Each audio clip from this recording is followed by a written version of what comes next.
works. We just get a supercomputer or a computer. I mean, most laptops, even most cell phones, can run out the answer to any decimal point you would care about.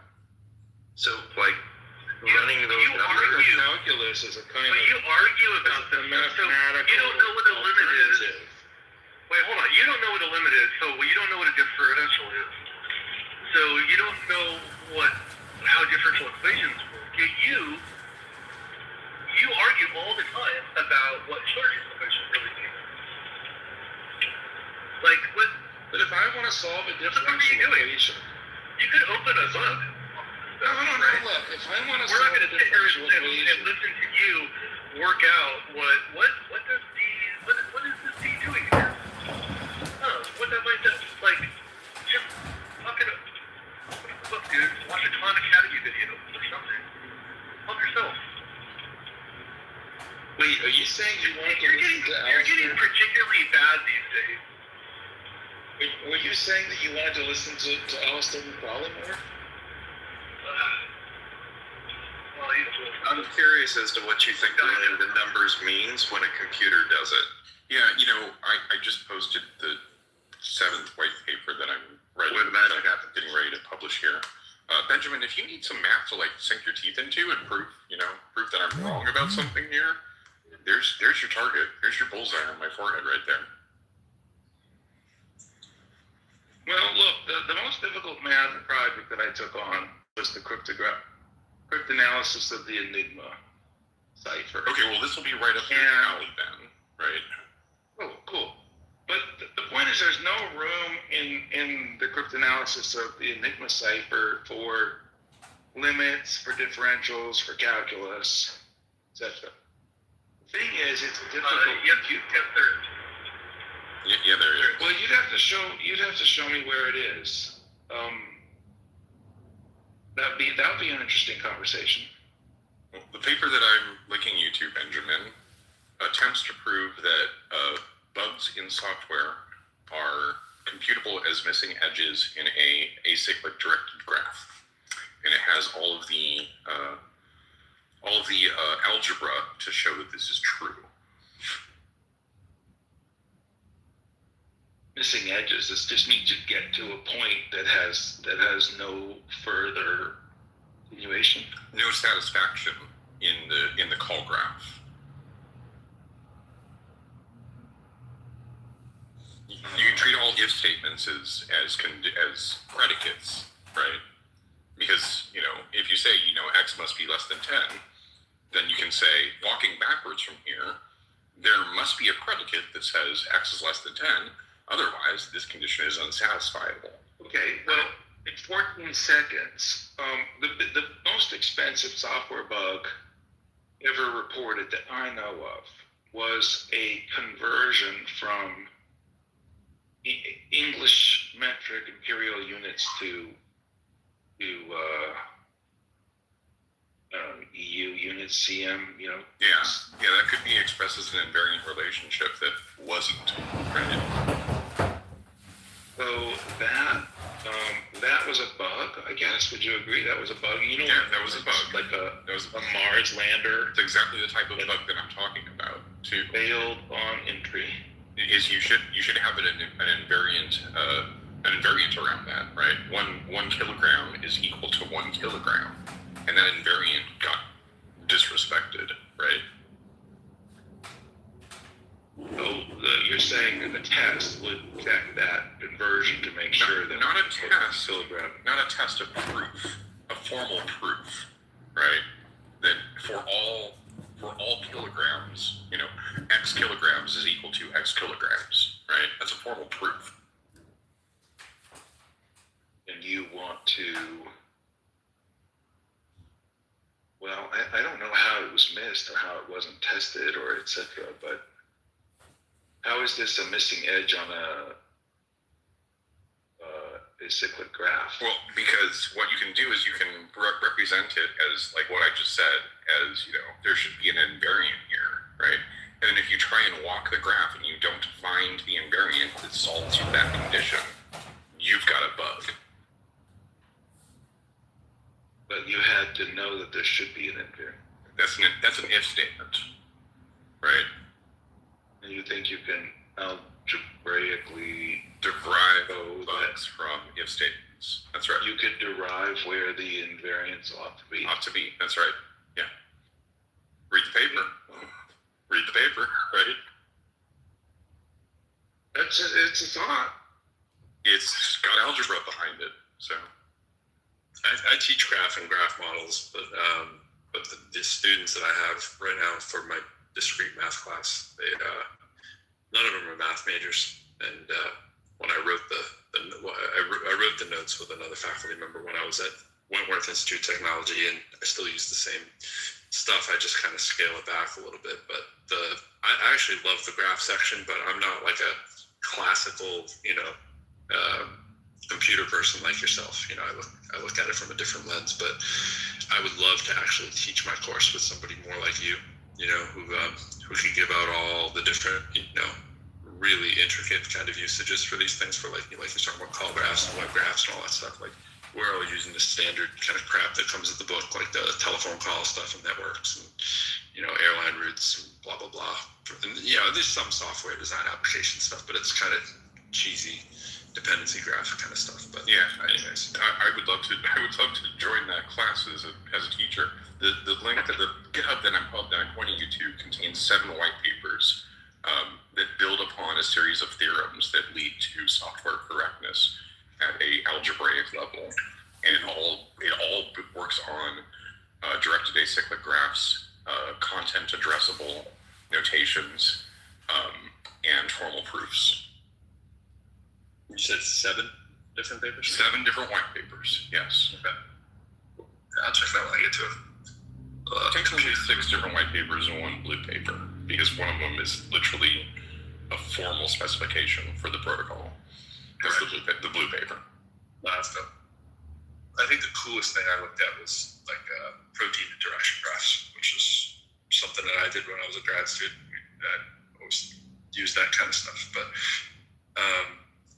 and like the fun stuff for students who aren't really all that like deep into what you can do, like these graph models of round robin tournaments and stuff. You can get into some pretty cool stuff. You start out with real basic examples, and before you know it, students kind of get the difference of all the things you want them to understand, the usefulness, and it switches back pretty nice. I mean, it depends if you have, like I said, if you have math students in there, and you deal with like undirected graphs and the handshake theorem and these kind of things. It can be cool, and you can show the usefulness of like the degree of a vertex and the undirected graph kind of stuff and what it means in the real world. But I don't have a whole bunch of what the real world things are that are like at the cutting edge, that are going on right now. Yeah, and then you can apply the cool thing is actually applying it to like real world usage. You can apply it to software, for example, right? You can say, look, a call site forms a directed graph such that P implies Q, right? And then you can start to build out formalisms on that, right? Yeah, we talk about them. Don't do the building out part.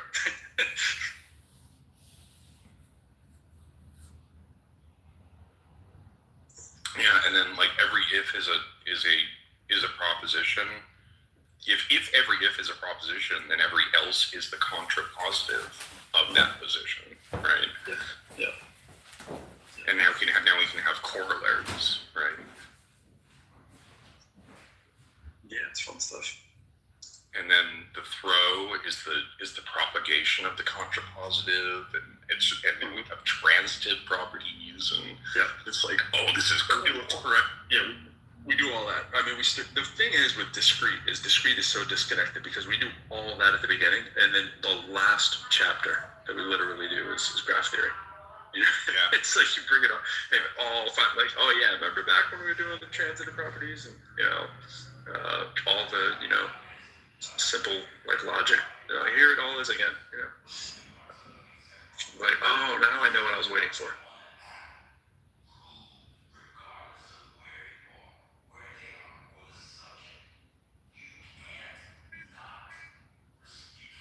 There's a whole lot of terminology stuff that switches around from book to book too. Like a whole bunch of for all those concepts that whatever if you're looking at definition of So this is kind of an interesting question for Ben, who's just joined us. And that is, what is this role of the differential equation? When I was solving challenges for aviation, which is how to allocate weight and wing size, fuel capacity to optimize an aerial vehicle. Now, I presume that you could put all of this into a differential equation. It's not what I did. I instead used hill climbing and other techniques to just kind of wander around the parameter space and find the optimization. Bullshit. Using a different.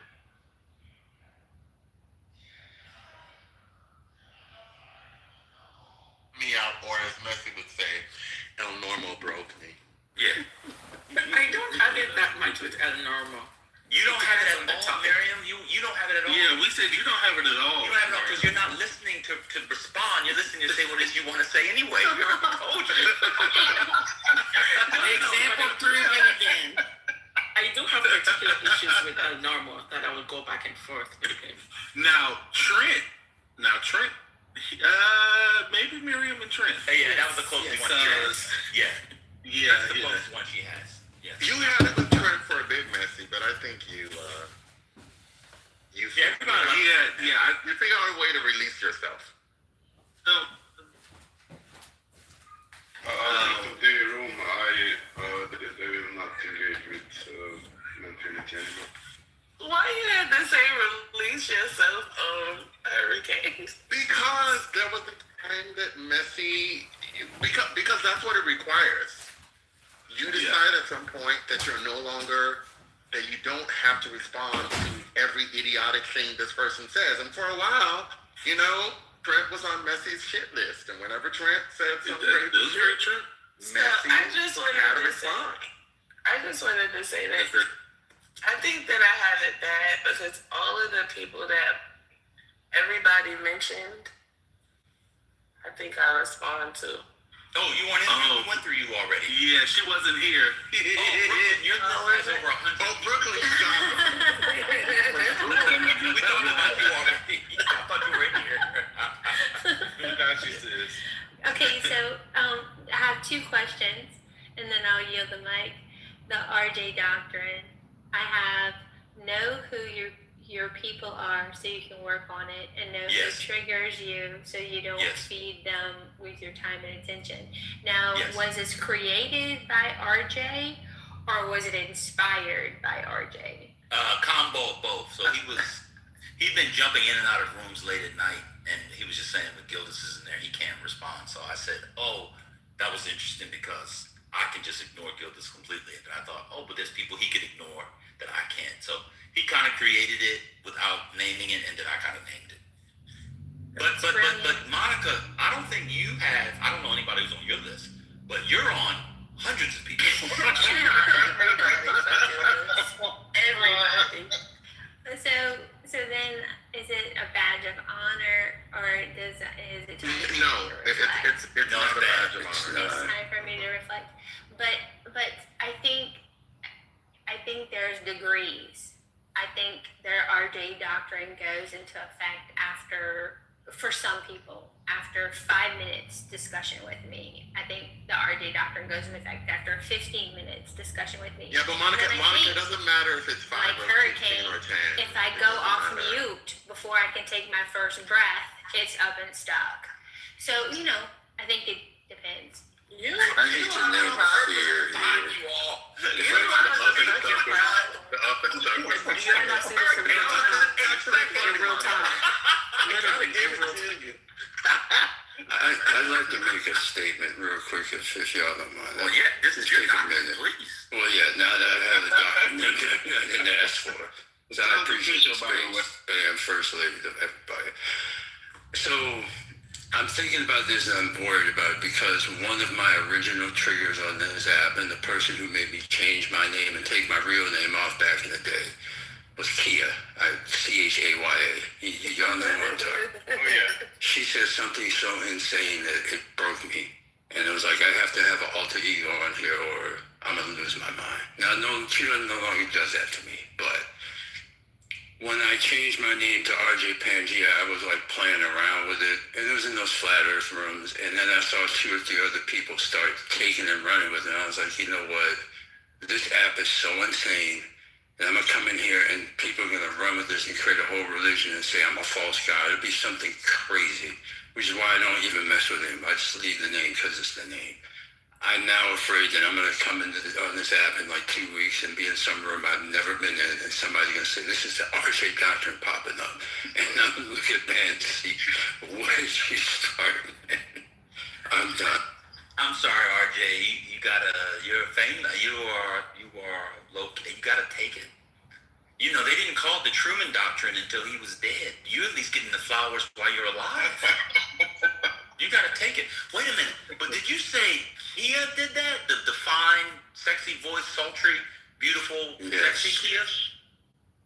Yeah, Kia was in a room, I'll never forget this, and she said that the crack epidemic happened because they made the original Roots TV series, and black people felt so bad about themselves from seeing Roots that they started crack, and she meant it. And Are you talking about Kia that sound like Dr. Goddess? I didn't say Yes. that. I didn't want to say it after Ben said what he just said.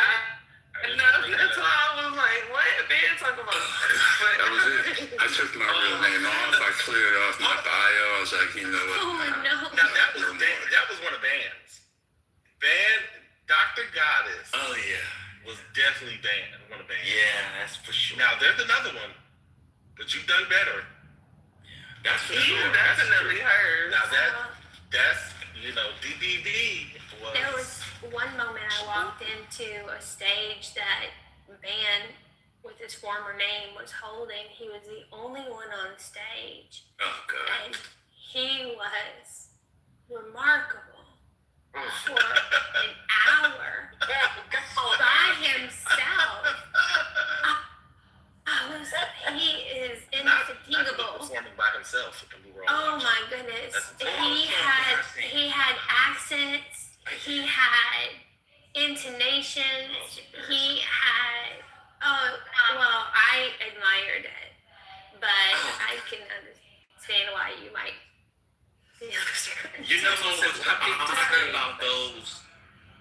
I remember doing those, a few of those, and what was strange was I was always doing the same thing while I was doing those, and you know what that was? washing dishes. Not close, like cutting up vegetables. So I remember the exact one that she's talking about because that was triggered off when we were talking about like old black leaders. Y'all remember this argument about old black leaders and Cobra and stuff? Yeah. I remember when I cooked It was that a thing. Saturday, wasn't it? Yes, it was. I remember. When I was cooking. You know what I was doing? I'll tell you. I was peeling shrimp. Not shrimp. Oh God. I was making shrimp scampi. You are so fucking weird. Only shrimp scampi because you Weird. talked for a long time. I thought you were I peeled the making. shrimp, so I had like Oh, I gotcha. had 2 pounds of shrimp. So I do the clean shrimp. I mean, I really clean mine. A pound probably takes me 20 to 25 minutes. So maybe it took me. Oh, 35, that's 40 minutes. awesome. Yeah. Oh, y'all don't clean y'all shrimp? I don't eat a lot of shrimp. Yeah, Okay. but It's high cholesterol. You shouldn't eat it, but I might have some tonight. I'm gonna give you. Well, I don't want to say the one in the chat. People are saying that person. I'll leave that one alone. wait, is it? I'm gonna tell you one Brooklyn that's really bad for you, like really, really bad, and I don't have it, but I get it. So you have it as a chronic condition, and I get it temporarily, and when I get it temporarily, it's worse than yours. I'm gonna tell you who it is. It's Ambassador. Oh God. It's bad. It's real bad with him. I try not to, cause you gotta respect your elders and all that. But baby, he be pushing my nerves, child. Yeah, it's I'm usually okay with it, but it's just Ambassador, sometimes. there's another A. Yeah, but okay. Oh, there's another A for me. No, for Brooklyn. A? A? Yeah, another person. Oh, named Ashton. Why Brooklyn? I'm gonna leave that one alone. Continue. Oh, the Rambler. Yeah, somebody put it in the chat. I was just gonna say it. The Rambler. Yeah, all y'all have the Rambler. Yeah. I'm the only one that can find what Not the too name much is. on Rambo. I think he's doing better now. Like I think I'm But better the with. way he interrupted me and Sherry's convo the other day, high out of his mind, I almost threw the chicken bone. I was so mad. Oh my God. I had a chicken bone. I was like, Y'all don't understand the girth of his intentions. Now, Shanice, you're about to make me crash. They're the cease and desist. No, the funny part for me is, you know what's about to happen. Like with Ben, like I'm gonna be like, oh shit, why this person went and did that or said that? Here it comes. Sometimes he'll just throw in the towel. Sometimes, like, you know what, y'all got it. But when the fucking switch gets flipped, I be dying, bro. It's the moment where Ben is trying to collect his words and he's deciding whether or not he wants to say something or he's gonna leave it alone, and he'll be like, Exactly. You know when he stutters, when it's when dangerous. Ben is this fluid, it's gonna be bad. it is. I've gotten so much better. I've gotten better. I really, it's been, I credit one person. This person is a real inspiration for me, and the only person on the app I like, and it's First Lady. The rest of you niggas can go to hell, but she has really helped me see Ephesians 4:29. That's where I'm at. Ephesians 4:29. Yeah. I thank her. She's a blessing. The rest of y'all gutter snipes. We are not gutter Well, snipes. One of your biggest, I don't even know what to call her. She's not really on the app as much as Kimberly.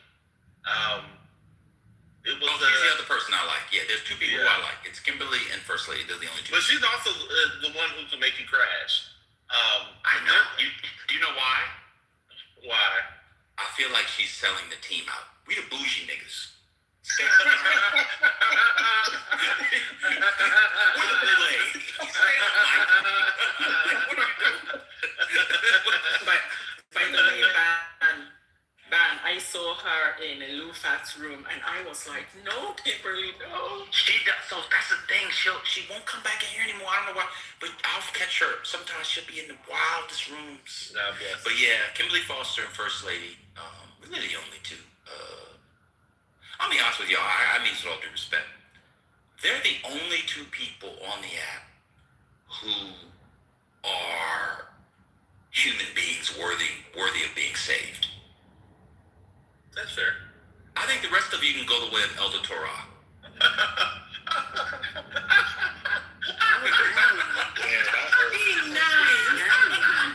They are levels. You can't dump us all together.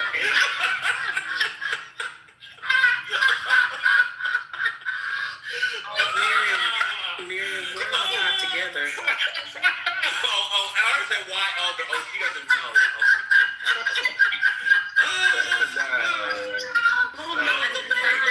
Well, That was good. I'm not expecting you to name it.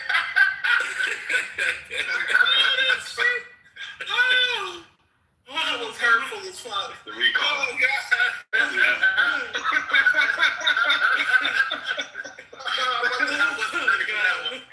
Yeah, and I gave that whole man a funeral. That was so nasty. Oh, that was a good one. Oh, God. And then First Lady set him up. She was like, I pinged you in so he could apologize. And the man thought I was going to apologize. And the only thing I apologized for was that I waited so long to wish death on him. It was just been a... That was nasty. It was... You broke that was the day he was broken.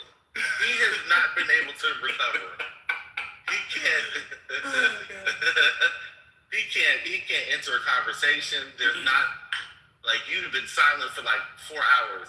Yes. Came on stage and he's just calling your name. Yes.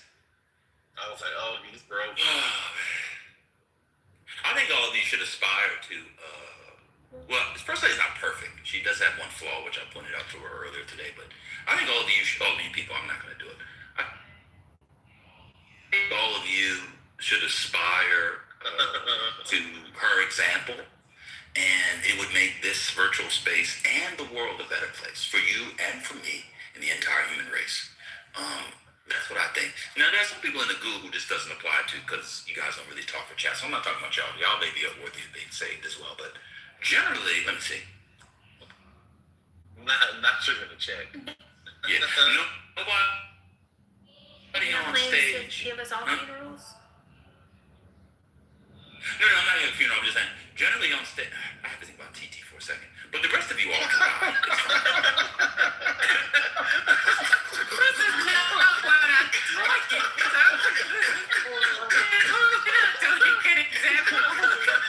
My teaching at all. I'm just looking out for the brother divine. I'm like, yeah, I know, he know I got his back. He gonna look out for me, a brother. Damn, bro. I'm down there. She said world peace. Okay. Oh God. Only women. No, the men are the worst. The men on this app are the worst. So what happens is, the way it works, which is probably real life too, on the app is, the women have the larger volume of like they're more annoying more often, but the men go deeper. They don't run out of pee-pee. Y'all run out of pee-pee. The men can go deeper. And it's really bad. I mean, it's really bad. I'll be honest with you. There's not one redeeming male on this app. Not one. Brother used to be, not anymore. Oh. Yeah. This app has made, every man, unless y'all can think of one. Maybe RJ is. If I can't tell, because RJ just, 5 minutes ago, RJ was talking about on the phone, face down, ass up.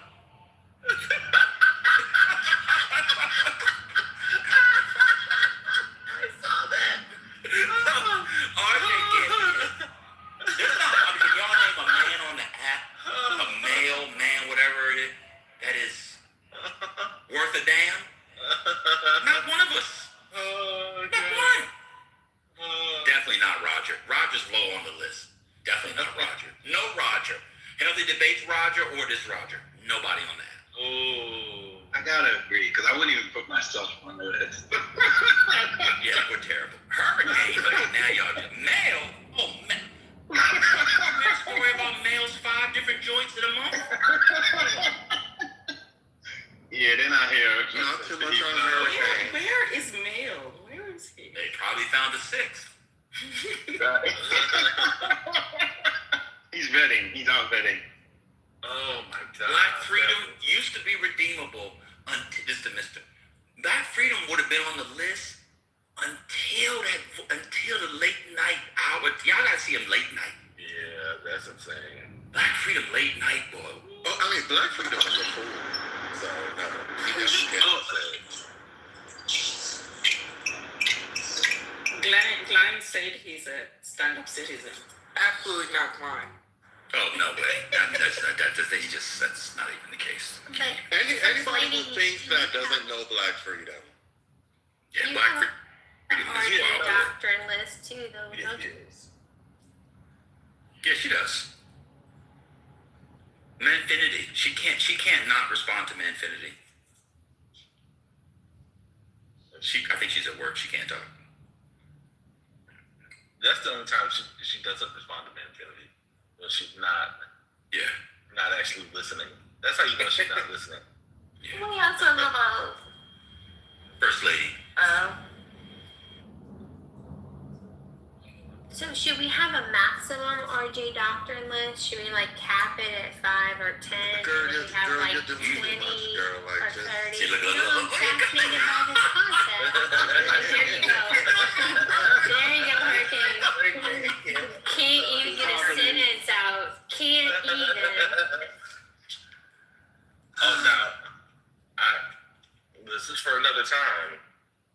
But Hurricane, you have a few more who I dare not say. Oh no, I don't disagree with that. I definitely have a couple. You know. Yeah, they're pretty bad. It's fine, you know, Monica, you know, with her white supremacist perfection aesthetic, she wants to try to make everything super tight and rigid, and we're just here flowing. You know, she over here talking about, oh, let's have all these damn rules. To the topic, I need the rules defined. I need the order. Girl. I have to tell y'all, one of my favorite replays is Hurricane and I talking about Juneteenth. That happened. You should play it. You know what you should do? Whenever Hurricane starts doing this, you should mute up, find a replay, and just start playing him keying with you. You should just play him keying with you. What? Yeah, Together? Just And then I'd be afraid he'd block me. And that's why you gotta be strict, Hurricane. You gotta be strict. Hurricane. You can't fraternize. You can't fraternize with the enemy. Nobody has any clips to me frat. See, now this is when I believe the tether label is appropriate, because of all topics, you would find with Monica about Juneteenth. Well, I don't think Kiki is the right adjective, but okay, brother. We were not kikiing. I don't even think we were on the same side. Adjective is crazy. Wait, Monica, you're against the Juneteenth holiday? No. So, let's see. Jason Mewes did one on the first inaugural Juneteenth. Do you work on Juneteenth? And I Or was... do you get it off? So, I think everybody gets it off, huh? Well, Everybody. That's fair. You get it all off now. She worked with Spirit. So, look, there's another one. RJ Doctor in Brooklyn. Learn it, love it. Fuck Live it. you. Fuck you. So Monica, there was one person. I can't even get to the Juneteenth replay, y'all. It's alright. Hold on, but Monica, there was somebody that you were engaging with where your accent broke, and it was. I mean, I hadn't heard you break character like that in a while. I'm trying to. It was recently. Was it with Ban? It might have been Ban. I think Ban is one of yours for sure. But there was like a whole different tone that you took. I was like, oh, that Appalachia is really coming out. But I can't remember who it was with. It might have been that day she had her little sister with the braces on there. Now that I Who would that be? I forgot. I don't know. It was like a real. She was talking like, Monica, speak please. Like, get me on the mic. It was like that's Jules. That's the white princess of the dark side. That's Slurpee number 2. That's what her name is. Slurpee. Oh, weird ass bitch. Hey, speaking of that, she don't have the thing. What happened to the lady who was kind of popular on the app? I saw the other name Pockets. What happened to her? She's still on. She's still on there. She be on the relationship side. She be in here sometimes in the good. Yeah, Pockets is still around. She's got a great voice, man. She She's doing music. She's definitely really talented. Do you know the other voice that you want?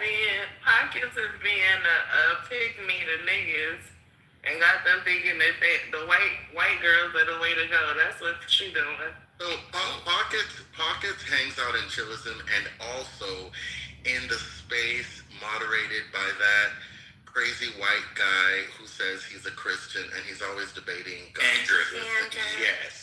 Yes, that's where I've encountered Pockets recently. And her role in her eyes is to correct the crazy white supremacists in that room. Because in that room, she's definitely a pick-me for, you know. Mm-hmm. Where did Andrew come from? Is he relatively new? I've seen him. No, you've been in his room before.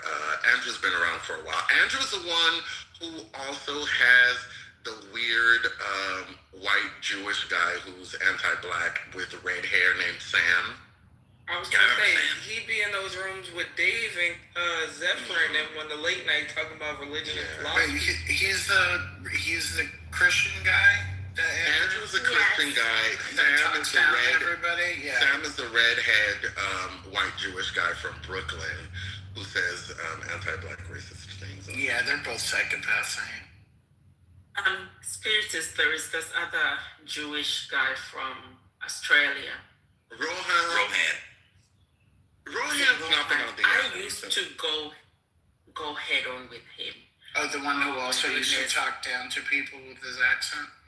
Yeah, and their position on Israel and Gaza during the conflict. Oh, I used to go head on with him.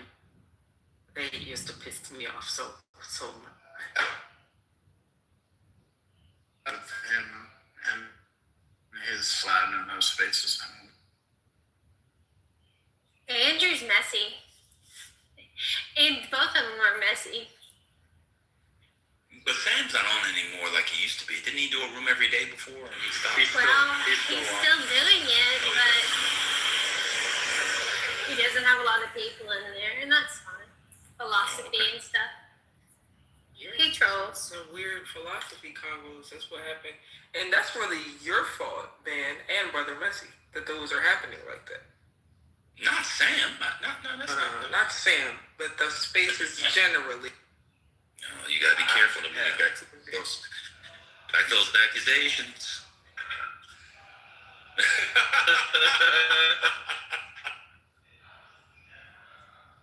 I was never allowed in the room.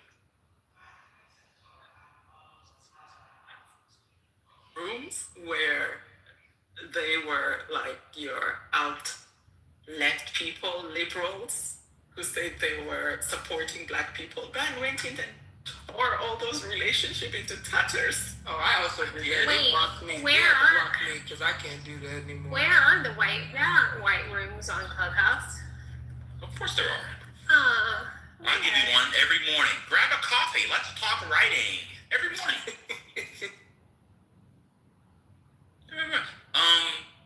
Yeah, I think most damage I did on the app the first couple of years was definitely against the MAGATs. And then I realized and who were the other people? It was me, Doug Biden, and most of the two of us. We weren't really doing damage to the MAGATs because they were really damaging themselves. I didn't realize the extent to which you all hate each other and fight. Oh my God. It's terrible. I think I did most of my damage knocking down the white liberals and the Negro-Pean progressives. And I'm very happy with that legacy. Very happy. That's not how you did your most damage. Wait, What's who did the my most definition of Negro-Pean? Pink pill. Black, they wouldn't be Negro-Peans. That's actually wrong. I should have said Negro-Pean because they're not Negro-Peans. Just the black progressives and black leftists. Who did I do my most damage to? The black feminist. Oh, For a man who loves That's black hard to disagree with. I didn't even talk to the black feminists like that. I'm talking about pink pill. Sir. Oh, no, not Miss. I thought you were talking about black progressives. Sir. Nope, I'm talking about pink pill. Oh, What you did did. play Dixie in the middle of the day in the Hold on. office. What you did to Pink Pill on that stage, I think you could actually be arrested for Like a violence, right? by at least half of the state committee. Like, I think Abuse. that level of dismemberment that is going to be a generational trauma. I would argue the black progressive though, because like you see how like they always react to you and you interact with them. It's literally insane. But they're gone, though, to be fair. They're gone, but like they'll come back on every now and then, and like whenever you talk to them, it's like they're trying to rip you to pieces. Oh, not the black progressive, the club. You're talking about the black progressive people. I'm talking about the club. I'm talking about the members, the remnant of the members. Yeah, it's just a die. Yeah, they're pretty much gone. But I know what you mean. know what you mean. But, I mean, I always like. But wait a minute. That lady, Kimberly Foster said she went back and listened to the replay of Pink Pill and laughed so hard she kicked all the sheets off the bed. I went back and listened to it one time, and I'm not telling you when I say this. I went too far. Then we all did. We all laughed. I think we had a listening party with Kim Foster. I missed it. And it was hilarious. Oh no. I cannot believe I turned on Dixie. That just was That's one day you didn't run out. You had enough that day. You had too much. I did not run out of PP, that is true. You had way too much pee that day. That's for sure. Yeah. Somebody Well, you kept know what telling makes me it to worse? leave. I'm gonna tell you what made it worse. Was it in here? Just No, like it was in research RPO. purposes only? Oh, gotcha. Yeah, RPO. What made it worse was when she brought the boyfriend on. Remember that? Yes. Sure. That's when she went too far. She should have initiated the RJ doctor and then exited quietly. Correct. Because that was silly. Correct. But correct. And you know what's crazy? This is why this is the worst. I was the only defender of Pink Pill on our side. That hurts. Oh well. I told you, there is nobody, no male who is worthy of life. I include myself. After Elder Tara's funeral, mine should be next. Okay, so I'm looking at your profile, and there are some replays listed on your profile, just for educational purposes only. Would it be the Trump room in RPO? Mm-hmm. Keep going. Let's see. Oh, now it's not pulling up. They record so much. I think the recording's on here. It was in January, wasn't it? They record all their rooms. All their rooms. Nah, it wasn't in January. Was it in January? It was like February now. It was like February or maybe March. No, it was I February. feel like Kimberly Foster actually screen recorded the room. It was definitely In real Black time. History Month. It was Black History Month. It was February. It's still a. Yeah, it's February. Yeah, she might have recorded it too, but they definitely replayed. They definitely had to replay. They always got the replays. I don't know. I'm gonna ask them to delete that. That's just. Don't do that. I can't believe y'all listen to it. Party. Sir, some of us might have listened to it last week.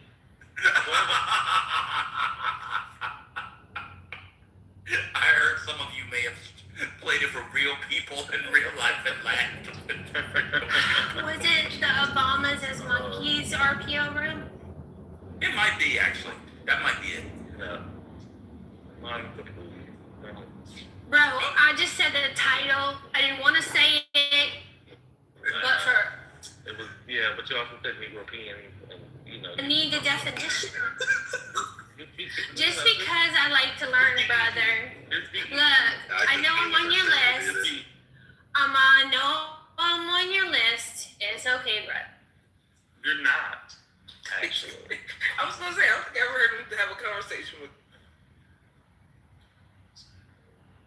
Well, I mean, to be fair, I do call her Jessica in the chat, so I don't even refer to her by name.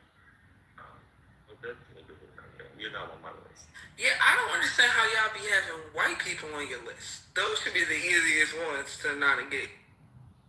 Nobody has white people on their list except Monica. Hurricane probably does. Okay, well, that's a little hurtful. I think I can find some other people besides me. Normo be on y'all list. Oh, normal. Cool. See, I don't know why I keep talking to him. Well, Yeah, Ben has a couple white people on his list. I don't know why he's lying. No, it's not just. No, y'all see, I see RJ's work is happening. No, it's not just that you engage them, Dr. Lyric. That's not it. It's that regardless of what you're doing, if you hear their voice, you have to get off the toilet, run to the phone, wash your hands en route and respond. That's the doctrine. Not like I'll talk to Cool C, but so for example, this is the good test. If your person gets booted, and you'll say to yourself, "Oh, there goes the content." That's that's a good marker if that's your person. If Cool C gets booted, nobody cares. Yes. And Monica too. We don't give a fuck when that bitch get booted. We actually want to some of y'all like get to, booted. some of y'all like to drag her because I've heard in our Well, not me. She don't be no content. It's just she's an easy kill. Just get this bitch away. Oh, Mel is here. Mel, welcome. I love you, Brooklyn. I really do. I love you too. So someone that Van had for a season, and then it reversed. Then the relationship reversed was City.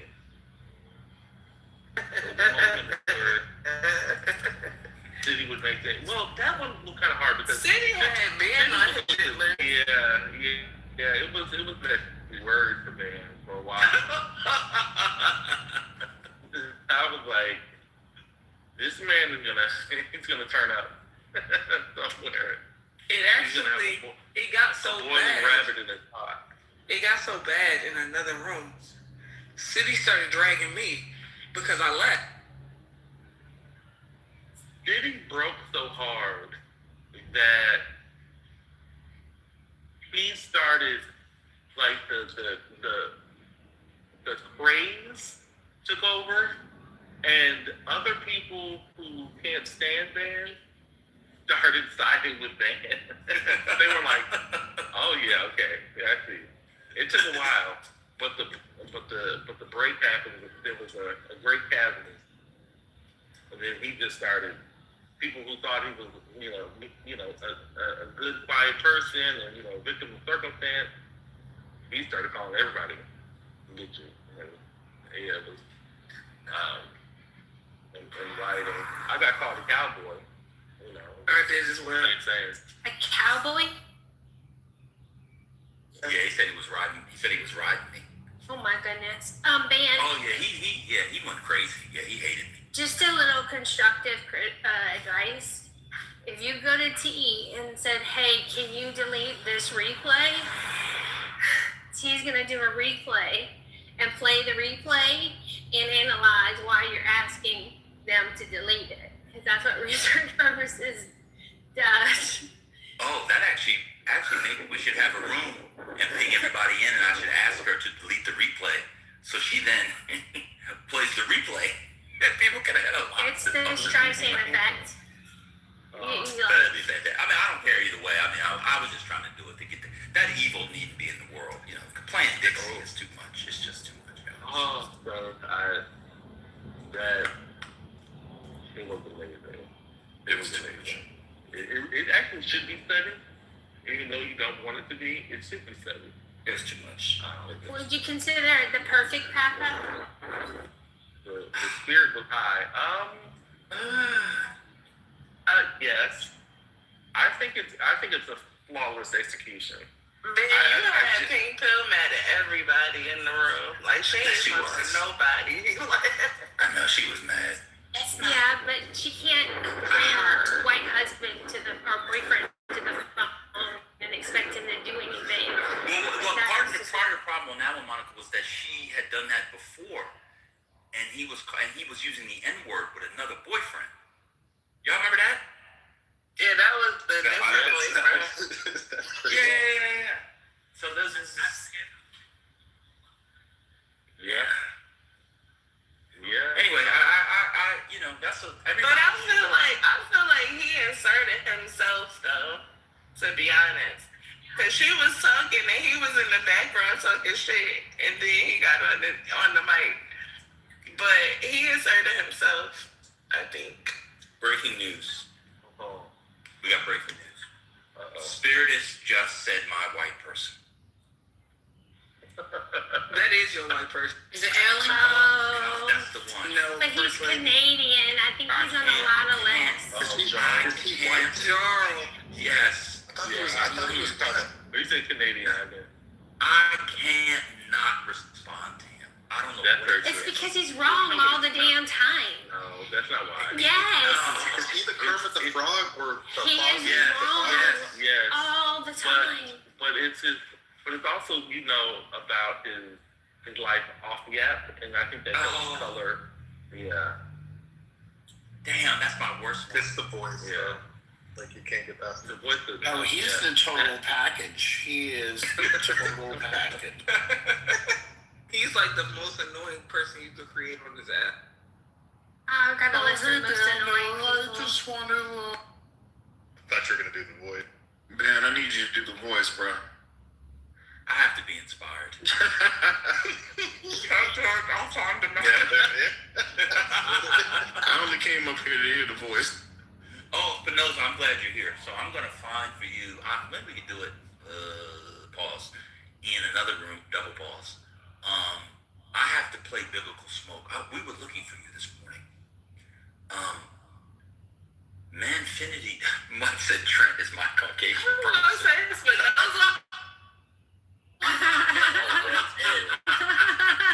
I just looked at and saw that. That's crazy. Spinoza was on Biblical Smoke. Spinoza. No, he just knows about it. Spinoza, Manfinity decided to go on stage at Biblical Smoke. I know they crucified his ass. I'm telling you. Let me tell you, it was so bad. It was so bad. We gotta hear that the that. thief. It was so bad. The thief next to Jesus tried to save Manfinity. Hey, Ben, how many scriptures did they pull on him, bro? Oh, 30. Several. Wait a minute, but Spinoza, guess what? Guess who was standing next beside him? Who was standing there? Joe B. Oh, shit. It was not on Biblical Smoke. Did she Biblical speak? Smoke. Did she No, speak? he was him in the chat. Oh, Oh, shit. Lord. They would have called her so many white dogs that she would have shit on herself. Look, she in the audience. She here. Man, I need that recording, bro. It means No, I'm fine for you. Let me give you two quick highlights. One, there was no Bible when Jesus was alive. Manfinity said that. No, he did not. That's true. He said that. And two, Jesus was never angry. Oh my! So I told you. Oh, it was. I'm just giving you some good highlights. Such a Did he try and shout out no like he did for him? Yes. No, they wouldn't let them. No, they're too good. See, the difference between them and us, I'll speak for myself, is they have an order and they're used to talking to dumb niggas more than I am, so they know how to deal with it. But they are the dumb niggas. Man, they have training. I know. That's what I'm saying, bro. Brooklyn, they train for this. They have really PP. train. They have plenty of PP. They gave a disclaimer. They said, we talk, then you talk. But you don't talk when we talk. Oh, y'all was all in it this morning, damn. That happened today. It was fantastic. Yes, I'll do a room later. I won't do it under Patty's thing because you won't like it, but I would just do a room. Well, I'm just going to replay it. I mean, that's how good it was. I just got to replay it. Bro, please ping me when you do. Yeah, I will. He attacked the Hebrew Israelites in the middle of the semester. Oh, it was great. It was great. He kept saying how he wasn't a Christian. Did not He was know the calling him audience, Christian. did he? It was great. He said he was Did not need the audience. He did not know his audience, shut did he? up. Why are you talking? Fan asked me to repeat myself. The Brooklyn Cat. RJ It's Doctrine. like she just keep talking. Damn. Shut the fuck up. Shit. Brooklyn. Anyway. Brooklyn though. Of course you are. I'm on your list too, Dozy. That's right, Dozy. Just shut the fuck up. All right. So I would like to hear that actually too. Dan, are you gonna put it? Yeah, I'll just play it. Yeah, I'll just do it one day. I mean, somebody do it one day. Maybe Patty will do it in here. It's short. It's only. I mean, it's short. You can find it's only. It's about 20 minutes. But So yeah, they pack people up quick and get them right the fuck up out of there. it was fantastic. So Spinoza at one point, he said their problem was they were looking at the spirit of they were looking at the letter of the law, so the spirit of the law. So he cited, what is it, 2 Corinthians 3:6. He didn't know that Paul was talking about animal sacrifices, that was the letter. And Of course he didn't fucking know that. It was insane. It was a wild. It was. Even the non-believer knows Jesus flipped tables. So for him to say, it was. yeah, come on, man, that's just. It was great. It was great. He said he wasn't a Christian. Yeah, he says he's not a Christian. Correct. supposed to be. Wait. The man Finney said he wasn't a Christian or that they weren't Christians? Yeah, he said he wasn't a Christian. He tells us he's a Christian all the time. That's what I was saying. Like, what? He says he's a follower of Christ, but not a Christian. He's an idiot. Dan, was Doctor responsible on your list? Girl, why do you Oh, for sure. keep saying stuff? Yeah. Bro, I'm telling you what, off mute. And before I even take a breath, Brooklyn's right there. Yes, he On was. my ass. Gee. Yes, he was. But we used to have to go back and forth. Strangely enough, Dr. Responsible was one of the top 5 for intelligent MAGAs. So he was you could actually have a conversation with him. But Tommy. Who was that? Liberian Tommy? I don't know about Liberian. Tommy. Yeah. The black guy Tommy? I can't speak to a man after I hear him masturbating. I couldn't talk to Tommy after Why that. he did that? Wait, excuse me? We caught Tommy was off mute beating off in a political room one day. That's not Hood Rich, is it? No. Another guy. The old MAGA, the original black African MAGA, Tommy, who was very intelligent. Very intelligent. He had a degree in economics from Chicago, so he said. And it sounded like he did. Me and Thug used to go back. We had good discussions, but one day we were having a talk. It was cool. And we heard him beating off. Oh no, that is terrible. That's insane. Maybe he had the only fan he was working in shit. I don't even know if OnlyFans was out yet. Because this was back in season 2. He was Jeffrey Tubin. Oh yeah, exactly. He changed the what do you call it? The web browser or whatever for the window. Adonis, Matt wants me to ask for, and that's will be the last one I'm gonna ask for. Oh, he was never on my list. In fact, he was such a troll that if you were able to talk, that's Aaron, if you were able to talk to him when he wasn't trolling in his normal college-educated HBCU, I'm around black people and I perform like I'm not in real life, he was actually totally normal. It was totally fake. Oh yeah, I remember when they had the biracial wars, when I was a Yeah. full-time troll, and me and my crew were engaged in that. He's not that bad. He's just lying about everything. Yeah, he's just lying about everything. Yeah. I think he went to Howard. Didn't he go to He Howard? did go to Howard. Yeah. Hunter Shackelford was on my list. That's like you punching so far above your intellectual weight class. It's silly. Yeah. All right. She's the one who coined the nickname for Tommy and Aaron, the Mixels. Oh, she did? Mm-hmm. Well, I mean, it was a good name. I mean, you had them. Oh, I knew the one Nick Sell who I could not respond to. I'll tell you who it was. But he always kicked me out after about 5 exchanges. My fashions. Oh, yeah. Oh, he was the only Nick Sell who I didn't like. He was unhinged. I didn't like any of them, but I thought you were gonna mention bro. Brad called him his Bro wasn't a Nick nephew. Sell. Oh, bro. What happened to What him? about the Black Brotherhood niggas? I like all the black brothers, all of them. The ones that they dated, they friends. What did they call it? Homo something. Homosocial. Homosocial, yeah. Yeah, I like all those guys. I mean, they were mostly trolling. There was 2 guys who were intelligent. There was one guy who was the wannabe debate bro. His name is Not Huey. Carl. No, not Huey. Huey was mostly trolling. I like Huey. Carl, I think was his name. He's a wannabe debate bro. And the leader guy was very intelligent. I can't remember his name. But I don't have any issue with them. I liked the Knicks. I mean, I like them. You know what I mean? I don't mean I like them like I am, but like They Shirley. still deserve to die because you're only saving First Lady and Tiandria. Correct. But, Well, yeah, no, TT. I didn't make the You're list. still out on TT. I didn't make the list, Monica. He said he thought about it. No. So I thank No, him TT, for the yeah, thought. TT's still on. TT's being debated. We gotta go to conclave. Gerard, Mr. Wrights. Oh yeah, that one. You know what infuriated me about him? He used to sell crack.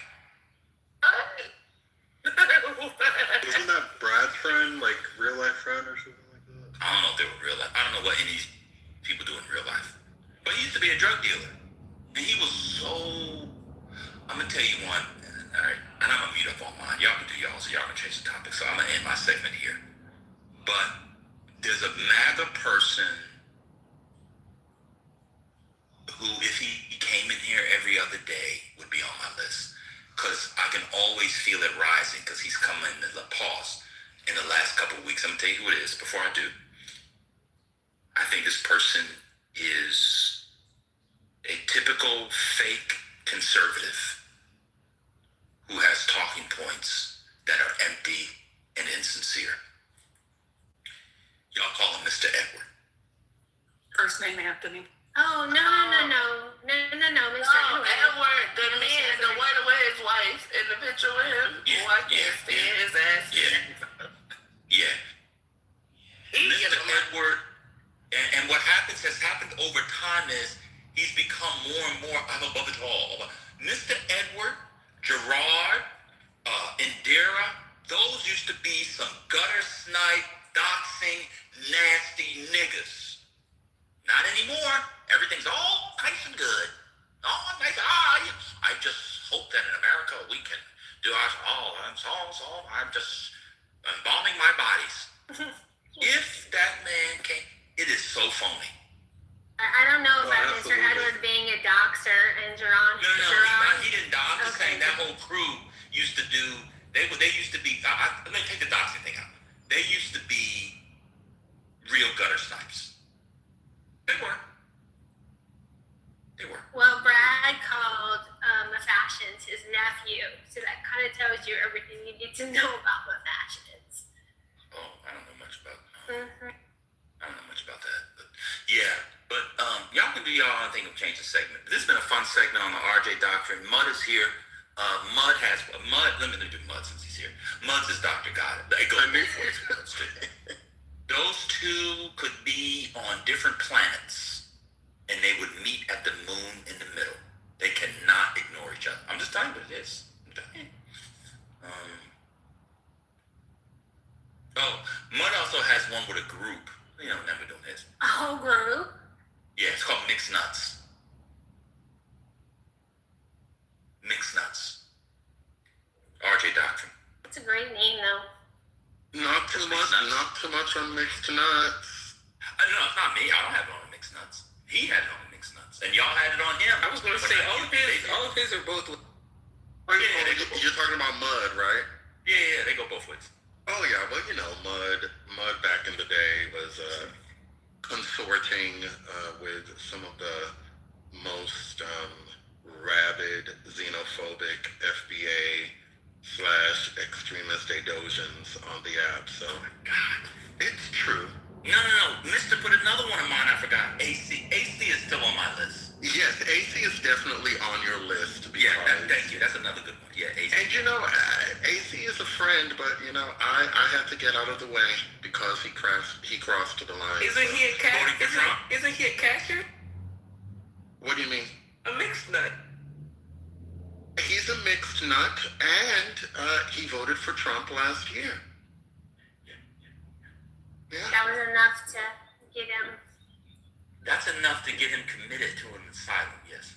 Well, listen, I won't say that, but what I will say is that in addition to voting for Trump last year, he also made some claims about the experiences of Black people during the antebellum era that were just inexcusable and stupid.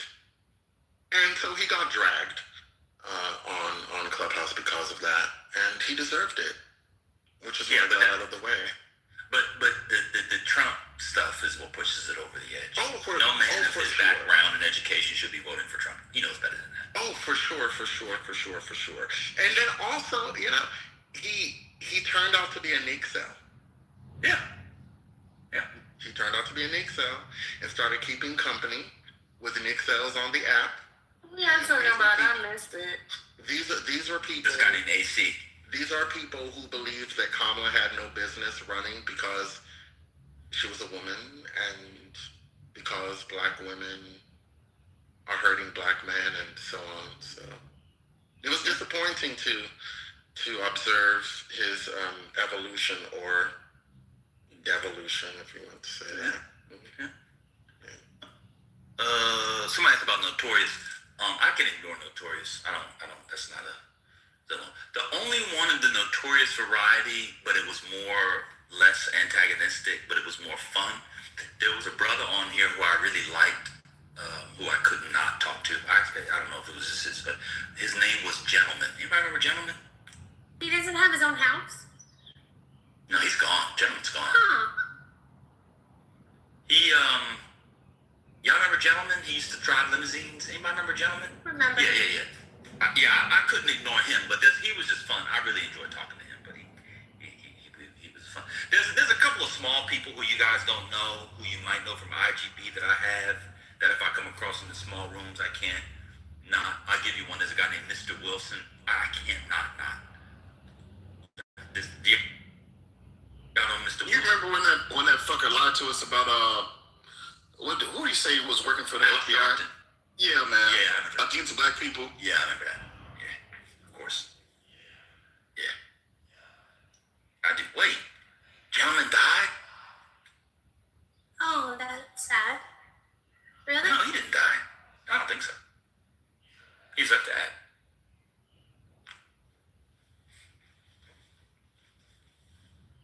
I remember Tamario. Tamario's great. Oh, I No, fuck him. He was ducking smoke. DLC. I ain't been on there. And he was ducking smoke on the shit he proclaims to be the most versed in. Yeah, that was wild. A simple philosophical Like the question. Stoics, the philosophers? No, it was on what was it on? Because it was on it was on a philosophy of like nurturing. He was talking about women. It was like a philosophy of gender thing that he was suggesting through the Greeks, and he ran from it. I was surprised. He was the OG Gildas. He was, except far less pseudo. I've seen them both in rooms together. That's funny when it's those two and they're doing the parenting. Yeah, TC for sure. Yeah. Oh no, TC used to be mine. Oh no, yeah. That's what I'm saying. I realized when RJ said it, I realized I worked through them. You know what I'm saying? So if you talk on the stage, everybody has them. DLC, I know you're saying you don't have it, but it's concrete. It really is. You can't not respond to concrete. I very often don't respond to concrete. He talks so much that my 30% response rate seems like 100. It is 100. I'm telling you. We hear it every day. It was Al at one point for DLC. Al, yeah. It was Al.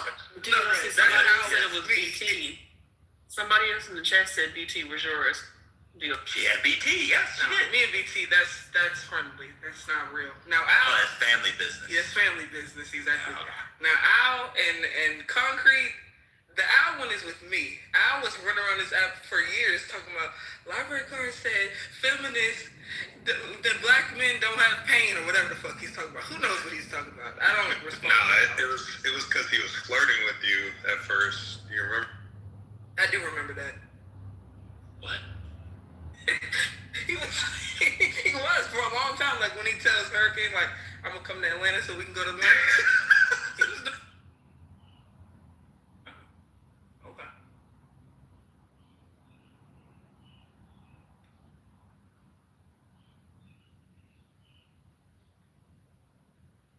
See, the reason why I'm able to get through my first lady,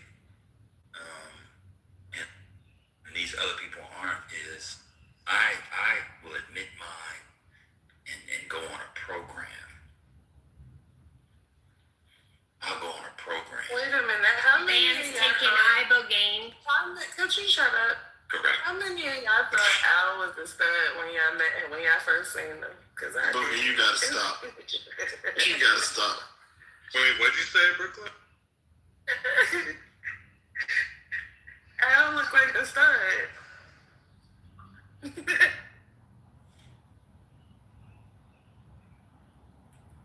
The only reason why Concrete's so triggering is because he goes on stages with lazy moderation. Not in here. and white belts chillism because they value free speech. And then they give him the mic and he talks and talks and talks. He's He does that in here. The reason it's triggering is because he keeps talking, and you can let him talk for 15 minutes straight, and as soon as you respond, he still starts another 20 minutes. And then he will whine and complain why you interrupted him, and that will be a segment. A whole segment about how he's being mistreated. Yep. My favorite moment of the week happened yesterday with him when he was doing it, and I was taking a walk. It was so funny to me. Maybe y'all didn't think it was funny, but a guy asked him a question about 1,000 embryos versus 10 babies, and he was like, "Oh, so what you've done is you've hit me with the basic ethical quandary, the trolley problem." And they argued for 15 minutes on him bringing up the trolley problem, and he never answered the question. And then he finally answered the question and said, "The 10 babies," which completely contradicted his entire point before, but he spent 15 minutes arguing about the trolley. And then Divine tried to get involved. It didn't work. I just got to let him go. So you're asking me the basic trolley problem for moral philosophy and ethics. Oh, it was hilarious.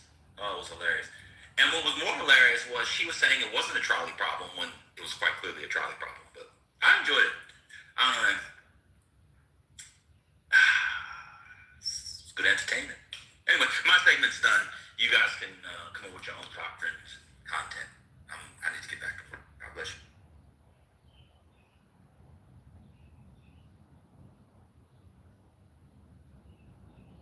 The pattern of behavior should be noticed and remarked upon. Concrete cycle is engagement, then he's moderated because he can't moderate himself. Then he's got hurt feelings, then he's re-engaged and active. Guess what, Monica? Guess what? We like concrete whether we like you. Speak, Either. yes. For Speak yourself. for yourself. Speak for absolutely. yourself. He was after Dawn. I don't know if y'all know who Dawn is. Dawn is one of the sweetest people on the app. She works so hard for white belt chillism, and he was treating her for filth yesterday. It was not deserved. He's just unpleasant.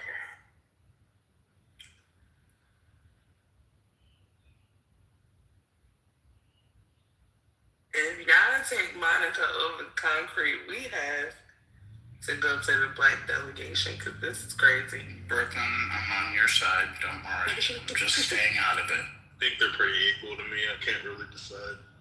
Conflicted on that one.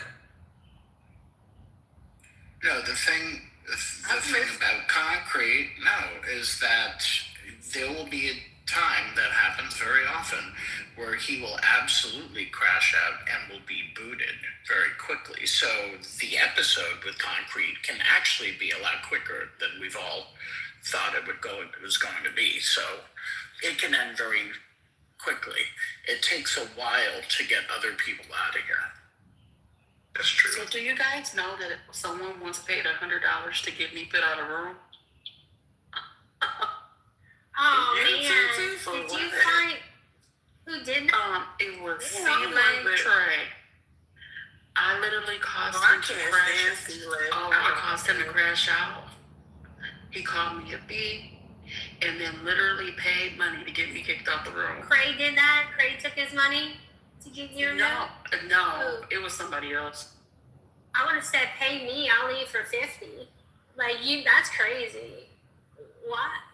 Like, I guess you could be complimented that it took 100. Brooklyn would remove me for free.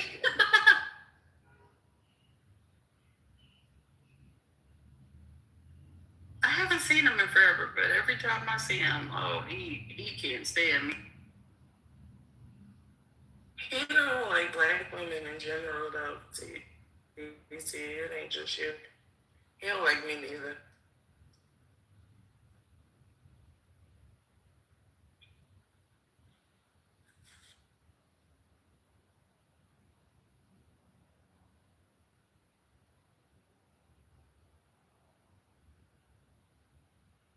All right, TT, are you there? I just got word back from the conclave. We got white smoke. TT, are you there?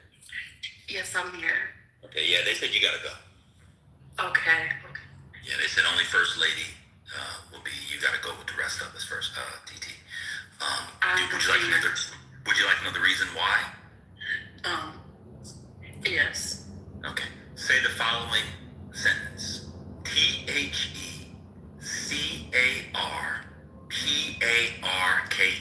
Just say that. Just say it.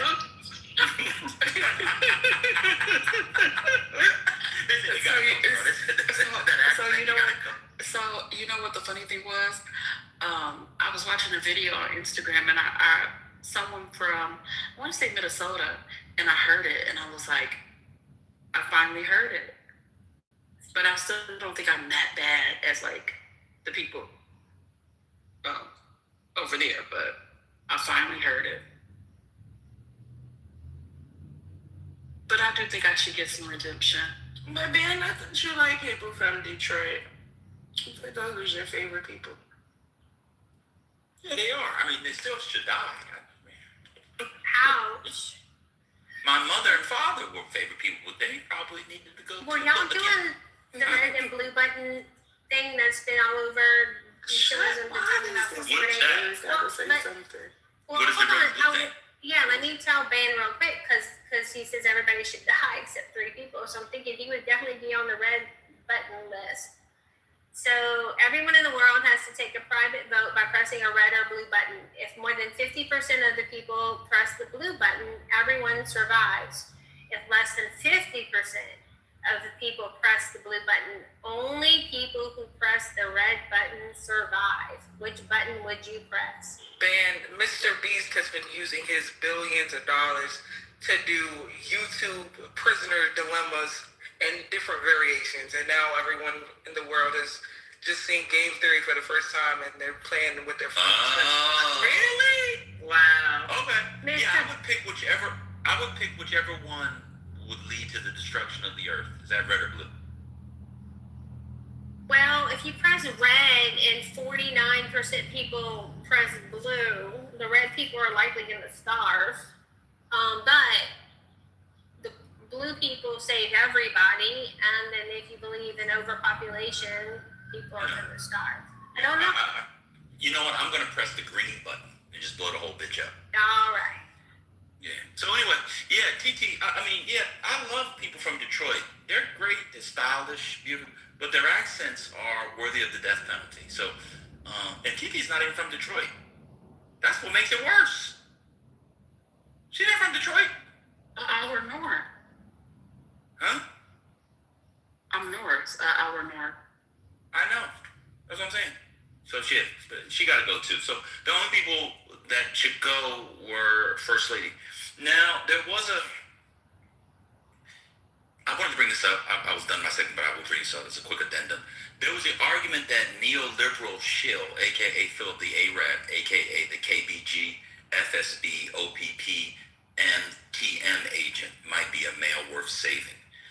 That was until you all turned him into what he became. So maybe about a year ago, him and First Lady were worthy of staying alive. But you took him to the ghetto, and like when Carlton returned from the ghetto selling fake Gucci bags and porcelain dogs, that's what y'all turned him in. When Carlton goes to West Philly with Ice Pick and Will, and that's what y'all did to Neil. That's what y'all did to Neil Liberal. So he got to go. He's done. No men are saved. Igor got to go. Now y'all can play Sade at Igor's funeral if you want, but he got to go too. Literally, First Lady's the only person on the app that I've come across that's worthy of living. But did you ask First Lady if she'd like to be the sole survivor? It doesn't matter. I mean, whether she is or not, she's the only one worthy of the. You aren't. So I have a question. I'm not. I don't believe So I made that argument. Since I'm just saying. how do we? One second, TT. I'm not saying whether they want to or not. I'm just saying who's worthy. What do you say, TT?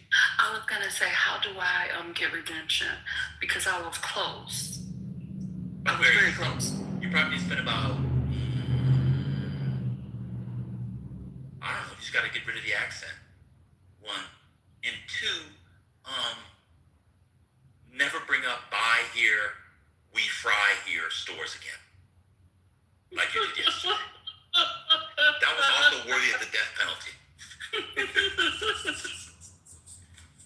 I was like, wait a minute, you getting your fish fried or some dirty ass grease for $1? Don't do that again. But you were close. You were sort of like the Cardinal Tagle, whatever his name was, the Filipino cardinal who almost was Pope, or people thought would be Pope. You were sort of like that. And First Lady was like Pope Leo. No one knew going in she'd come out Pope.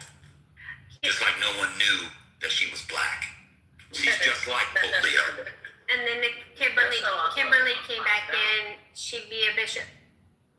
Well, no, if Kimberly came back in, she'd be like a retired pope in the backyard, like Pope Benedict. What number was he? 13? 14? I can't remember. The Nazi pope. How you feel about neoliberal is how I felt they did to Divine. Because his news stories went from like the New York Times, and then that day he started telling us breaking news on which rappers and basketball players' baby mamas was suing them. I don't know what they did. Yeah, a lot of people got buck broke on here. Or broken, not buck broke. I've been buck broke many times. I've never been broke. I never broke because I never came in whole. But many of y'all been broke. For those who think that neoliberal shill is what you see here during the day, where you should really come at night, sometime around after 10 p.m. Eastern. That's a different man altogether. Who, Divine? No, neoliberal. Oh, what? He put the do-red on at night, Scotty. No, he's gone. Brother Messi will tell you. Brother Messi will tell. We got another one. This guy, I heard my name. I don't bother nobody. Neoliberal becomes going with the one fabulous after 10 o'clock show. It's good to hear your voice, brother. I haven't heard your cranky New York. It's because I'm not in New York. I quit. I'm not on the West Coast. I quit. New York? I have to leave. I have to leave town in order for the Knicks to start winning. So I'm gonna stay out here until they wrap. Please don't say Articulate's name 3 times. My goodness. Did not. He's like a universal ray. But Oh, there was another guy. Y'all still talking about the guys that get on your... Oh, what was that guy named? Ricky from Long Island. Irresponsible. Ooh. Dr. Responsible, yeah. Dr. Irresponsible. Yeah, he make you get up on stage. Yo, y'all got Joe B and Monica on the stage at the same time? What's going on? Is this like a slow news day? Oh, we were waiting for you, sir. We were waiting for you. No. It also is a slow news day. Okay, that makes sense. It literally is. Did y'all know that it was Some pennies? people, Concrete, did you know that God, some people... No, I wanted to inform you of something. Some people, they prefer Monica over you. Could you believe that? I don't. Those people Did y'all know that today is Penny's birthday, and did y'all wish her a happy birthday? Yes. That's beautiful, Black Queen. Some sent cash apps to her. Wow, Concrete's burying the lead. Look at that. Concrete just buried an opportunity. Hold on.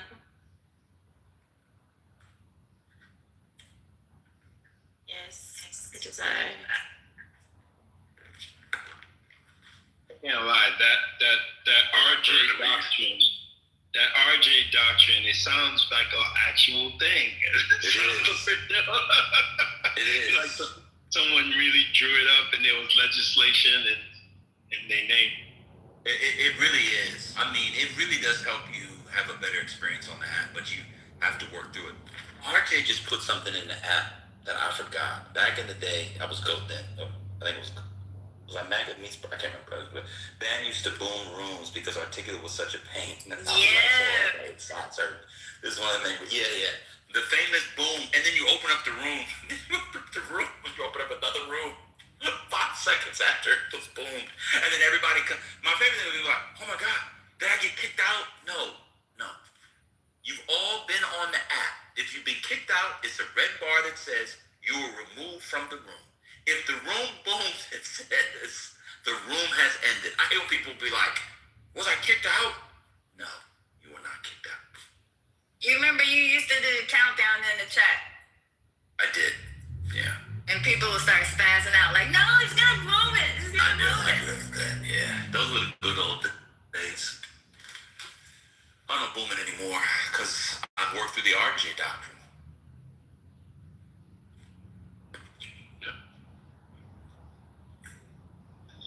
Because something was happening, and they were like, "No, Divine, let him go." I was like, you know what? I left quietly, and I You have it really Divine. You have it really bad. You can't not respond to Anthony. You can't not respond to Anthony. You have like 8 people. It's really bad, bro. Yeah. Thanks for the doctrine. I'm gonna work on it. Yeah, you gotta work through it. Yeah. I'm gonna work on it. Just chill. I'm gonna walk away. You know, you ever have and anybody who has a wife or a lady, and my brother taught me this. And it's getting heated and arguing. Just walk away. Take a walk, and come back later. And then you'll be calmer. So now that's my new thing. Last night, I forgot who the gentlemen were. It was Manfinity and 2 other people. I couldn't take it. So I just said, I'm out, and I left. Yeah, that's pretty good. Oh, it's Cass. Was it Cass? I think it was Cass. And Lisa Rue. No, it was the dude. He's like, I'm an engineer, and I have an engineering company, and you're ain't shit, and da-da-da. I'm like, what are we doing right now? Patty would boom this room right fucking. That's Alex. Yeah.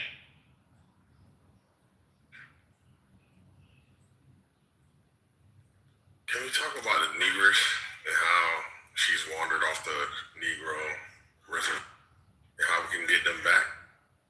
I'm talking about Brooklyn specifically. Oh my God, Concrete. The niggas that people said. See, and I took up for you in this conversation because they said that they preferred Monica over you. And I said, no, I'd rather Concrete any day. And here you go, attacking me. Wow. And I had your back. That shit I want to save you, Black Queen. No, I don't need from to. yourself. You need to clearly be saved from yourself because everybody wants you to die. And I was the only one that was willing to save you. They wanted to kill Jesus. This is the problem. That's why, now you could go. You and Monica just go together. Look, not to invoke messianic imagery, but the world, they wanted to kill Jesus. So being hated is not necessarily. I think you Jesus too. Being hated is not necessarily a bad thing. You gotta stop. But being At one point in your life, this shit gotta stop, for real. One day, it has to stop. And I want to be there the day that it stops, because you are ridiculous. That's kind of low, buddy. She's the first person you knew. She had your back. I'm just saying, the Negress has been off for quite a long time, and I'd love to see our return.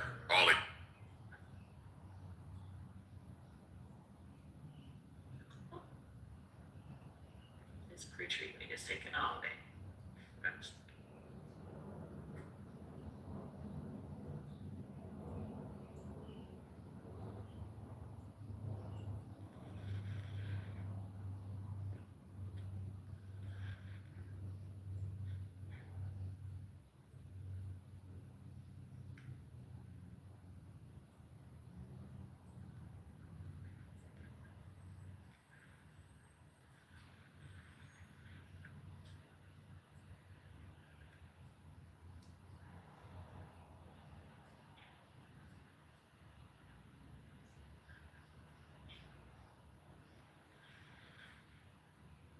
You want to apologize to her, maybe? Excuse me? So you think maybe you want to apologize to her, possibly? Wait, apologize for what? Or maybe coming at the person that doesn't have your back or did have your back in your absence. I just think, don't love me in my presence, love me in absence. Like, love me when I'm not around, you know? I'm sorry, Penny. It's hard to hear you. Your acoustical treatment seems to be a little off. Sorry, I'm treating my hair. Oh. Repositioning thing about treatment before What I you get doing started. today, girl? What you doing? What you got going on today? Well, I'm late to a hair appointment. And then, you know, nails, I'm gonna go have dinner tonight, which hopefully I'm not late for that.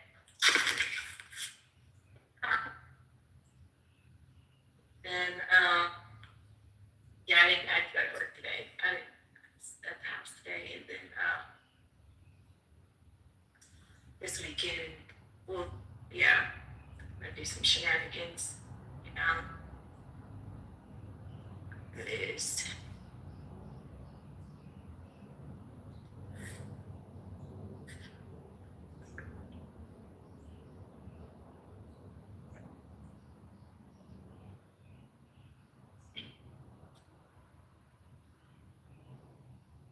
Did y'all see how Trump and Hegseth and JD Vance, they're now blaming all of the things that's happening now on Biden? Did y'all see that? But of course, like it's of course, yeah.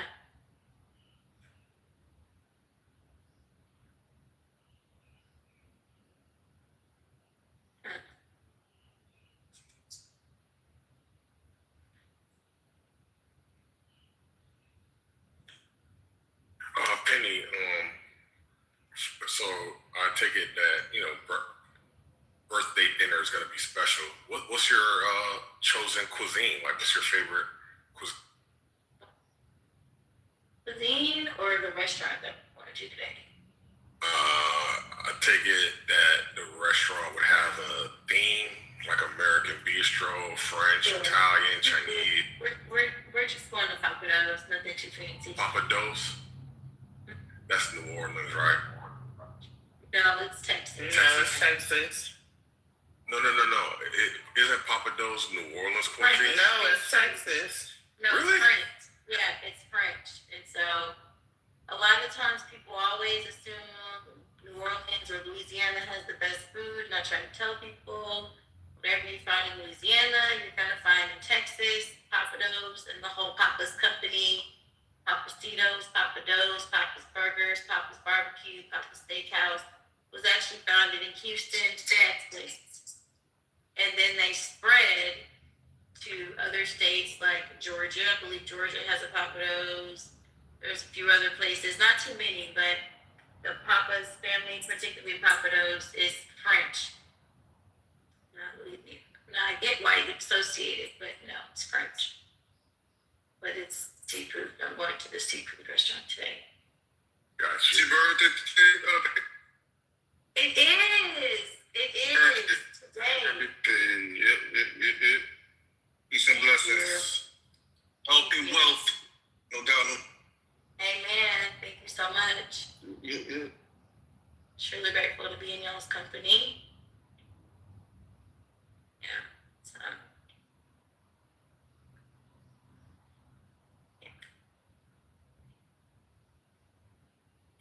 Penny, now that I've been so gracious and thoughtful on your birthday, do you feel bad about all the times you shot me to the goo? Does that bother you? Not at all. Like our past I exchanges? have a few more in me right now. Would you like for me to demonstrate? Listen, if that's how I show my appreciation to you on your birthday by letting you shoot me to the goo, then go for it. Sure. Like you appreciated Brooklyn for standing up for you in about a room of about 100 people. Like that appreciation. Listen, get out the car. You don't want to be in the car with Brooklyn for a very serious reason. Well, I'm not driving. I'm a passenger princess, so you know, I don't mind being in the car. Joe, are you intentionally trying to speak to us, or are you off mute, beloved? Sorry. No, it's Come okay. through, Slurpee. What's up, Slurpee? Hey, girl. What's up, Debbie? Hey, Slurp, Slurp. What the hell? Can y'all not have a clip? Can y'all play a clip? Because that's how Patty gets the room going. Can we honor Patty with a clip? Anything but attack me again. They're pitiful. Hey, Concrete, do you know that they were in here for a couple hours having a really good discussion? There were no clips before you arrived. And now you're placing demands on people. I don't know. It's just kind of weird. Happy birthday, Penny. Look at Spirit. Happy birthday, Penny. Thank you, Spirit. I appreciate the love. My pleasure. My pleasure. I think Concrete thinks that the room begins and ends when he's in here. Like we all kind of just gather. He's half right. It ends when he gets in there. That is. Spirit, as a real estate brother, I feel very offended. Bro, I'm offended that you're not in your cafe with the background noise. I am. I don't know. Well, you have voice isolation on. Congrats that you found that on your. I didn't know that. I don't know. Anyway, Spirit, as a real estate brother, I expect solidarity from you. And I'm not feeling that pause. But I hope that, me making you aware that we shared same trade and, therefore, like similar personalities. Well, let me tell you something. Concrete, I don't know where you are in the world. Professional trade. But can I give you some professional advice? I don't know where you are in the world. California needs so many contractors right now. It is insane. There's so much building from the damage of the fires, and there's so much work to be done. You could relocate out here and make so much money and have Wait, I thought you were in New York. Next 10 years. I'm in California right now. All right, let me ask you this. If you had to pick, so if you had California. to pick, no. Here's the thing. I don't like doing whole projects because they are basically quagmires, and I like to do one trade in and out as fast as possible. So if you had to pick one trade that is, the least supplied, which one would that be? Wait, one braid. It would be electrician. I don't like electrical work. What do you do? Plumbing? You do plumbing? No, I'm a. Is that? No, I'm a contractor. Are you a GC? No, but I'm saying, what kind of contractor? I'm a general contractor. Okay, what's your specialty? I like concrete. No pun intended. Because concrete work is like your foundations, your walls. You do the foundations. Yeah. I'll tell you what. I'll tell you what now. Without disclosing too much, I toured Altadena, and we know what happened in Altadena. I can tell you that they need like 1,000 of you out here right now. That I'm not lying. They have empty lot after empty lot to the point where it's really fucking sad. And the only businesses that have been planted here are design and build or construction or whatever. Those are the new basic stores and warehouses that have popped up in Altadena. So if they had 1,000 of you right now, they would be in business. So, Scotty, I have to say, I genuinely appreciate this information. I am going to investigate it, and I feel that you have restored the communal nature between us now, and I appreciate that. And this is where it ends. That's it. Concrete, have you checked out Midwest Indiana? I'm telling you, their concrete is in shit shape. I have to tell you, because contracting is so litigious, it's almost like thinking about new environments and new customers sometimes gives me the heebie-jeebies because you have to fucking sue people all the time or threaten or lean. So I'm actually trying to move into like more tech related to construction, which is there's like a lot of tech like holes in construction, and then maybe like buying and fixing mom and pop businesses instead, and then selling it, like buy it, fix it, sell it, as opposed to like trying to venture out into every market.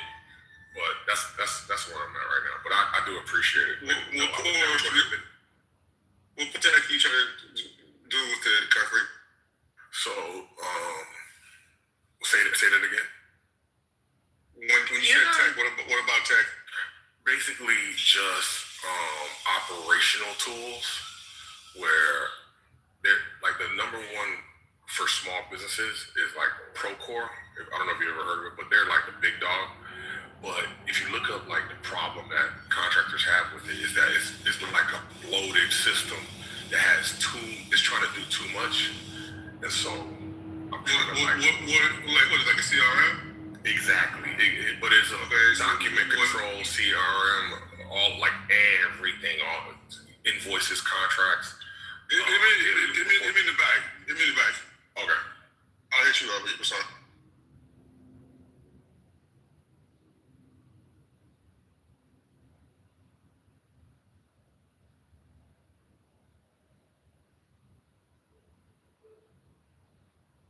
But I appreciate that too, Joe B. But yeah. Hello? It's getting really quiet. I love you all. Free Tory. I don't know how you all feel about that, but free my nigga Tory. What?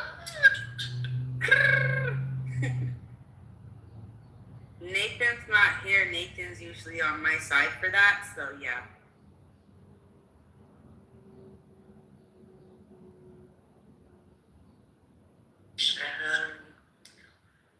Where has been Nathan from Mexico?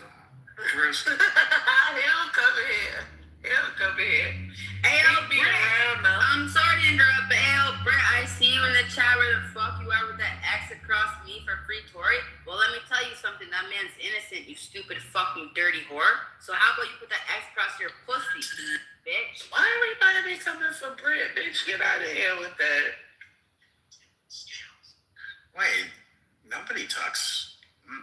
Not my Brett.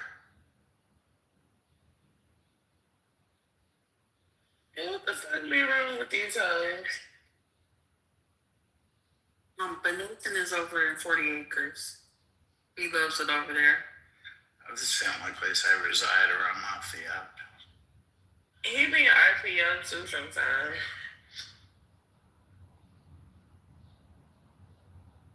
But he's trying not to say Mexico no more. The other day, he was in the room and he slowed it down. He said Mexico. It was so funny because I'm like, I know he trying so hard not to say it like he normally say it. Let's talk about the future. Let me tell you.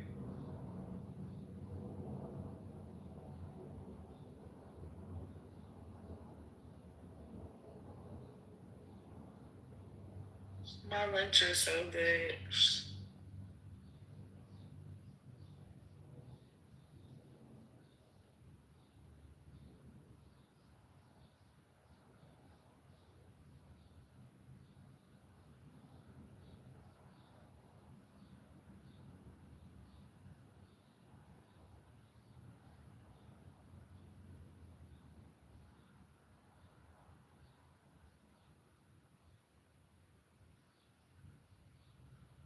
Janice, are you there?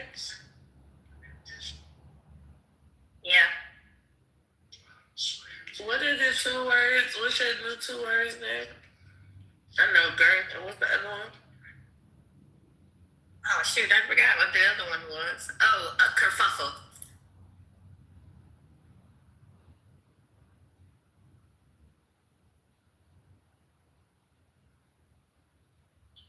lexicon gonna be crazy. Indeed. I've just learned so much on Clubhouse. That's why I have a CHD.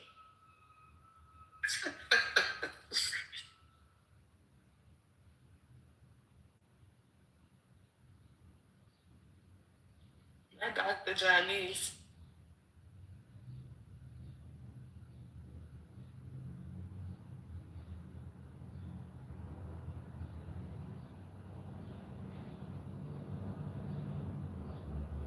I thought all of us had a BS.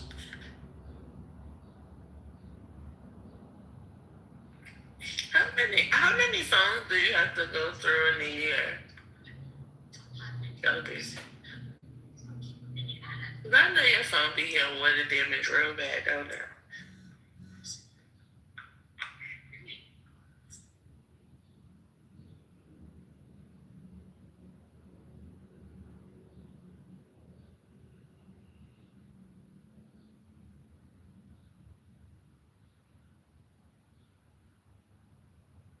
Slurpee, you didn't answer my question. How many phones do you go through? Oh, I didn't know you were talking to me. What's your question? How many phones do you go through in a year? Because I know you get a lot of water damage. Dumbass.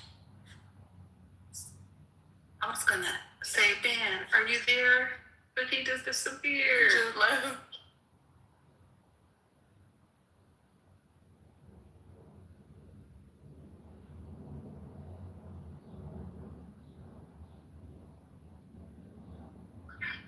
I wanted to offer to see if I could do a bio silence so that I can make it. A down silence for what? He said that I needed to change my accent, so I was gonna offer a vow of silence so that I can make it. TT though, that accent that you have is just a Michigan accent. It's not subject to just Detroit. Yeah, I was just gonna mess with them and see if I could offer a counter proposal. Yeah, you have a very strong accent, girl.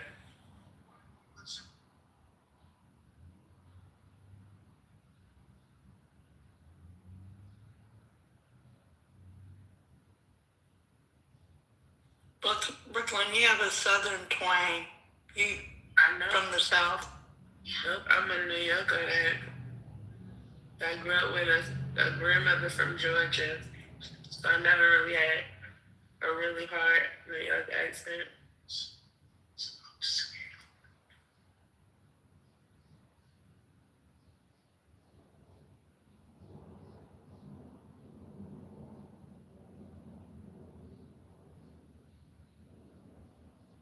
I think New Yorkers sound stuffy. I do.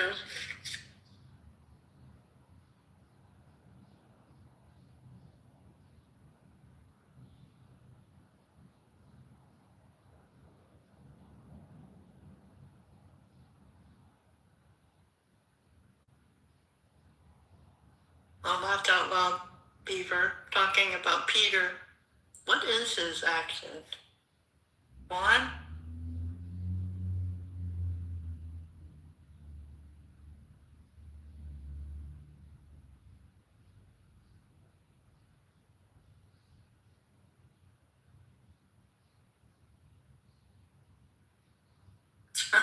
Terrorist. All right. It's different.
Monica, we might need to close the room and just restart a little bit later.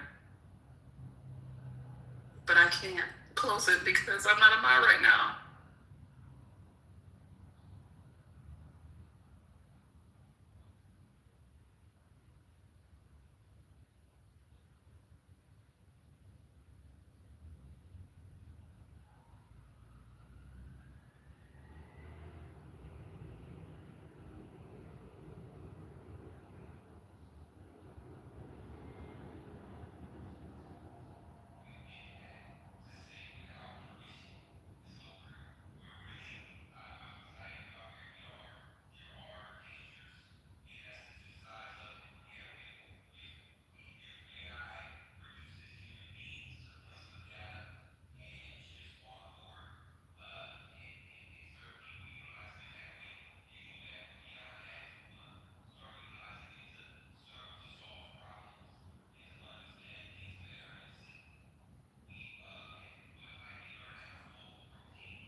just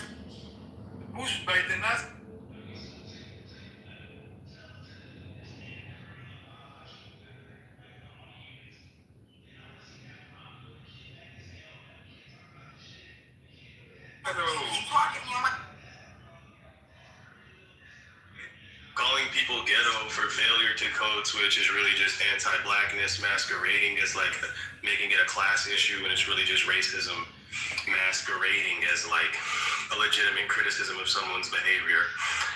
You know what I mean? It's like all in there. Well, did you talk?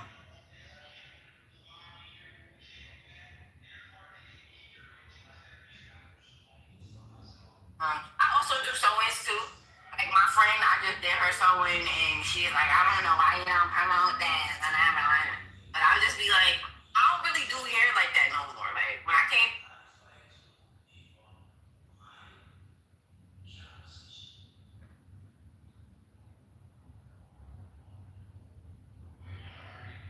Be professional in a professional setting. Jasmine Crockett is ghetto as fuck, and I hope she never gets any higher rank than she already is. She doesn't deserve to be in a professional setting. Just like me. I don't deserve to be in a professional setting. Okay? I might talk just like Jasmine Crockett. But I do good work, and I kind of know what I'm doing when I'm doing what I'm doing. So I should be in the back helping the machine oil up and run. You should know your place. If you're not a good speaker, you have to go to the back and support the speaker. The back of the bus. You have what? Role. You might be the reason why the machine is moving, but we don't need to know that. We need to hear the person that speaks well speak for you. Okay? That was number one. Alessandra, this anti-black thing, this is another reason why I don't like academia and I prefer education. They're teaching this in school, y'all, in college. They're teaching this in college. And you guys are like, well, they're more educated than you on what? Fallacies and theories and lies? Right? I think you've all made some great points that I don't even have to touch on because you've all made them. Shasha was on fire. I don't think she's anti-education at all. It's just, what is education? It's not what academia is pumping out, for sure. Half of you people sound like fucking flaming idiots. Really. Anti-black this. Chris Rock's anti-black. He got slapped by a faggot on TV. Okay? That nigga, Will Smith is anti-black. But you ain't gonna say that, though. It's okay to get slapped. It's just very sick, the rhetoric that most of you academia lovers pump out. And I've been in academia, but I didn't absorb all that shit because it's bullshit. It's bullshit. Okay?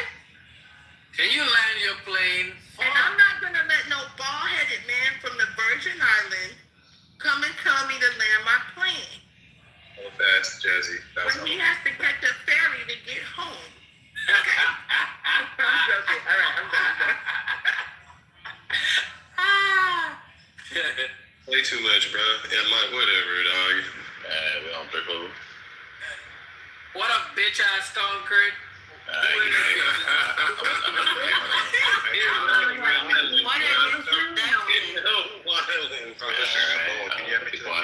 What up, bitch ass Samoa? Is that Incan? Hold on, Eric, if Jacotas isn't here. Well, no, that's been a long time. What up, y'all? I said this earlier. What up, bitch ass ML? Y'all genuinely gonna have to explain to me, and I've heard this before, like where we're getting like this notion, because I never agreed to the terms. Yo, like, can you, Don, did you put me in the queue? Yeah. Alright, bro. Wait, what? I told you I was gonna get you back, nigga. Don't cry. Don't fucking cry. I told you. Concrete is one time, bro. Baby dad, we don't argue with the help, baby dad. We don't argue with the help. He like 50 Cent Jr. Eric still. Oh my god. I've never agreed to the notion that Matt has these accolades that you guys have bestowed upon him. Like for some reason, you guys have like manifested that this guy is like, I don't know, some great historian. I never agreed to that. So like when I hear you guys like reference that, to me, I just like mid-tier at best. Like mid-tier, and I'm like comparing them to other. So Matt's a historian, Eric? Is that what you said? No, that's what they're claiming, and I'm saying I call bullshit. So I like. Who I'm is comparing they? to myself.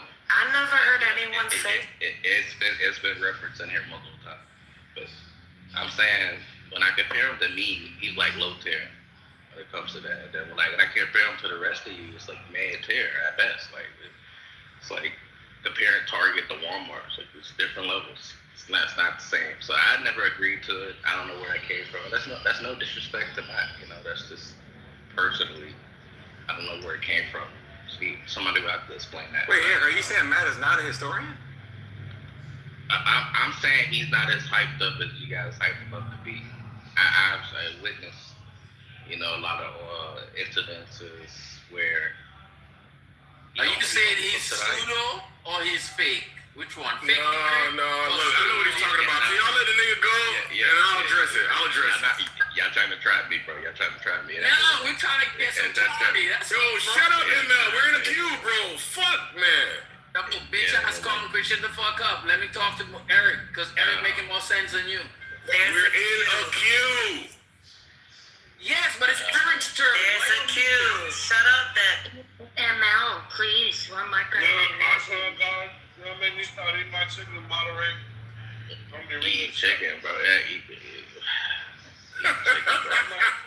Hold on, can I get into the You made us all look bad when you said that, bro.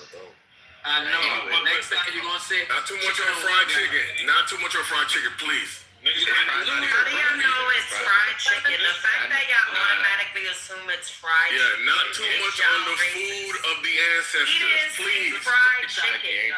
But it is fried chicken, and it's watermelon, and it's mac and cheese. Please, let us not disrespect the ancestors. How are you voting to poll that? Yeah, I guarantee you it's not it's probably from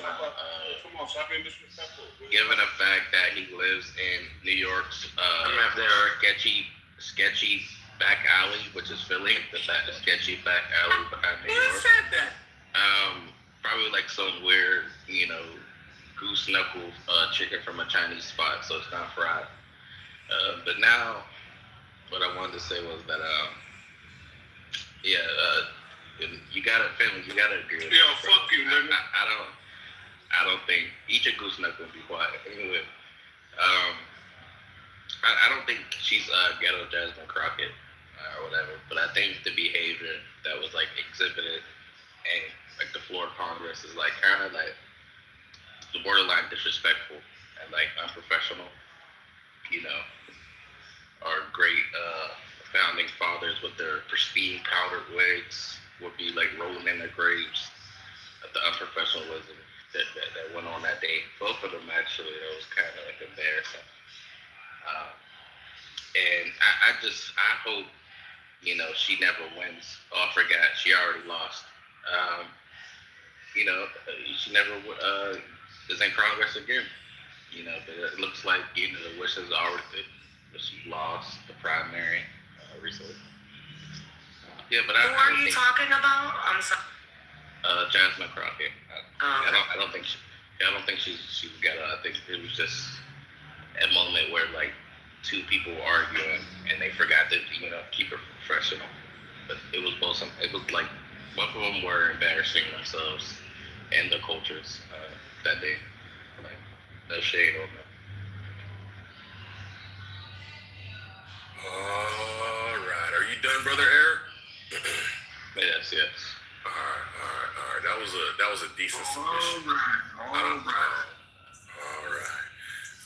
Brother Matt is not here. Hey Don, can you have me just Brother Matt is not here, and I'm gonna do the best that I can to defend Brother Matt and all the points that you guys have been making. Those Asians. Yo, ML, shut the fuck up! Shut the fuck up, ML! Fuck, bro. Yo, I never knew. ML, how the fuck do you have the tism, bro? How do you survive? Keep it up, man. How do you survive? With the tism. Only you, Congressman. No, nigga, no. You just did it to fucking Eric. God damn. Anyway, what's up, Cogito? You know Cogito's a good dude, man. He know I'll be fucking with him, cause he's a hopeless simp. And he knows he's raw simpery. It's like somebody who, smokes 6 packs of cigarettes. They know it's bad, but it feels so fucking good, right? So obviously that's Cogito's issue. What we're trying to do is help him to quit the habit. Obviously not cold turkey, but maybe wean him off. I think the drug addicts use something like methadone, or some other drug to help them wean them off their fucking, habits. Simpery is a much more addictive and much more detrimental. So we're gonna have to work with him. Anyway, Brother Matt. Eric tried to assail his historian credentials. Matt is definitely somebody who has a strong grasp of history. I don't know, he didn't specify which domain Matt, seemed to fall short. So I just take it that it's probably some corner or crevice within the history discipline that Matt may not have been well studied on or could, articulate in an impressive manner. And so, Eric probably took some points away from him for that. And obviously, we need context in order to see if it was like a substantive critique or like a pet nigger moment. Eric obviously left it to our imagination. So if you like Matt, you're probably gonna, imagine something that is, pretty normal and, not like damaging. If you don't like Matt, then you can imagine like the worst case possible where he just fucking lied or some shit, right? So that's Eric, doing what Eric does. It's okay, it's cool.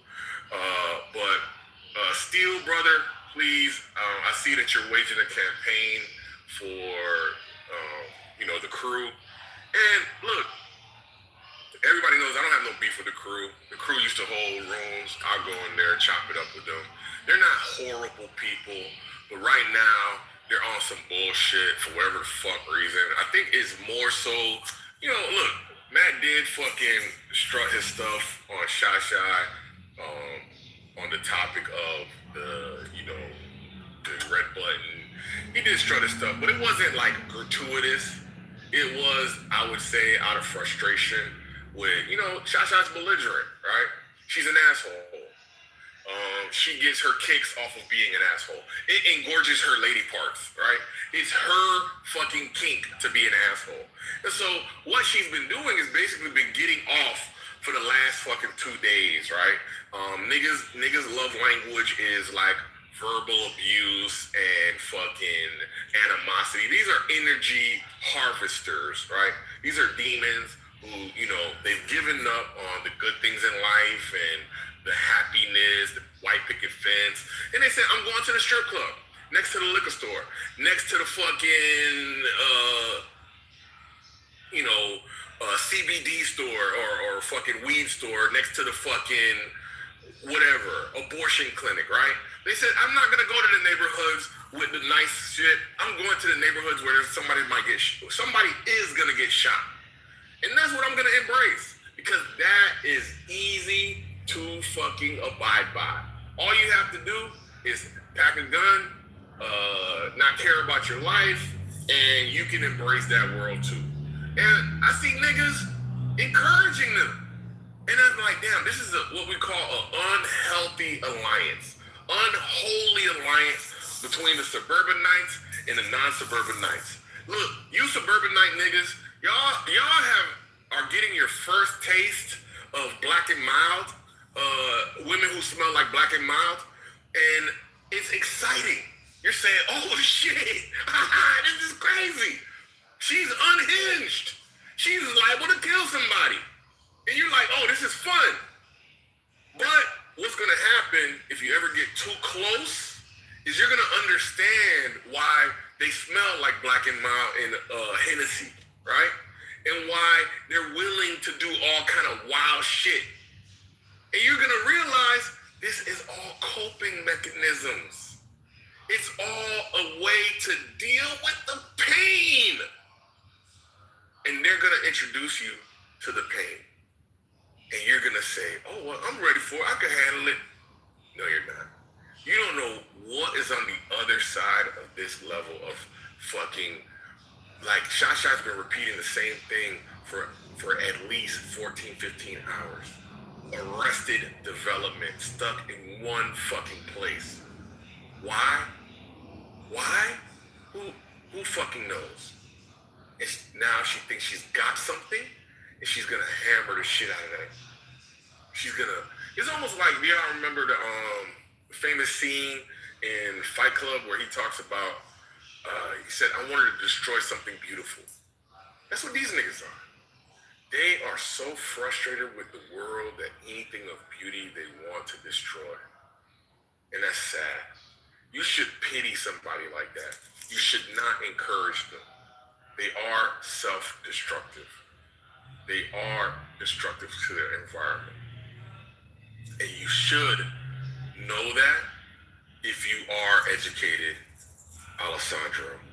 If you are educated, who else? Coquito. If you are educated, who else is on this? He's not in there. Anyway, Don, I added myself to the queue. Conquer you wild. Yo, did I say a lie, ML? Did I tell one untruth? You can't be lying on my sister Shy like that. That's right. Thank you. Shit, you out of your goddamn mind. Q, Finley's next. Going once, going twice. Finley's not here. Josh, I asked Dog if she could go before you. Is that acceptable? So what? You telling me? Yeah, bro. You gonna switch places with Shy or not? Oh, yeah, I mean, I'll go. Yeah, I mean, I think, listen, right? We can all do better. That's all I really got to say. I kind of forgot what I wanted to say at first. When I was referring to the thing about, like, the guy I know who's, like, a triple board certified, like, resident in, like, psychiatry or whatever, both in adult and child, adolescent, specifically in psychiatry. Of course, I'm sure he code switches, but, like, there's also a thing in healthcare where you need to know how to read the room, right? It's called cultural competency. It's a very, very, very, very, very commonly talked about thing in public health and also, like, healthcare spaces because of the fact that, you know, that fuels healthcare disparities. At times, healthcare providers do not know how to speak with their patients directly, right? So even if you want to talk about code switching, I mentioned that guy specifically for a reason. Like I said, if you look at him, you will assume this guy's probably this ghetto thug, you know, according to like math standards, right? But you speak to him in a professional-based setting, he knows how to speak to the quote-unquote casual person and to the professional person, which is why I was like saying, you know, even with the whole thing about the ghetto talk that he was saying, I have a big problem with that. I really do. The guy has dreads. He's big as hell. You know what I'm saying? Dark skin. I'm just saying, like, these are descriptive factors or descriptive, like, you know, things I'm saying that, like, once again, most people would assume this nigga's like a fucking, you know, fucking linebacker or some shit who probably can't read, you know, a fucking high school literacy book, but he is intelligent as hell. That's why my whole point was pushing back against the whole thing, against, like, the whole thing about ghetto behavior, because there's a lot of quote-unquote ghetto people I'm very well aware of who are doing phenomenal things. Let's be clear. This country word was again that you used. What was it? What did I say? There was a word you used. It's called what? Cultural competency? Yeah, there we go. Yeah. So I think you could call that a term, not a word.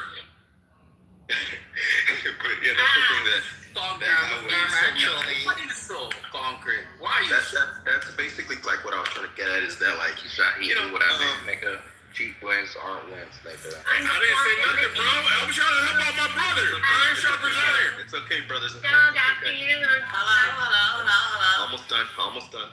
So yeah, that's the whole point that I'm getting at. That as a black man, I'm very disappointed, but just a brother, you know, man, as an immigrant as well, he should know better than to use those type of talking tropes. Because like I said, same shit gets pointed back at him based off of how he looks. and how he sounds. And it's just not a good look when he uses it towards other people because it looks even worse for him. But I got love for the So brother. you say I just want him. I'm not done. Just 1 second. I just want the brother to do better. He's a good elite brother, but like I said, some of his takes are horrible. He can improve, and that's what I'm here for. So one question. No. Go ahead. Are you saying that Matt gonna look the part as a historian? He looks like No. What I'm saying is that an average person, they might look at Matt and be like, "Yeah, this is just some black, uneducated, fucking drug dealing ass." Oh, I'm definitely arresting Matt. I'm just letting you know. Exactly. Yo, ML, stop, bro. Nigga's not even here. Come on, Steel. At least let me here to defend himself, bro. Yo, mute up. Oh, sorry. Yeah, mute up. Wait, are you done, Steel? He is done. Yeah, shut up, Being a nigga. weirdo, bro. Shut up, nigga. You want to be a man so fucking bad, bro. I'm just gonna say this, man. Yo, Mana can be booty shaking in this room, bro. That's because that ass. Yo, what's going on right now? What are y'all doing? Have some decorum. Yes, you did, because you left. It's my turn. I didn't leave. I was on the phone. You were gone. Hello. You were gone. It's over. The room feels like a boxing ring under harsh lights. Caroline moved first, calm, precise, landing verbal jabs that steadily push Matt back toward the ropes. Matt tries to answer, but his counters don't land. Each response gets checked, redirected, or slipped past. The crowd starts to sense the monumental shift. Concrete and Nathan step into the corner like seconds in a fight. At first, they shout advice, timing, aiming, defense, but Matt's still getting outboxed. When they realize the tide isn't turning, they change tactics. They stop focusing on winning the exchange and instead work the room, talking over the moment, shifting attention away from the clean scoring in the center.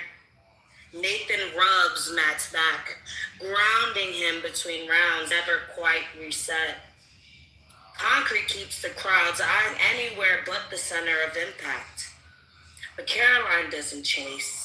She just steps back, composed, having clearly taken the round.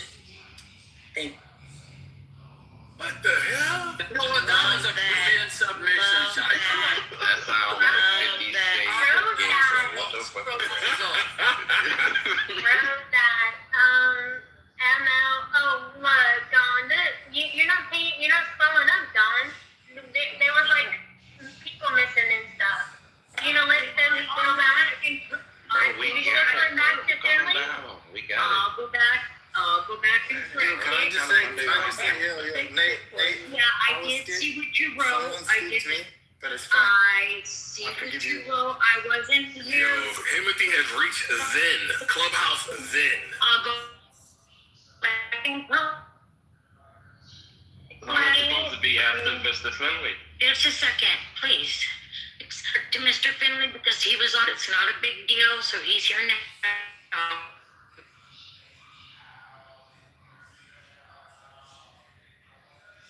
Hello, Mr. Finley.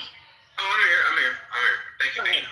So I was just wanted to re-comment on this whole Jasmine Carter thing again. I don't understand the vitriol toward her.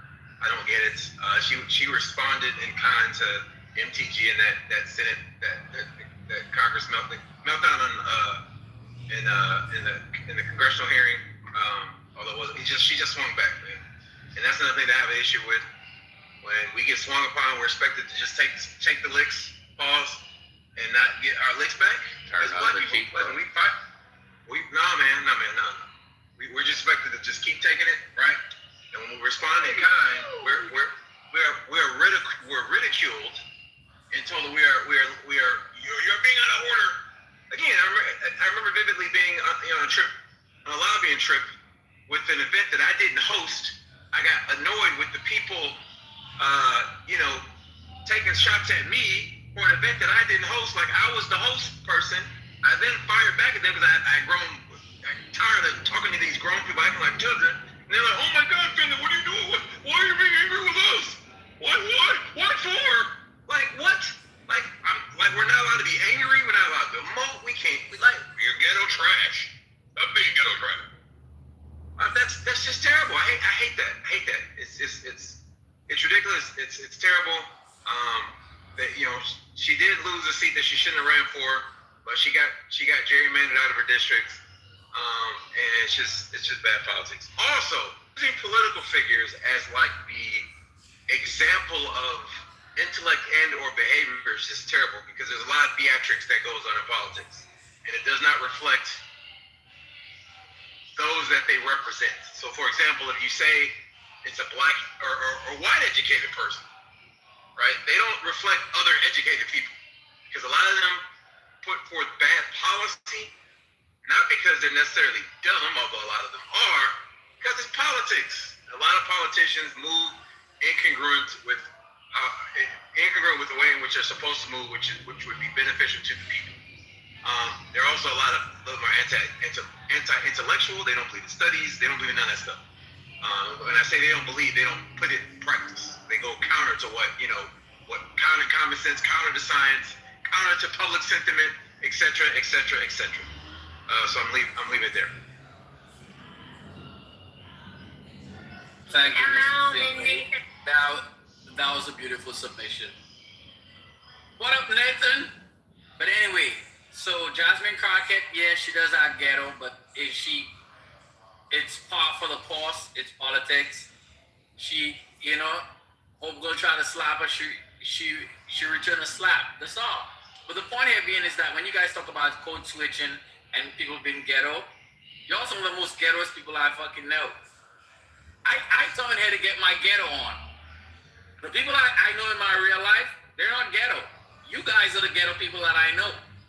So I think you guys are kind of should be pointing the finger back at yourselves because you're on an app being ghetto, but yet you calling somebody out for being ghetto. I don't get that. Concrete, he's a ghetto ass motherfucker. I wouldn't introduce Concrete to any of my friends or my family because he's fucking ghetto as fuck. And he's an idiot who thinks he's smart. That even makes it even fucking worse.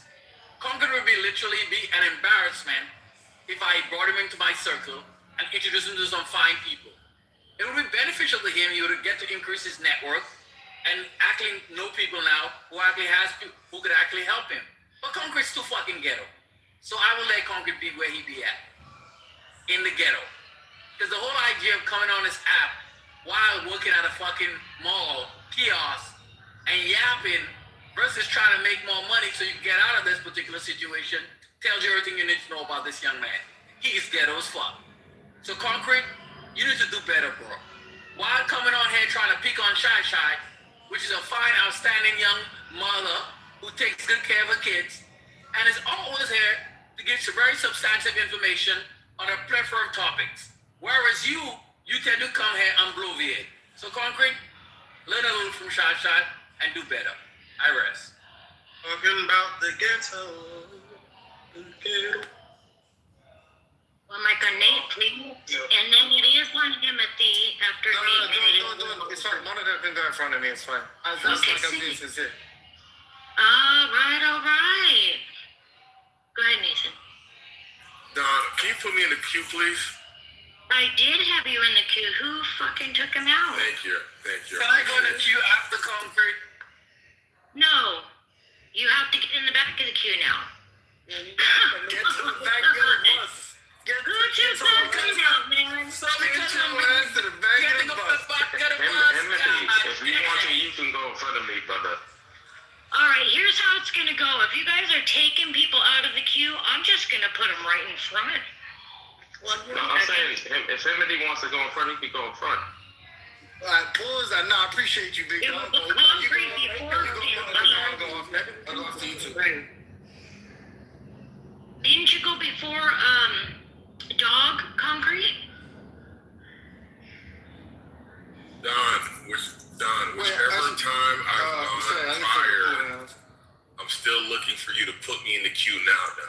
All right, I need you to do your fucking job, Don. Wake up. So I wanted to clarify that I didn't. I thought I missed you. I thought I missed you. Okay, as soon as they, okay, I'm just gonna go. I'm just gonna go. Okay. Go ahead, sir. Monica, are you here? Are you here, Monica? Hello. Just give me a thumbs up if you hear or not. If you need to hear this. Go ahead.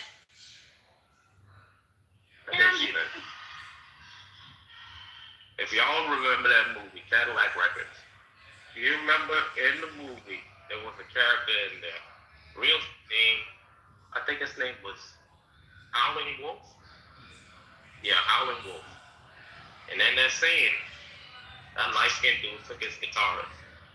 And he came into that club and he watched this dude play in front of his face. Play in front of his face. And he just watched. And he took that pistol out, everyone started running out the club. The day I witnessed Monica play in my face. Listen, I just happened to sneak in political correct. And guess who was on top of Go Black? Giggling and laughing. Monica. Monica Black Butt. I don't want to say the A word. She on top of Go Black. Oh, God. Let me tell you, did you run the experiment, the red or blue? Because if different ones, they was running it like journalism. And I'm like, yo, this I'm like, yo, this girl is playing in my face. She know I was there in that room. I'm about to tell you this, Monica. You do that one more time? Yep. I swear. Yo, Nathan, can I ask you a question? What's up? Is what you saw enough to drive a preacher wild? Is that what you're trying to tell us?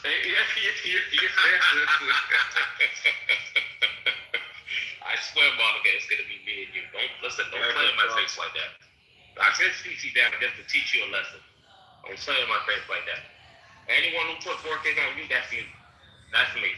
When they was there packing you up, I was the only one out there standing up for you.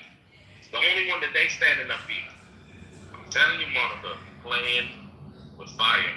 You want a thin piece of thread. Behind every great white woman, there's a single black man. I know. You don't trust that white woman? Bro, I do it, man. He playing at my face. That'd be the last time. Talk about, you tried it. Don't play in my face like that. What are you talking about? In between. You know what I'm talking about today. You didn't think I talked you over there at politically correct? Yeah. So what were you doing in politically correct? Don't you own that Watching you smooch up against another black man. Dancing up on the floor, something like that. Hello? So y'all don't want to know about the RJ doctrine? Monica. The RJ doctrine, I was going to bring it over here for y'all to You get your turn to you can rebuttal in this too. But don't, listen, all I'm telling you, don't play with me. I saw what happened. And you can't sneak your way out of this one. You was over there sitting on that man's lap, rubbing up all on playing in his face, in front of me. On it. I only give you one. Because we tight like that. Yeah, Mark, that's fucked up. Now her sleeping with other slaves. That's crazy, man. Timothy is next. I would never still Timothy's on the phone. Oh, yeah, Monica's next. And then Timothy.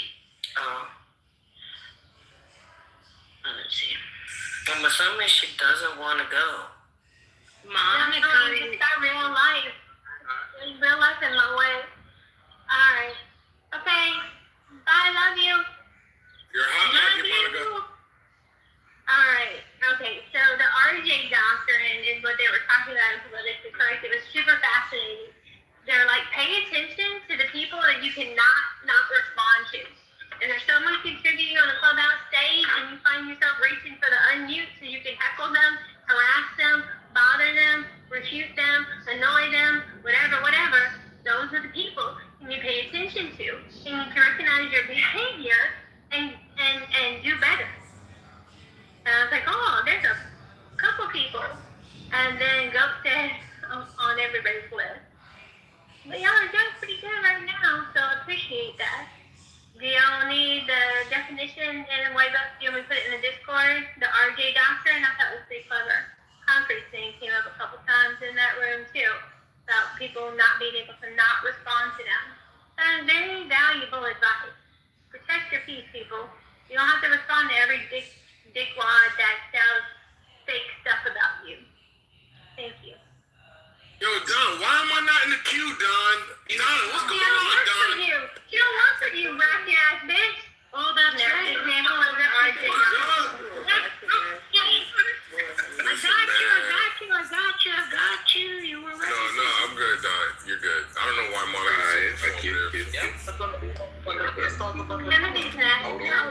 let's go. Q. And Don, I make fun of you. You not. Hold on, man. We're trying to get the business clear. Yeah, I can do all that. Good job, bro. Yeah, I don't trust Jazzy behind me. I'm gonna smack that out. That's up to you guys, but it really, it was Jazzy before you. I mean, Jazzy after you, and then you were before Jazzy. All right. Jazzy. Got you. Concrete's before Jazzy. Yeah, Monica. Let's talk about that, Monica. Okay, let's talk about the talk. Yo, what you doing? You had to let that hurt go, Nathan. What you doing? Why y'all having like this relationship talk? I'm not too good for infidelity. What you doing? Jazzy got a cute forehead. He said as he stepped out on us on TikTok yesterday. That's me. I don't know. I'm not too good on infidelity either. Why don't you see how look at Rash's whole app? Huh? You know what though? I don't go to politically correct and sit on the left. Okay, I'm done. Q. Yeah, y'all. Go ahead, There's a back channel for me. We don't have Or you can ask me like, hey, I want to hash this out. I respect it. Yo, Eric, this shit better be good, yo. Eric, can I ask this over for 2 seconds right quick? Yeah, but go ahead. Please. That's all you have to do with that. Go ahead. Now, Monica, when your little black ass slipped out on me, what you thought you was trying to do? Listen, white man, you don't control me. I do what I do on the app. And I do it well. Listen, that good credit, that clean good credit you got on Clubhouse, that's because of me. That's because of me. Oh, don't tell As me soon that as I'm you gone. made me. Don't tell me that. That's everyone. If you made That's it, me. you could. Ew. Can we move? That's me. You see that last name? That 23 at the end of your name? That's because of me. Nathan said he's gay. Alright, y'all done? If you made her, you could make another one. Yo, y'all gonna stop Jazzy, monster damn Jazzy. Yo, y'all gonna stop disrespecting my nigga. That's crazy. Yeah, man, they had to. Yeah, y'all gonna stop disrespecting my her, bro. Y'all better. If he did this to y'all, he be wrong, right? He had to get a little conversation off, bro. Speak from your scars, not from your wounds. Teams got yours, fam. He had to get one of his hoes in check, bro. Don't do kinks in public. We do. I'm not a hoe, Eric. I understand. You are. What else doing this? You're a hoe. It's a cute. Different. It's a cute. Sorry. Yeah, I mean, look, There's a cute for one mic on there, right? I hate to bring it, but a hoe is the definition of somebody that gets constantly beat on, you know, and then they just keep crawling back. And that's what I see. You know, it is what it is, but, you know, every hoe has to have a cup. But, Didn't you you know, used to be a moderator in here and then you lied? Nate was like, I was the only one that gave you food with water when everybody else denied. I was the only one who gave you yourself purpose. You still came back. Yo, this reminds me of the motherfucking, that movie, was it Us on Flow? That shit's crazy, bro. She wasn't good. She reminded me of that woman. Yeah, oh my God, that shit. Like, hold it down. Anyways, what was the name? Is that, yeah, that shit fucked me up. I can't even know what the fuck I was going to say, bro. God damn it. Fuck you, bro. Yo, word of the mother, bro. I can't even know what the fuck I was going to say. Who said some dumb shit? So that's what I was going to say. Somebody said something stupid. I was going to say something. It was on the stage. Who was it? At first, we need to discuss what is going on with your picture, Alessandra. Like, what is that? Why is that person so black? It looks like AI. Is that real? Like, that's what we need to know. Why is that person so black? You just, let's leave her out of this, man. She's just a model. Nah, Eric about to get his Nazi better right now. That is vicious, bro. Like, when you cross a certain line, where you be like, you're so black, you look purple, you're not even like the shade of black anymore. Like, that is outrageous. What? But I wanted to say, She's a real model. Yo, She's a real model. Yeah, dog, you gotta chill, bro. That shit was hilarious, what you said about Matt, bro. It's no disrespect to Matt. But all I could picture when you were describing him was like a fucking Caribbean Richard Sherman, bro. I I was like, that shit took me out.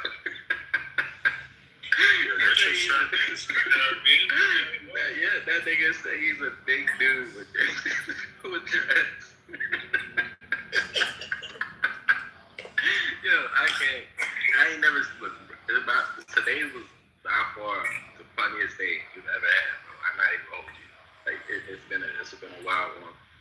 I got to give you your praise, bro. Who else was gonna say something? Jasmine Crockett. Yeah, I'm not saying that was wrong with her feeling, but you gotta agree that she was like,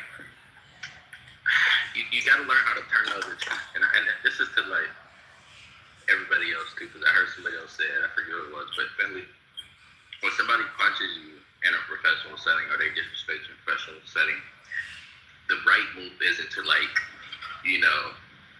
do the same thing that they're doing, because now you're just two monkeys throwing shit. And like, you don't want to be a monkey who's throwing shit. No, you want to be a civilized person. Like, you're never supposed to be like stoop low, but like below your station in life to like satisfy somebody's other incivility. I think like turn the other cheek, brother. That's what you gotta do. That's what she should have done. And guess what? She would have embarrassed whatever her name. You're hot, Mikey. Yeah, she would have. She would have embarrassed the white woman all on her own because she just was look stupid for trying to clown Jasmine Crockett when she continued to hold on to her civility and professionalism in that environment. There's a way to do things, and that just wasn't the way. And I think she has a big ego, and she's a bit arrogant, and that's why she lost. Respectfully, aside from the gerrymandering, she lost. There's no gerrymandering, Eric. It's a Senate. It's a Senate that the whole state votes. No, I'm talking about her house seat. Oh, she got she didn't lose that. Yeah. She just didn't have a seat. I'm saying if she would have just ran against the guy who, the district where like they combined hers with, she could have had a chance. She would have lost. Like a better chance statewide. She would have lose regardless, man. The house margins are a lot smaller than like statewide elections, and I think but a loss is a loss. It's like in Texas, you think you're like win a statewide election where like Donald Trump and Lincoln have like a +12 advantage in every election. It's like nah. So it was kind of like idiotic, but I mean, the enthusiasm was there, I guess. But like I said, ego played a part. And I don't know. Maybe she'll find something else in 2 years, I guess.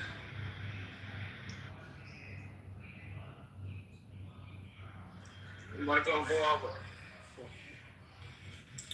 So you say she need to continue playing her position. Q. All right. I wanted to just name that the conversation is anti-black for a majority of reasons, and I also wanted to name that the way that we are using the word ghetto is disheartening, because we know that the term ghetto was placed on black people, and that term was not meant for black people. So I want to give a quick history lesson about where the term ghetto came from and why it's so important that whenever we associate ghetto with the word black, its implications. Here we go. So the word ghetto didn't start out meaning what people use it for today. And honestly, it gets real at the origin because it's a lot more serious than how it gets thrown around casually. It comes from Venice in the 1500s.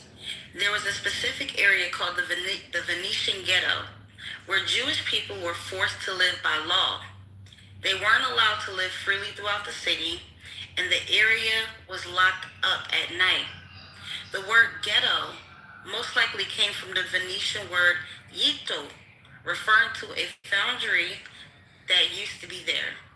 So originally a ghetto meant 1, a segregated area, 2, where a specific group, usually a marginalized one, was forced to live due to discrimination, laws, or social control. Over time, especially during World War II, the term became even heavier. The Nazis created Jewish ghettos, like Warsaw, where people were confined under brutal conditions before being sent to camps. Then the word came to the U.S. and it shifted again. It started being used for racially segregated black neighborhoods, especially due to redlining and systematic racism. Over time, it turned into slang meaning poor, ratchet, rundown, which things tend to get messy, right? Because people use the word ghetto to describe a certain behavior, style, or aesthetic, and it strips away the history and disrespects the struggle tied to it. So the word ghetto wasn't about vibes, attitudes, or behavior. It was about forced separation and survival under oppression. So I wanted to highlight that because a lot of times we often like to throw this around saying, hey, you're being ghetto or this ain't the dang ghetto, right? To kind of like perpetuate stereotypes that are not even true when it comes to marginalized groups. And I just wanted to highlight that. So when we hear people who have elitist mindsets, or when we hear people speak from a white supremacist ideology, just remember the origins of the word ghetto and how it is used to diminish a group of people. And I'll land there.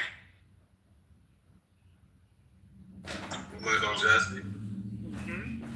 Yeah, I want to say shout out to that. The word ghetto was never for the Negro.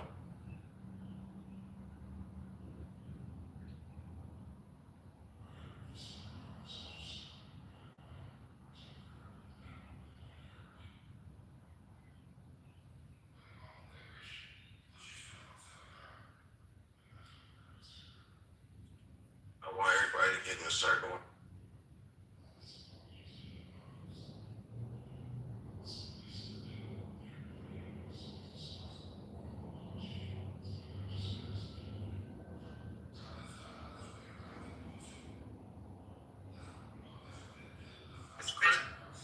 That is so okay. And who else said something I thought was good? Yeah, y'all keep talking about Jasmine Crockett. Like, she's ghetto. She has to go. And I know we're not supposed to use that word no more. I'm going to change it. She's unprofessional. I agree with Eric.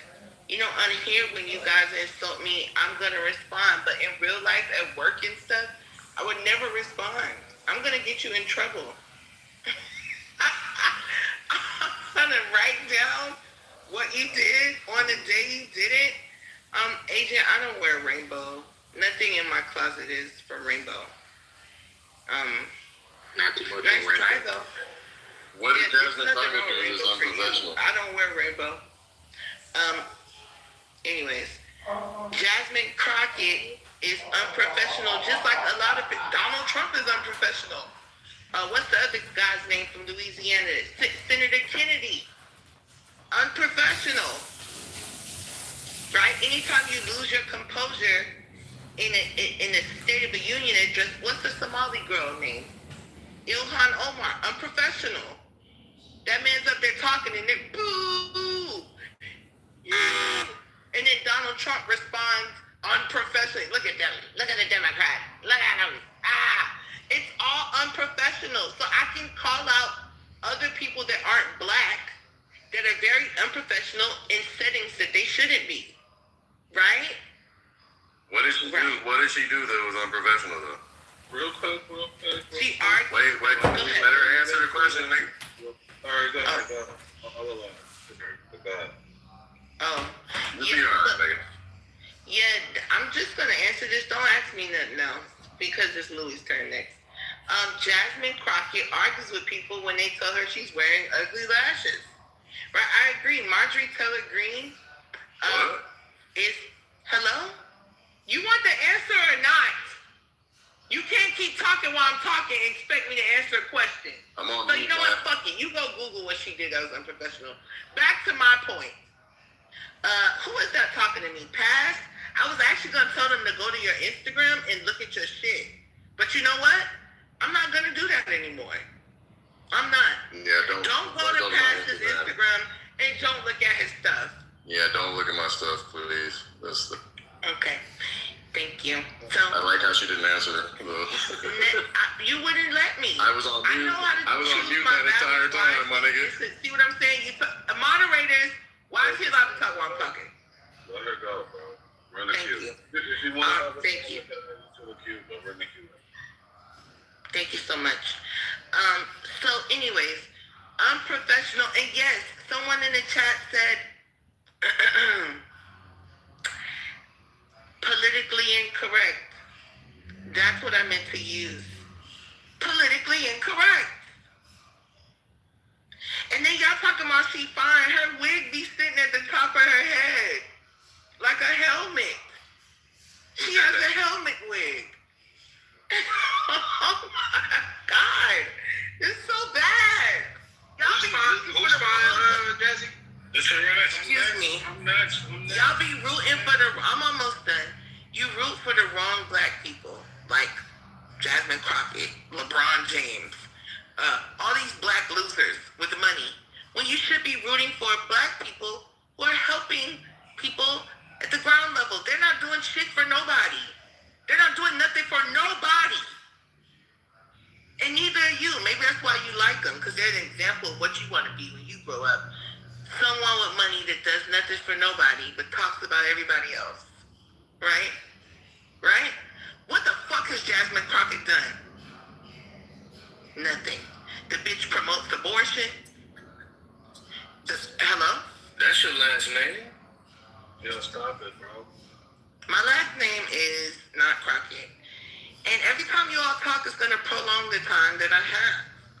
So I can filibuster a little bit more. Don't talk while I'm talking. So, Jasmine Crockett's done nothing. Neither have these unprofessional people that you all want to uphold and think because they went to Harvard Law School that now they have value. They have no fucking value. Your value comes from within, not from your degree. The degree is for dumb people who think they stop you in your tracks and say, wait a minute, what do you know? You have to then show it like an ID. And then they'll allow you to talk. That's what that degree is for. But don't think that it makes you valuable, because once you get in, you still got to prove yourself. Unless you got some money or some clout already. Okay? So that's my TED Talk for the evening.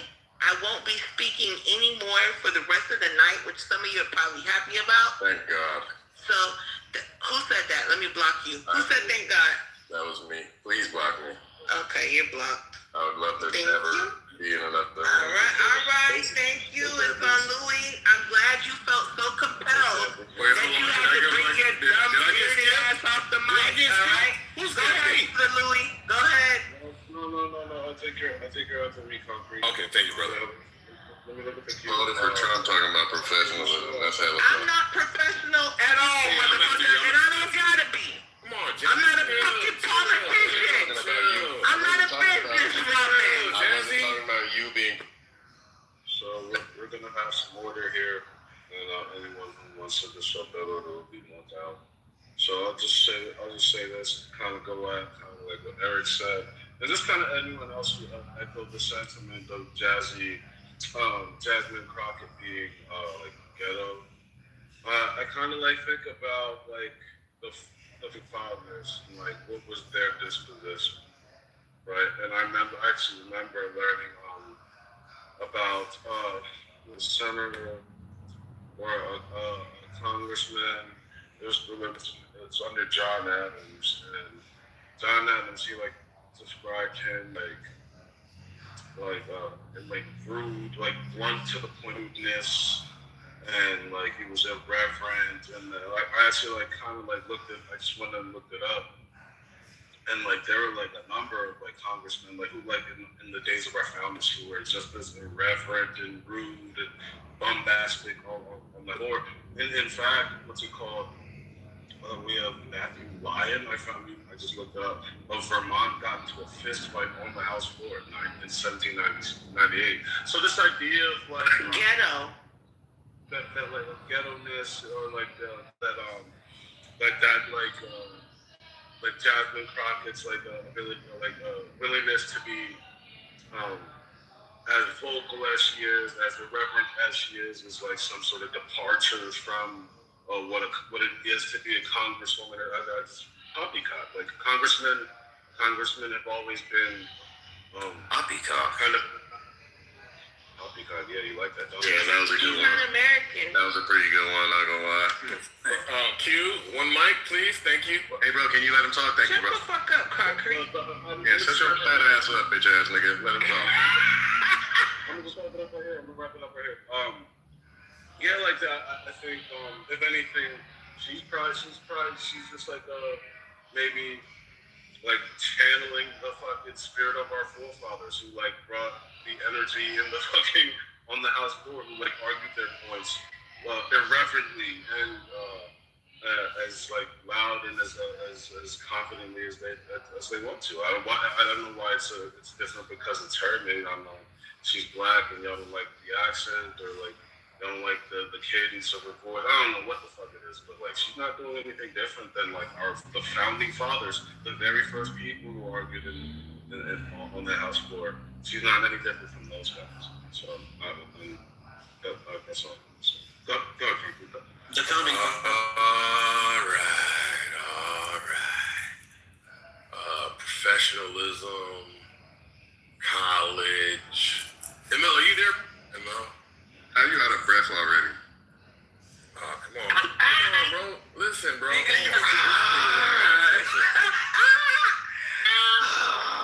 That shit was funny. Attention.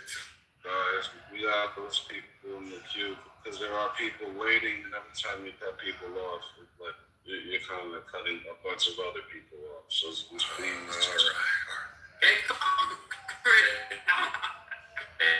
Thank you.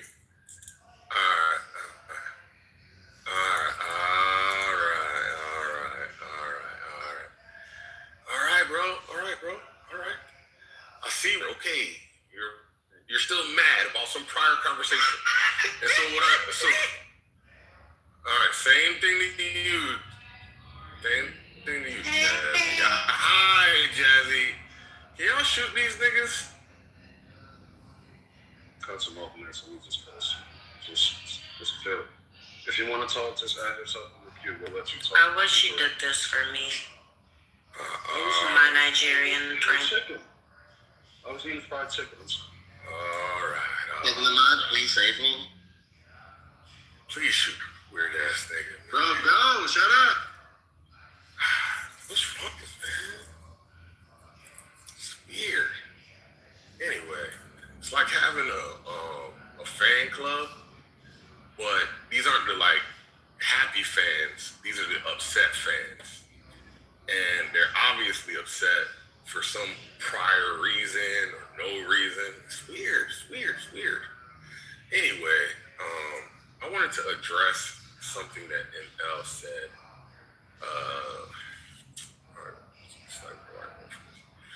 You know what?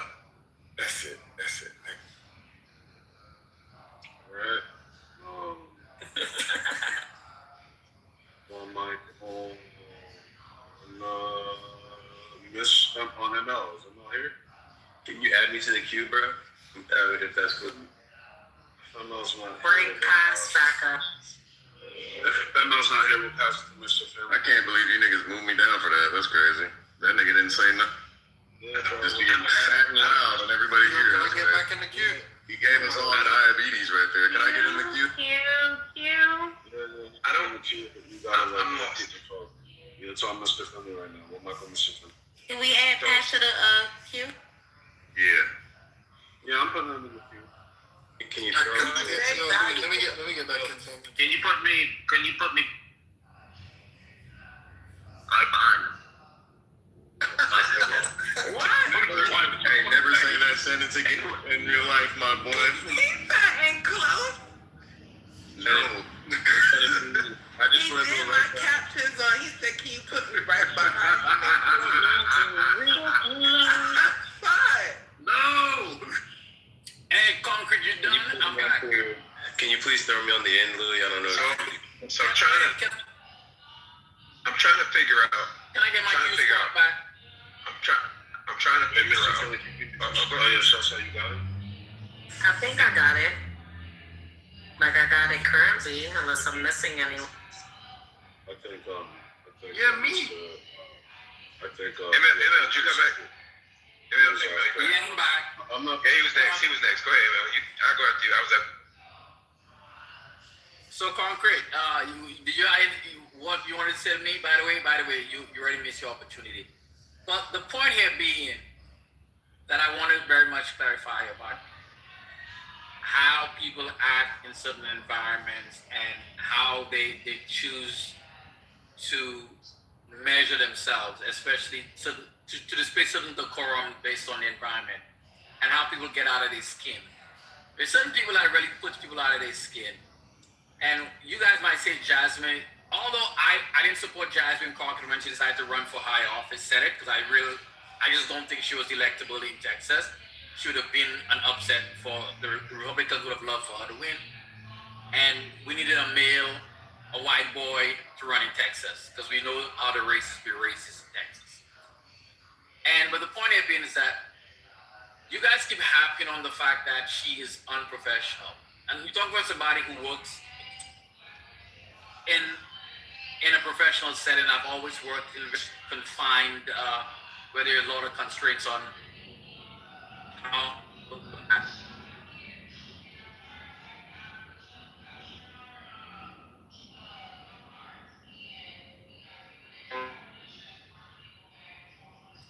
Yeah. You're in the Matrix. I don't know why they won't tell you. No, he cooking, I hear. I don't think they want to hear you, bro. You're in the Matrix. I think you're at the Matrix. We're not allowed to interrupt to say that. Who was that? Who's it's on Mr. Finley right now, right? Damn, they just skipped. I think his, I'm gonna muted up though. If it was him, He wasn't even done talking. He muted up and just left the room. We can't hear him. Someone's dial-up is. Yo, what the fuck in the AOL was that? What was Someone's dial-up working? Yo, why is that like 2003, bro? Yo, one mic on Mr. Finley, bro. One mic on who? Mr. Feeney. No, he already went. Yeah, he just won? He went earlier. I don't know who I did not go. I did not go. You just spoke. I did not speak. We're going off the queue, Jazzy. The queue. I started speaking. ML came back. ML actually wanted a spot back. I had not started yet, so I said, go ahead, ML. You were in front of me. I didn't speak. So I wanted to know. I wanted for a couple of things that were said that did make sense to me. One, I don't know who said. I don't know if anybody said Jasmine Crockett was good looking. I never heard anybody say that. I don't know why. I don't even understand that. But also, I'm just defending the fact that people are calling her ghetto, which I don't think that she is. And Louis, you're correct. Congress, the way that people behave on the floor, on the floors of Congress in those hearings it's always been, crazy, for lack of a better term. The fact that she's held to a different standard just highlights what I've been saying since I've been here. When we do it, it's ghetto. You're ghetto, blah blah blah blah blah. But when everybody else does it, it's like, oh, there's passion. It's passion. They're showing passion, right? And it's nauseating to hear that. So I'm just defending that. Also, she was never going to win. There are black electeds in the state office in Texas history. I think 3 were like railroad commissioners and 1 was a judge. That's it. Like that's all in the entire history of that state. So yeah, black people ain't getting elected in Texas. But we're supposed to believe, race doesn't play a factor in the politics. No, we passed it. Or so the Supreme Court and Republicans want to tell us. Which is why they've been gerrymandering, push and fight to try to push back against. Push back against. But yeah, all your business. against the Voting Rights Act. But again, this is why black people don't vote for the red team, because the red team bends over backwards to prevent blacks from casting their vote and for their votes to be heard. They bend over backwards to make sure that blacks are not represented in offices. They bend over backwards to make sure that the black perspective is labeled as less than, right? And then they try to gaslight black people, say, use own the plantation, son, use own the plantation. As if black people are dumb, and as if the party that most recently gave something to blacks was not the Democrats, even though the Republicans have not legislatively given blacks anything specifically in 200 years. What have the Democrats given us? I didn't interrupt you. I want you to keep talking. I didn't interrupt you. Come on. Oh, okay, my bad. Keep talking. I don't want you to talk. While I'm talking. Okay, my bad. Cute. So, but it's nauseating to hear this whole ghetto conversation with Jasmine Crockett. She wasn't gonna win. She was gerrymandering out of her spot. She's an educated person. She code switches. She's not done anything. They want to talk about when she does like TikTok stuff, does like ethnic stuff. I'm gonna use the word ethnic, black stuff on TikTok. That's ghetto, right? It's a jab at all of us. It's a freaking jab, and it's annoying. It's freaking annoying, right? But this is what we do. And then, but what makes matters worse is black people co-sign this stuff. Black people co-sign it, right? Black people freaking co-sign this stuff, and then have the I'm not gonna go there. It's just nauseating. It's frustrating. But I just want to land by saying this: gas, which is past the gas stations, $4.59. I'm tired of all this winning, y'all. I'm tired of all this freaking winning. Bro, this game doesn't mean but anyways, I'm a Congress suck, bro. But anyways, one more time about Eric, please. About that time again. But anyways, I think I don't know if you guys responded to it, but I feel like I'm the only one who made the objection to Jasmine Crockett. And to be clear, Eric, I wasn't jabbing at you because you're not black, you're Italian. I feel like the point is not really being addressed. Like, I hear like the thing where like, you know, people are like attacking her because she's black. Yeah, that exists. Like that comes with the nature of being black. Like that's always what happens. But like I said, the correct rebuttal to the objection of her being unprofessional in this instance with Marjorie Taylor Greene, because you know, Bob Jefferson in 1835 during the old racist white boy club, you know, used to drink beers and have sex in the, you know, Hall of Congress. Somehow that like allows us to do it. It's not the correct rebuttal, right?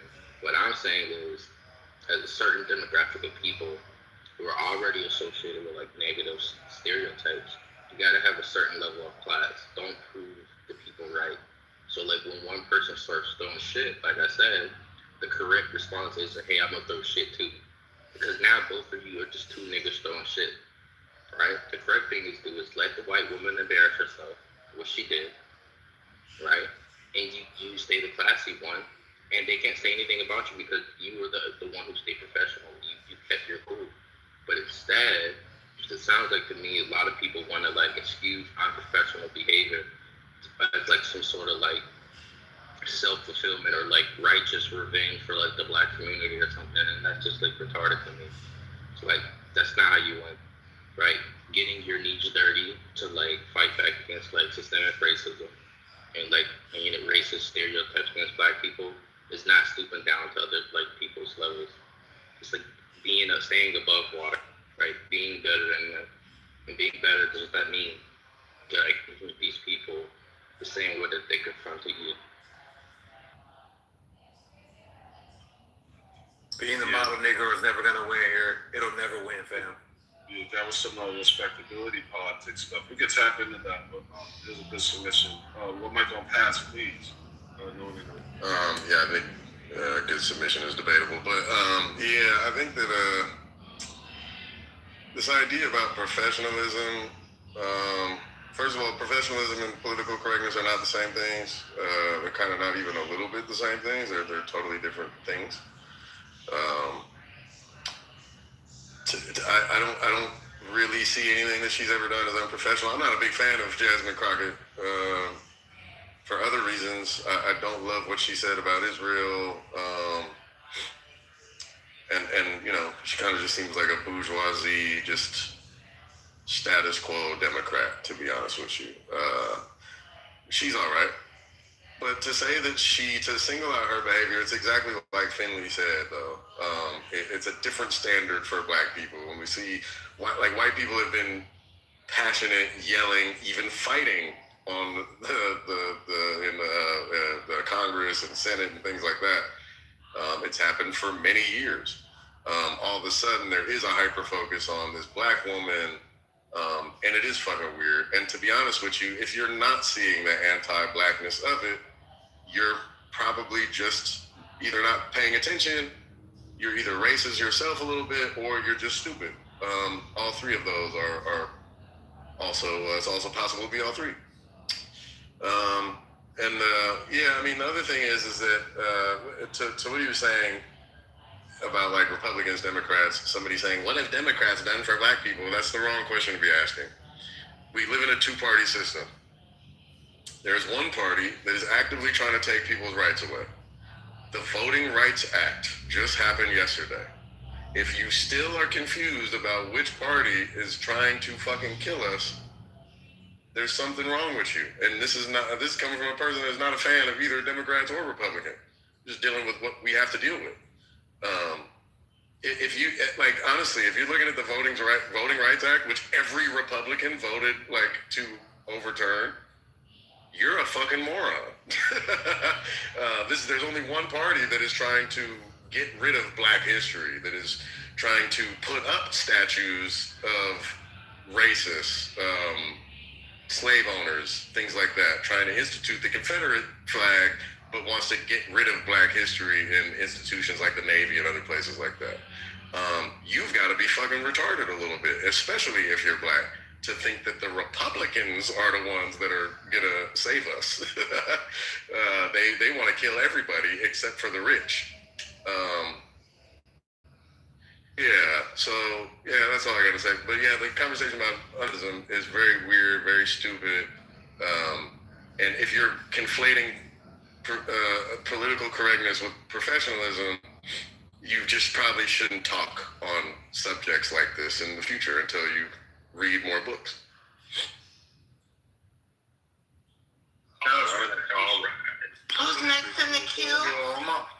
It's Himothy, the good brother Himothy. I thought I called right behind. You did. They messed you up, bro.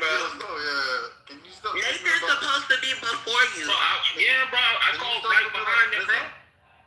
Yeah, but stop describing like it's so intimately. Like, the fuck? Last time I wanted to get real close, bro. Can I just wait till the middle of the night? He asked to get behind past close. Thank you. I'll be quick. Look, I kind of just wanted to defend Matt. I'm taking my time when I go. I kind of missed the boat on the... Hello? Can you please relax? Yeah, I'll relax. Alright, thank you. Appreciate you, Jazzy. Also, like, I don't know, I saw some, like, barbs being traded by passwords and fucking, Creep. Obviously, Creep's my guy. But, like, I'm kind of a fan, I'm not gonna lie. Like, I didn't know, like, I just... Who's your man? Did you say your man is, brother? Concrete. I like Concrete's my guy. You a weirdo, brother. Y'all both some weird-ass niggas, man. That hurts. It hurts. You know, what's that phrase about, like, fucking meeting your idols? Though you're never my idol, but, I followed you guys' shit, like, grind time and stuff, so... but, cool, man. Sorry, anyway, but let me not lose track. On the Matt thing, I think still, you're uncharitable.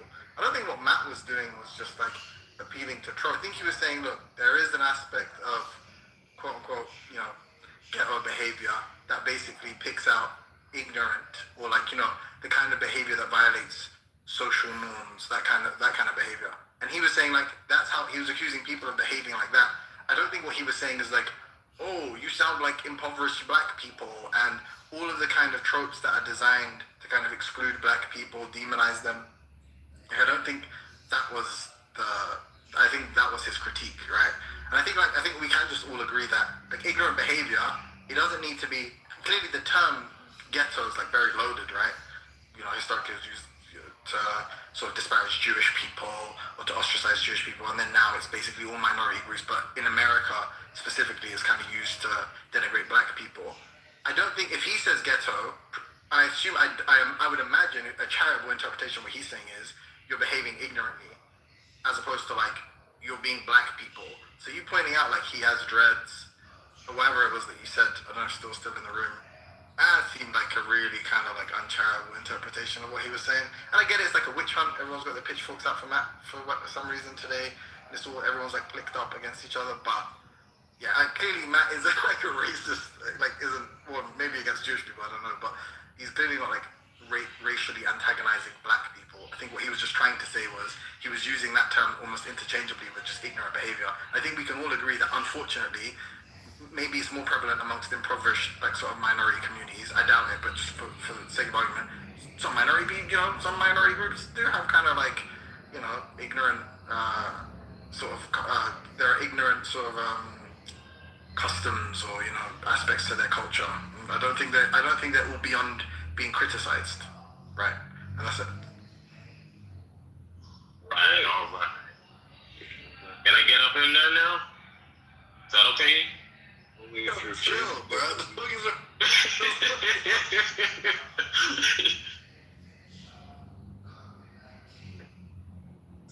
Oh shit, that nigga passed left. Yo, I got yo. Bro, oh my god, y'all let him leave before I can cook up, Yo, niggas fucking retarded. Bro, I wanna punch you, bro. You come on, man. That was supposed to be me. Let me think, bro. I can't, bro. Bro, I was about to give my flowers. I was about to fluff, bro. Dang, man. You messed it up. No. We ain't. Look, Eric, we're not asking for selfies. I'm just saying, look. No, I was about to cook up. I don't know what Nathan's about to glaze. I wanted to cook what he said. But he doesn't deserve it. The first time he came to Chillington, though. He doesn't deserve flowers. Yo, he used to come in here and crash out on a damn near daily. Yeah, on a bunch of time, bro. Yo, him versus Cologne, right? Yo, I knew him from classics. I knew him from crashing out on Chillington before I knew he battled Wallahi. Yeah. Wallahi. But he was rude to Creed, which made it awkward, because I was about to play history, bro. And they don't do the thing, man. Yo, Nate, you can't do that, bro. Nate, you can't. That's Nathan's pronouns, bro. Saying Wallahi is crazy, Louis. You're not a Philly nigga. History Day is not going to be, one-sided, somebody got hurt in a conversation. History is a mutual combat, mutual animosity that has been linked. Hello? I don't know this nigga. I know him, but I don't. Come on, I don't even remember what I'm trying to learn Timothy, bro. I was about to glaze, bro. Yeah, I don't know who that nigga is. Look at you, bitches. Why y'all talking all this tough shit when the nigga leaves? I spent that money on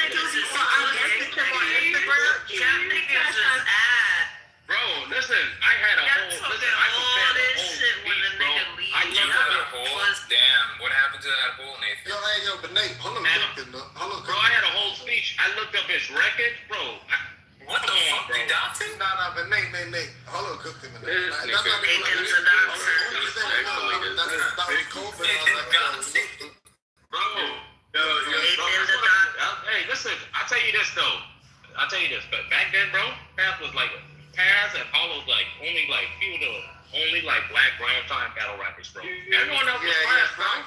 You know what I'm saying? We don't know that was a classic, bro. Word, respectfully. But he in here, man. Timothy took my shot, bro. You gotta glaze him. Y'all don't know how to glaze the right people. He deserves to be glazed. He does not. Nah, bro. I had my picture, bro. I had my picture with my dad, little Marvin Weatherford, that I signed in. Timothy couldn't fucking be. And he left. He couldn't fucking be. He left. That's crazy, bro. Well, he is a little arrogant, and I don't think you should glaze him too much. But I mean, you want to glaze him, go ahead and glaze. Yazzie, I didn't answer your opinion. I'm gonna do me at the end of the day. Yeah, go ahead, faggot. Go ahead, faggot. Do you? Get up on him, cool. Get on his ass. That's right. Do you, baby boy? Don't have conversations about politics. There's low key. And he said the Republicans are trying to kill us, Eric. That's what he's saying. It's very retarded. Yo, The Republicans are trying to kill us, bro. this is one of the worst time I played. Hey yo, Nathan, can I get like a 25-second recap, please? No, bro. Alright, No. I got. Let me just finish my time in the queue. I just want to say that. Oh, there's a queue? Wait, there's a queue? Yeah, fuck this. Yeah, yo, GG's, take care. Fuck this shit. Yeah, Bye. Okay. I just want to say this. Look, today, it just exposed that Matt is right. Let me just put that up there. First of all, Matt is right. There's some people that love to engage in ghetto-ass behavior. And no disrespect, this Puerto Rican girl who claimed that she's not black is one of those individuals. So it doesn't have anything to do with color. Shy is not black. Shy, I tell you she's not black. She's Puerto Rican. I am black. And that's the way. What are you talking about? Okay, that's cool. Now you black now. Yeah, now you black now. Right? But when I first met you, you told me, I'm not black. I'm Puerto Rican. I'm not black. I'm Puerto Rican. I'm Spanish. It's just I'm 21% black. Come on. Anyways, like I was trying to say, what makes you black is being African American. What makes you not black is just having African ancestry. Alright? So anyways, like I was trying to say was like, she'll tell you she's not black. Right? But one thing she does act ghetto. And that shit right there was deplorable, embarrassing. Oh, you guys think you're smart. You guys think Poindexter. Yes, you think that was a whole argument for the past 3 days. You think you're smart because you chose red. You think you're just smart because you chose red. Oh, you think you're smart because you went to college. Oh, you think you're smart because you did that. And it's like the only people that bring up intelligence as an insult are ghetto people. That's the only people I know who talk about being smart as an insult. Oh, you're just smart. You just think you're smart. That's it. The only people I know ever did was ghetto ass people. You know why? Because ghetto people, they don't appreciate education. The reason why they don't appreciate education is because they're dumb. That's the reason why. Dumb people don't appreciate dumb people usually sometimes they get them. Why y'all niggas remember all that shit? Y'all mad disrespectful, bro. Word to my mother. Hey, come on. Oh, you remember when I was doing it to you? You said stop it? I'm just saying, bro. I'm gonna keep going, bro. Yo, shut the fuck up. I'm gonna take your stop as a keep going, bro. Just watch. Anyways, like I was trying to say. Don't touch my fucking name, bro. Whoever it was. I remember that, Eric. When you say stop, I'm gonna just keep going. My bad. So anyways, like I was trying to say, yeah, man. I don't think anyone in here acts smart. I think we just have some smart people and some people that ain't smart. And the ones that ain't smart, they engage in this type of behavior. Oh, you just mad because I packed you up. I won. You just mad because I'm right and you wrong. The only people who needs to feel good about them being right are people who are always wrong. That's like a king having to remind the peasants that he's king. He ain't never up to do that. Okay, Thank God they're done. I made a multitude of arguments the past few days. If you listened, you would know this. And I actually never made the argument, you guys think you're so smart. If anything, I argued that you're a cocksucker.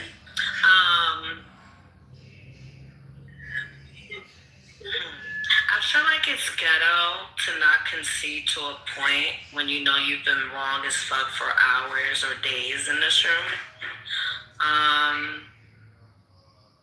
I think when you argue till your death before you would admit you lost this debate to a woman, you're ghetto. I think it's ghetto to jump people. I think it's ghetto to not allow people to get a thought out before finish speaking because you're afraid they're about to destroy your argument. Being loud or cursing or insulting someone back when they insult you aren't the only things that make you ghetto. And I think a lot of you have displayed ghetto-ness in the room. Matt, Nathan, those who try to act like they're not ghetto are usually the most ghetto. So yeah, they might not curse as much as I do, but they do act ghetto. So you guys need to pay attention to who's hurt in the room and who can't let go of the grudges that they have, right? For whatever reasoning they have, whether they lost a debate, whether they feel like you made them look stupid in the past, you guys need to let it go. I think it's very ghetto to hold grudges. And yeah, you know, don't be a retard. That's all I'm saying. Like, if you're gonna pronounce yourself as the smartest of the room, then give me bullshit links that you provided as proof of why we should support genocide. You're gonna need to do a better job than you're gonna need. I can't go with, trust me, bro, I graduated from NYU. That's not convincing me of anything. It might convince other dimwits in the room like Nathan, but it's not convincing me, you know? And I also think that using logical fallacies like an appeal of authority is also ghetto. I think there's other ways to make your point, argue whatever you're trying to argue without telling everybody, trust me, bro, I'm educated. Yeah, I think I'll add my submission there. Thank you. All right, I guess. Yo, Matt, please apologize, Matt. Please, brother. I mean, I think I need to do the apologizing to Matt because he's in the chat crying. But go ahead, Alex. No, it's all good. It's all good. I feel like bro, yeah, man. Shy got you, bro. She backed you up. But fuck it. We've been talking for years at this point, bro. Motherfuckers disagree. Who cares? We disagreed about some shit. I think that on the whole unprofessionalism shit is like the fact that everyone is like harping on Jasmine Crockett being unprofessional and Pete Hegseth is a fucking alcoholic. Kash Patel is a fucking alcoholic. Donald Trump is a rapist, a criminal, a goddamn. He kicks it with pedophile. Like, what the fuck are we talking about? Like, this is completely unserious. Like, Donald Trump is literally belligerent, curses, insults people. It cannot be taken seriously, right? And so, but then here's all the shit to the people that are like, well, here's why if you just code switch, shit will go better. Half the country thinks Donald Trump was right when Donald Trump said that Obama is a Kenyan immigrant and a fucking, and like, you know what I'm saying? Like you could be Barack Obama, right? You do everything perfectly. You're professional, the most professional black man you could possibly fucking be. People will still complain that you have a tan suit.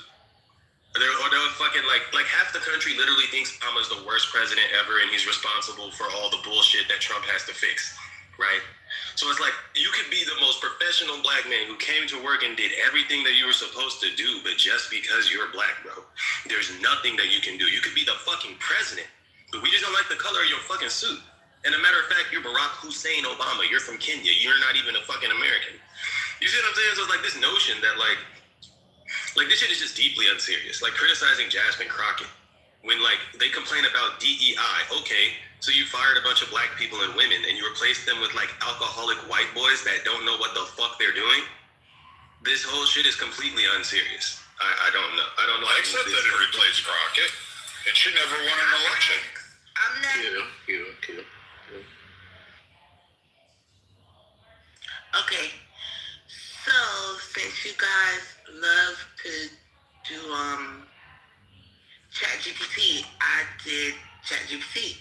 My prompt said, should a politician be professional? Yes, but professional for a politician means more than just being polished or well-dressed. Competence, integrity, respectful conduct, consistency. You can't use ChatGPT as a source. What is your source? One second, hold on. It says, but here's the tension. When politicians are too professional, it can seem scripted. So here it goes. The next question I asked was, can you name me some politicians that have been deemed unprofessional? Yes. Donald Trump, for blunt rhetoric, controversial statements, breaking traditional presidential norms, especially on social media. Marjorie Taylor Greene has faced backlash for confrontational behavior.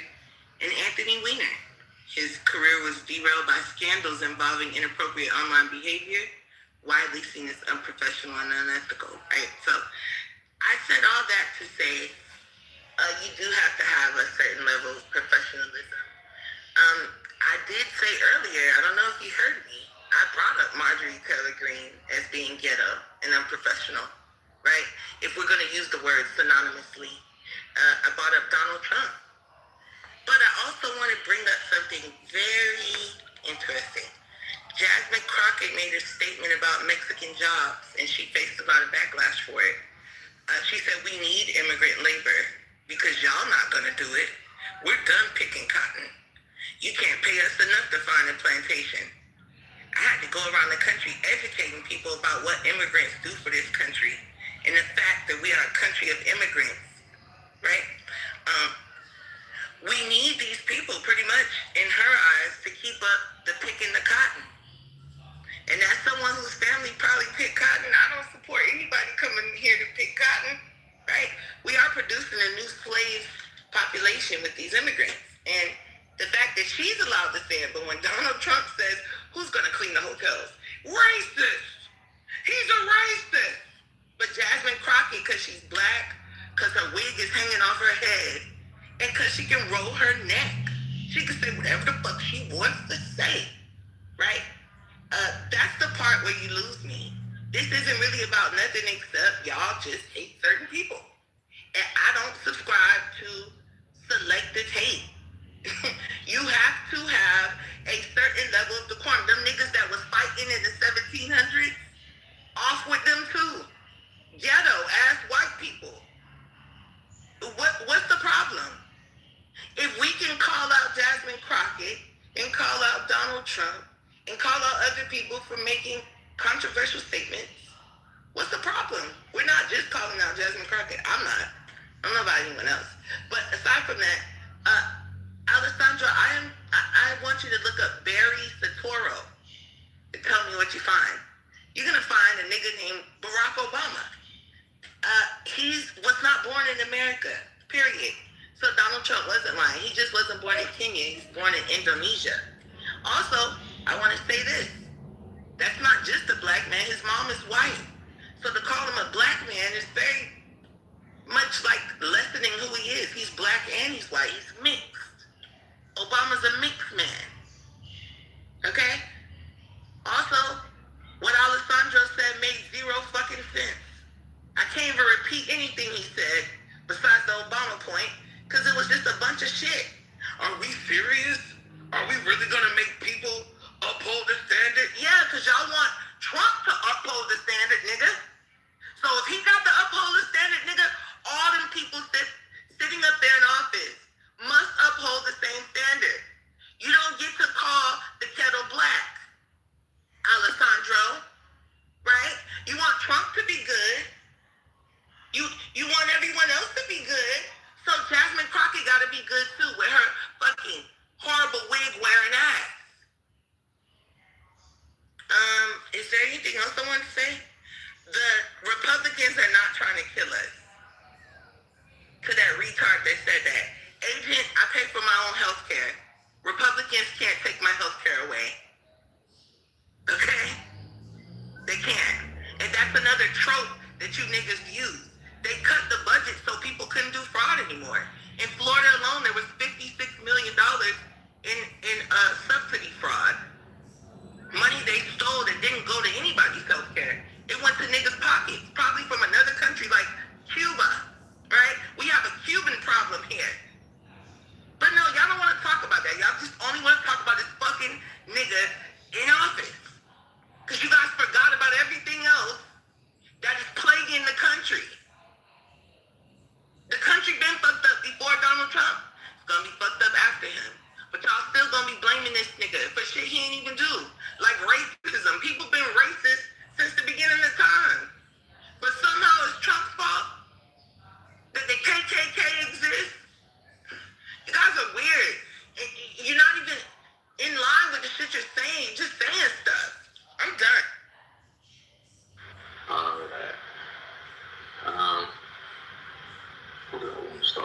course. Okay, yeah. This is crazy. Please don't bark my argument with Jazzy or anybody else, but contend with my argument when you are trying to rebut it. But I feel like this is like disingenuous again. Round two, nobody's still contending with the argument. All I hear is what about us? And so it's like you guys completely negated the fact that during my submission, I admitted that like being black in America comes with like systemical and like stereotypical issues, just like off the fact of your skin color, right? So like you already have a negative, right? I already said that. You also negated the fact that I didn't single her out. I didn't single Jasmine Crockett out. I said they were both unprofessional, right? And so like you were also negating that when I said, like, just because like there's like a history of like white people in Congress doing like behavior shit. It's like that's not a justification to me. Like that's the only argument that I'm hearing from you guys. Because they do it, that somehow like that justifies us doing it. It's like retarded. Like why do you want to be like apes? Because other people don't ape shit. Like this stupid, bro. That it's like nobody's singling her out. Nobody's saying that she has to only be held to a standard. I'm saying all of them have to be held to a standard. And her being black, and me as a black guy myself, I think I hold her to a higher standard, right? I expect her to turn the other cheek, right? Being the bigger person, right? But apparently, you guys think because her skin color and like, this history of like white people to do, uncivilized things, that in order for us to get like equality or like some sort of like, revenge against like systemic racism, we have to stoop to their level, and it's like idiotic. It never works. Like the only we beat them at their game is we show them we're better than them. Show them that they are the embarrassment, they're the clowns of the circus, right? We're the people managing the circus. But I think that's the issue with a lot of you people. But nobody really refuted that point. But move on to the second thing. And this is like the most annoying thing about this room. And this is about social media in general. It's like first, the guy that Nathan wanted to glaze, who looked like it was his first day out of federal prison. Like that's weird to me that he came off the mic and said Republicans are trying to kill black people. No, that's not true. It's fear-mongering and hyperbolic language. Said Republicans got rid of the Voting Rights Act. The Supreme Court got rid of the Voting Rights Act. That's just not true. It's misinformation, hyperbolic language. But a lot of anti-educational niggas in here is going to soak that up and repeat that same talking point. But they're going to go spread that to somebody else who's ill-informed, and they're going to go around and be like, hey, you know what? The Supreme Court got rid of the Voting Rights Act. So you know what that means? The Supreme Court is racist. It's just not true, bro. It's like, I've yet to hear an actually coherent argument to like a factual recounting of what actually happened, what was overturned, and a good argument to why it shouldn't have been overturned from a black person. I've heard arguments from white people. Right? Usually like the MAGA people are retarded. They same with the black people. But I've heard coherent arguments from white people. But I've yet to hear from black people the same talking point, like hyperbolic, political, polarized language with like no substance whatsoever. Like, and that's like other issues with like a lot of the black community when it comes to politics. Like you guys never provide accurate information, and like when you do get the accurate information, it's like you never really have a plan, right? Or never like a justification of why you're opposed to like just the fuck over here. Yeah, y'all can y'all can. Sorry. But I also wanted to say to Jazzy, Republicans are getting rid of healthcare. That is an issue, and I don't think that the solution to like combating fraud is like limiting the budget. Like that doesn't make sense from like I don't know. I don't feel like that's justification. Like if anything, you're now decreasing the amount of money that can be spent on like patients, and now like the people who are committing fraud are still going to take the same amount of proportion of money that they were getting before. I have a question. Can I ask you a question or no? Okay, go ahead. Okay, so if I'm overcharging the government for things, and you find out you're the government, and you find out that hey, it's really only $1,000 instead of $8,000. Why wouldn't you cut the budget? Like I'm trying to understand. You don't keep giving people a chance to steal money. So there's got to be another solution. I agree with you, but what is the solution? I'm telling you, I come from a state where there's so much healthcare fraud, bro. The solution. That Florida is not even close to one of the top states, but like it actually is. We commit 60% of the fraud in the nation. All right, Q. Okay. Minnesota and California is like ranks at the top. Okay, Eric, just all you have to do is do a simple Google search. The point is, right, what you do is you get rid of like the lobbyists from like insurance companies and like hospitals who are like lobbying like Congress and most of the time Republicans to put into like these healthcare bills to like where Medicaid can't negotiate certain like fair pricing. So like hospitals have to like be on the room with like insurance companies who can like charge these outrageous prices. So like if you just untie Medicaid's hands, whatever the other one is called, if you untie their hands, so like they're able to actually negotiate like a competitive market price instead of like these inflated prices, then the price will go down, and like we wouldn't have to have like a such inflated budget. Pay $1,000 for something that costs like $5 to make, right? But cutting the budget. That's not true at all. What you're saying is wrong. I've been around that. Add you to the queue, Brad. What's the queue? I'll get it. I'll put you in there, and then Brad. The solution isn't to cut the budget. That only harms people, especially like poor people and like rural areas. Okay, Eric. I don't think that makes sense, but I hear what you're saying. Go ahead, Eric. I'm sorry. No, I'll let it go. It's on Finley.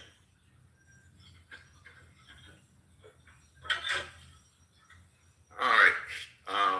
This idea of being the model Negro and you're going to get respect is ridiculous. Somebody mentioned earlier, freaking Barack Obama was as close to the model Negro. I know, it makes he makes. He black. They identified him as black. The nation treated him like he's black. And it didn't work. In the 50s, the 30s, the 40s, the 20s, blacks were quote unquote the model Negro. The golden era of the black community in which, we're hyper married and all these black businesses, even though most of us were still in poverty.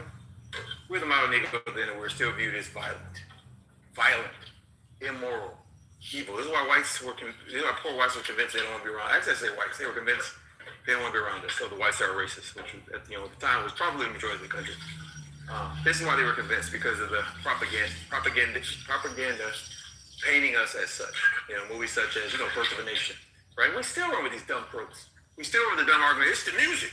It's the music. Even though the music came before the quote unquote violence and the poor behavior, right? Because hip hop existed pre-hyper-violent 1990s. But yet and still, no matter what we do, we're going to always be looked at as different. We're held to a different standard, which I think is ridiculous.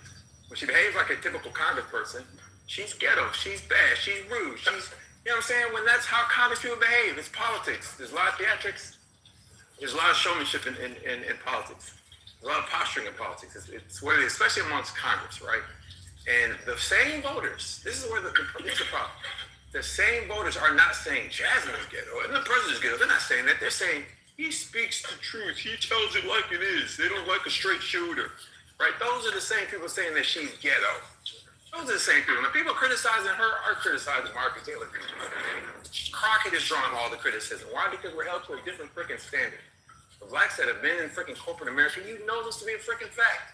You know this to be a fact. You've been in like white schools. In fact, if we behave quote unquote human and we emote, oh no, you can't do that, black person. No, you can't do that. How dare you? So these dumb arguments about us need to behave everything respectfully, they're just silly at best. We're never gonna win. We're never gonna win the favor of the retarded majority of America. I shouldn't say the majority. I don't think the majority of America thinks. We're never gonna win the favor of the audience that is holding us to this double standard. We'll never win their favor. And so I tell you, act how you want to act. You know what I'm saying? Behave, emote like you want to emote, right? And lastly, yes, the red team is killing the game, right? They are killing the game. They are purposely trying to use every argument in the book. Yeah, the voter rights act has been dismantled, but all the teeth has been taken out of it. Like I didn't wreck the car, but I took all the wheels out. I took the engine out, right? And so all was left is like an alternator. There's an oil pan and some rims. The car's still there. Yeah, but it don't run. It ain't going nowhere. That's what they're doing, and they're doing it, and they're defending it under the guise of partisan politics. And they wonder, why won't blacks vote for us? Oh, then they try to gaslight us. You want plantation? No, y'all got the stank over there. Y'all are trying to undermine our way of living over there. That's why nobody wants to vote for that side. That's what that side is. Garbage. Basura grande. Big trash. And yeah, I mean. All right, thank you. Miss Fifi, are you there? Jazzy, is there a Houston, Jazzy? Yeah, you want to get in it? I'll get to the end of it. Just checking. Okay. I'm after you, Fifi, but it's your goal. No, I'm good. Go ahead, talk to me. Okay, Thank you. Eric. Eric, are you there, Eric? Yeah, I guess he's in there. Eric, I think there's an issue. So you gotta think of America as you trying to say something? Oh, my phone, not Mike. Go ahead.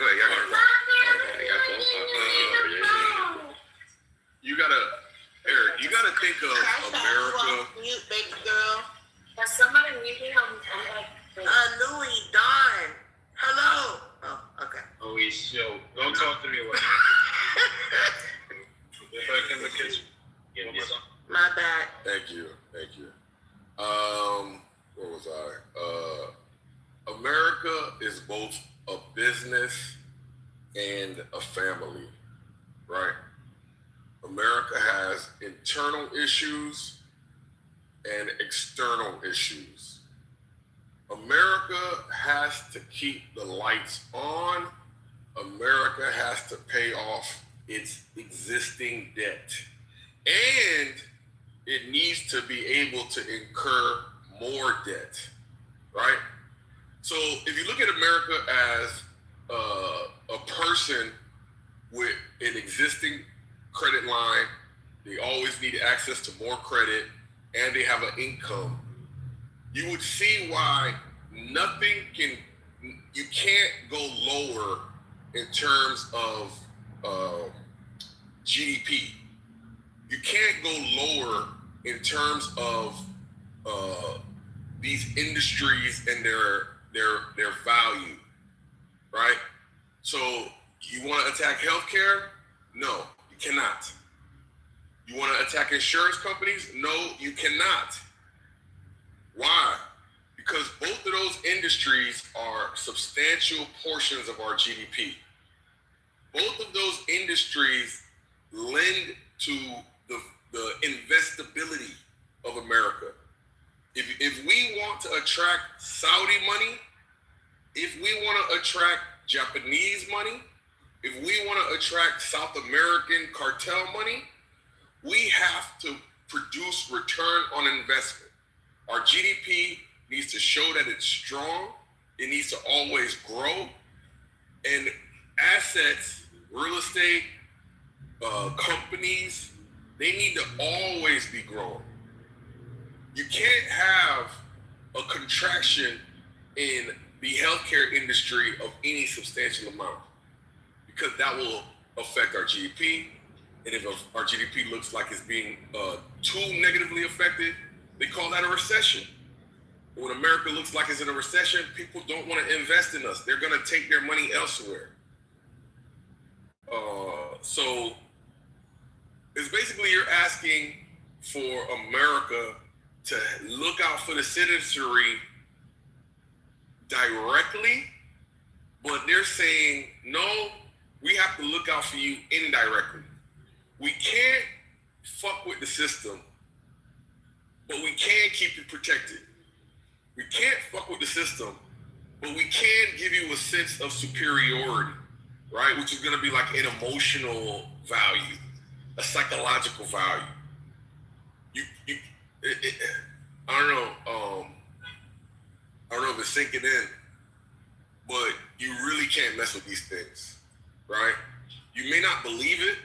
You might think, oh, there is a path where we can have both at the same time, which is a citizenry that is happy and not getting abused, and a strong GDP and strong investability from outside entities.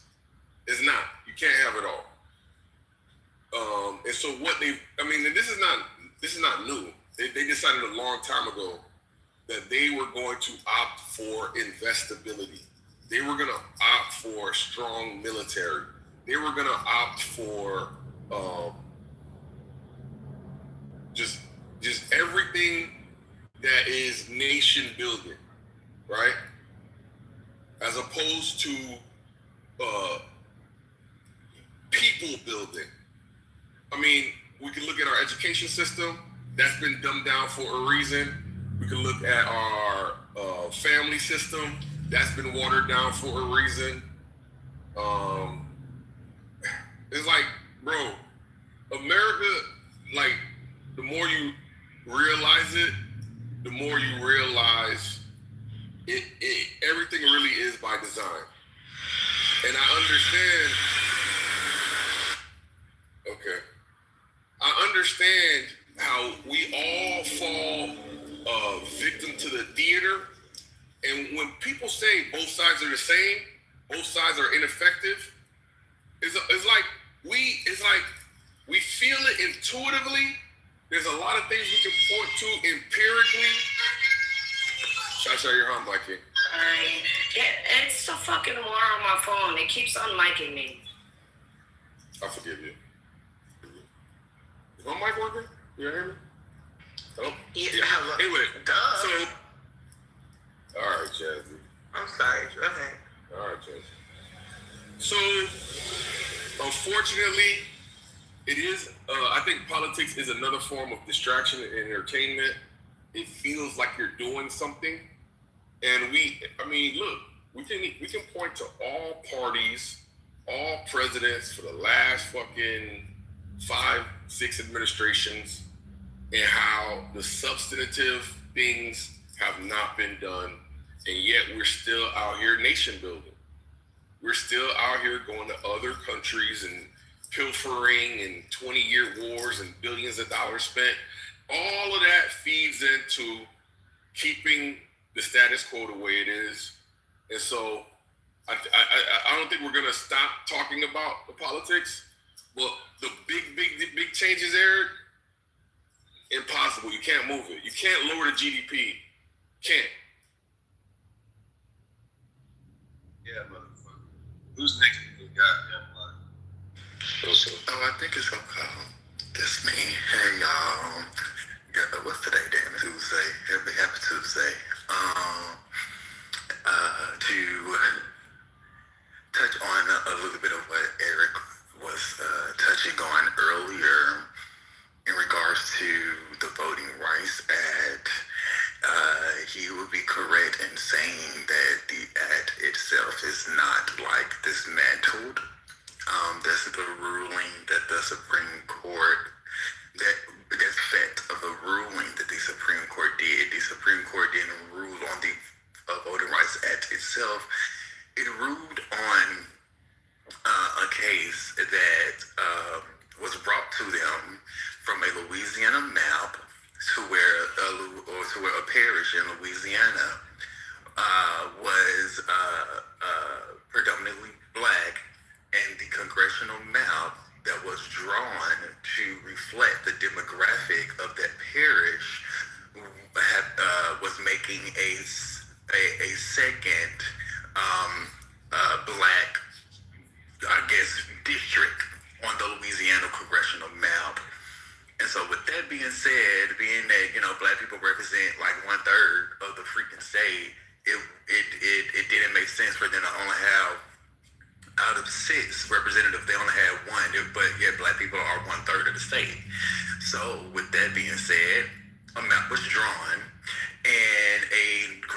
sued and argued the map, thus it being brought all the way up to the U.S. Supreme Court.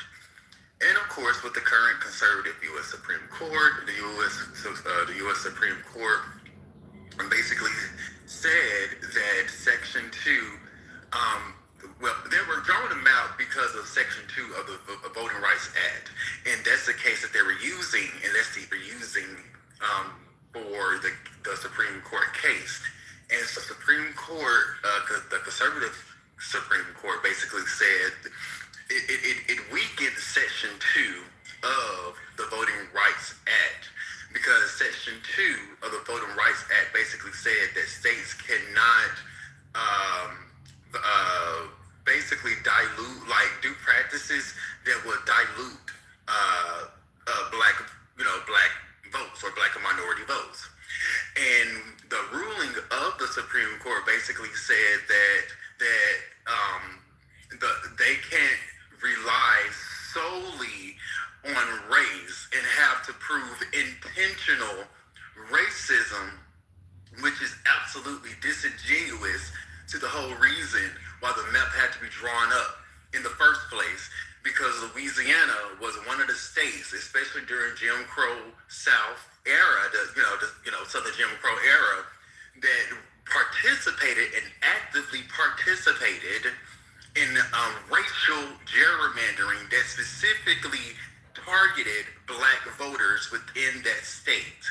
And so, of course, the black demographic within that state would not reflect in the maps that were had in the current Louisiana congressional map. So that's why they end up drumming up a new one. But the Supreme Court was, of course, disingenuous to historical context within the state of Louisiana and say, you can't really use race. You can't really just really rely heavily on race. So now, instead of just showing the harmful outcome of a map being drawn, you now have to prove intentional racism, which basically makes it harder for cases like that, for like civil rights, groups and stuff like that, to use the Voting Rights Act in Section 2 of the Voting Rights Act in cases like this, because now they have to prove intentional racism, when we all know that Louisiana congressional map was very intentional in who it was targeting and who it was affecting and who it was representing. So it was a very, very, very disingenuous ruling by the conservative Supreme Court. And that's why I am against the ruling, because obviously the Voting Rights Act was specifically was enacted for cases specifically for these matters, to where tactics were used by southern states to dilute and separate black votes or black voices and the power that their votes had. And with Section 2 basically said that as long as you can prove a harmful outcome, that it dilutes or it suppresses black or minority votes, then hey, you got a case. But after the Louisiana, now they have to prove intentional racism. They can't just rely on harmful outcomes of a drawing. They have to actually now improve intentional racism, which is fucking asinine, which is completely disingenuous again to the historical context of Louisiana and their practice in racial gerrymandering. So if people don't want to call that for what it is, mind you, these are Republicans that are trying to scrounge around and get rid of fucking positions like this. It's Republicans that are trying to scrounge. It's okay, but it's Republicans that are trying to scrounge around to redraw these maps, not even ask for people votes. It's Republicans in my state of Tennessee that is trying to split up Memphis district into 3 separate majority white Republican districts to dissolve and submerge the black vote of an entire city metro. They're not even asking the citizens on a vote for it. The Republican racist legislators here in the state of Tennessee, they're making a decision today, and they're doing it without the will of the people. They're doing it without even asking, hey, Memphis, do y'all mind if we divvy y'all up? Do y'all mind if we lessen y'all voting power? Y'all, even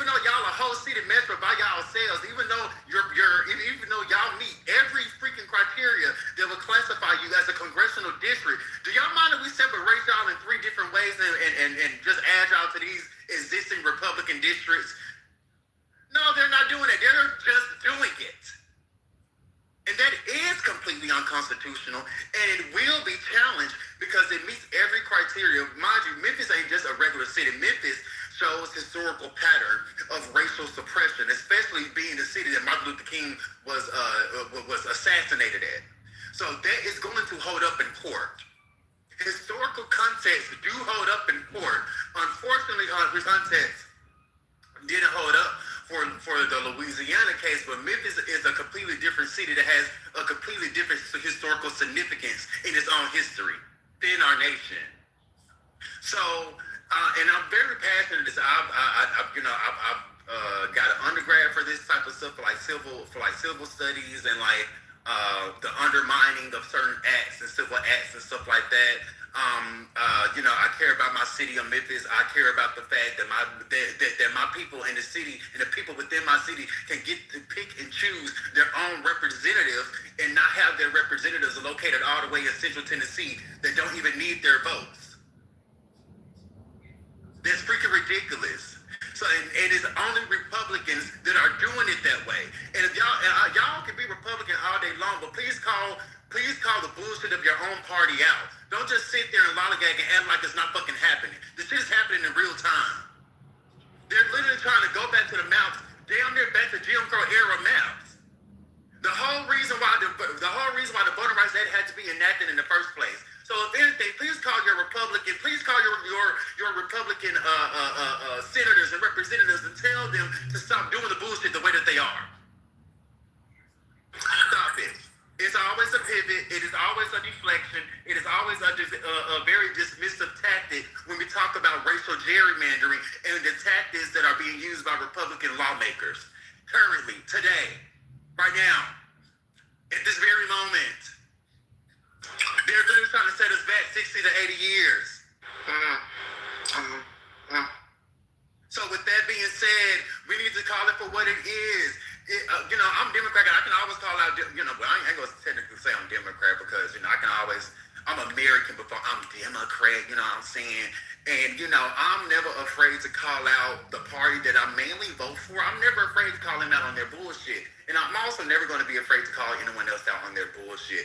So Republicans are doing a lot of bullshit-ass shit right now. And it needs to be called out for what it is. When people show you what they are, you need to believe them. Republicans are breaking their own state law in Tennessee to try to redraw a map. Mind you, we had primary elections today. And I'm gonna land here. Republicans are breaking their own rules to redraw a map outside of its normal time frame. And then when citizens, because people were protesting today in Nashville at the Capitol Hill about it, and then when they were reading the own state law that tells them when maps can be drawn in the time frame, a Republican, I think a Republican, he said something along the lines of, we can break the law, we can redraw the law, some shit like that. But the Republicans in Tennessee are literally breaking own state laws to try to do a GOP power grab in our own state. That's asinine, it's unconstitutional, and it does not represent fair representation within the voter power. And I'm so sorry, I'm very passionate about things like this, so, I'm so sorry I kind of went too long there. Thank you. Okay, next in the queue is Brad. Brad, please don't be that fucking long. I'll try not to. I'm just going to... Hold on. So the first time I say, Mantra, I didn't say anything all day. And the first time I say something, we just ask for facts. All of a sudden, you got a problem with how long I said it? All of a sudden, you got a problem with how long I said it? All of a sudden, you got a problem with how long I said it? He's so Girl, you better calm that shit the fuck down. So fuck with Coco, bro. I'm not going to fuck with Coco. I like Coco. I'm just going to go back to some of the things I heard when I came in the room and some of the little comments that popped off. First, Eric, Medicaid does set rates. They actually do. They vary state by state. Sometimes they have more nuance within the states, but Medicaid does set rates. In fact, providers cannot bill beyond what Medicaid sets for a certain procedure, which is why you'll find doctors that accept Medicaid and don't accept Medicaid because they're stuck with the billing. You also, the providers can't balance bill, so they can charge wherever the fuck they want to for it. Medicaid will set and determine those rates. That's been a thing forever and a day. It's not going to change. Medicare is the same way. When you're on Medicare, those rates are the rates. You can try to argue it, but the federal government does set those policies. State government, which is the Medicaid, they determine those rates, and that has never been changed. That has never been attacked, not even by Republicans, not by Democrats. It's just a regional thing, and a lot of people should really learn that. Yeah, you can go down.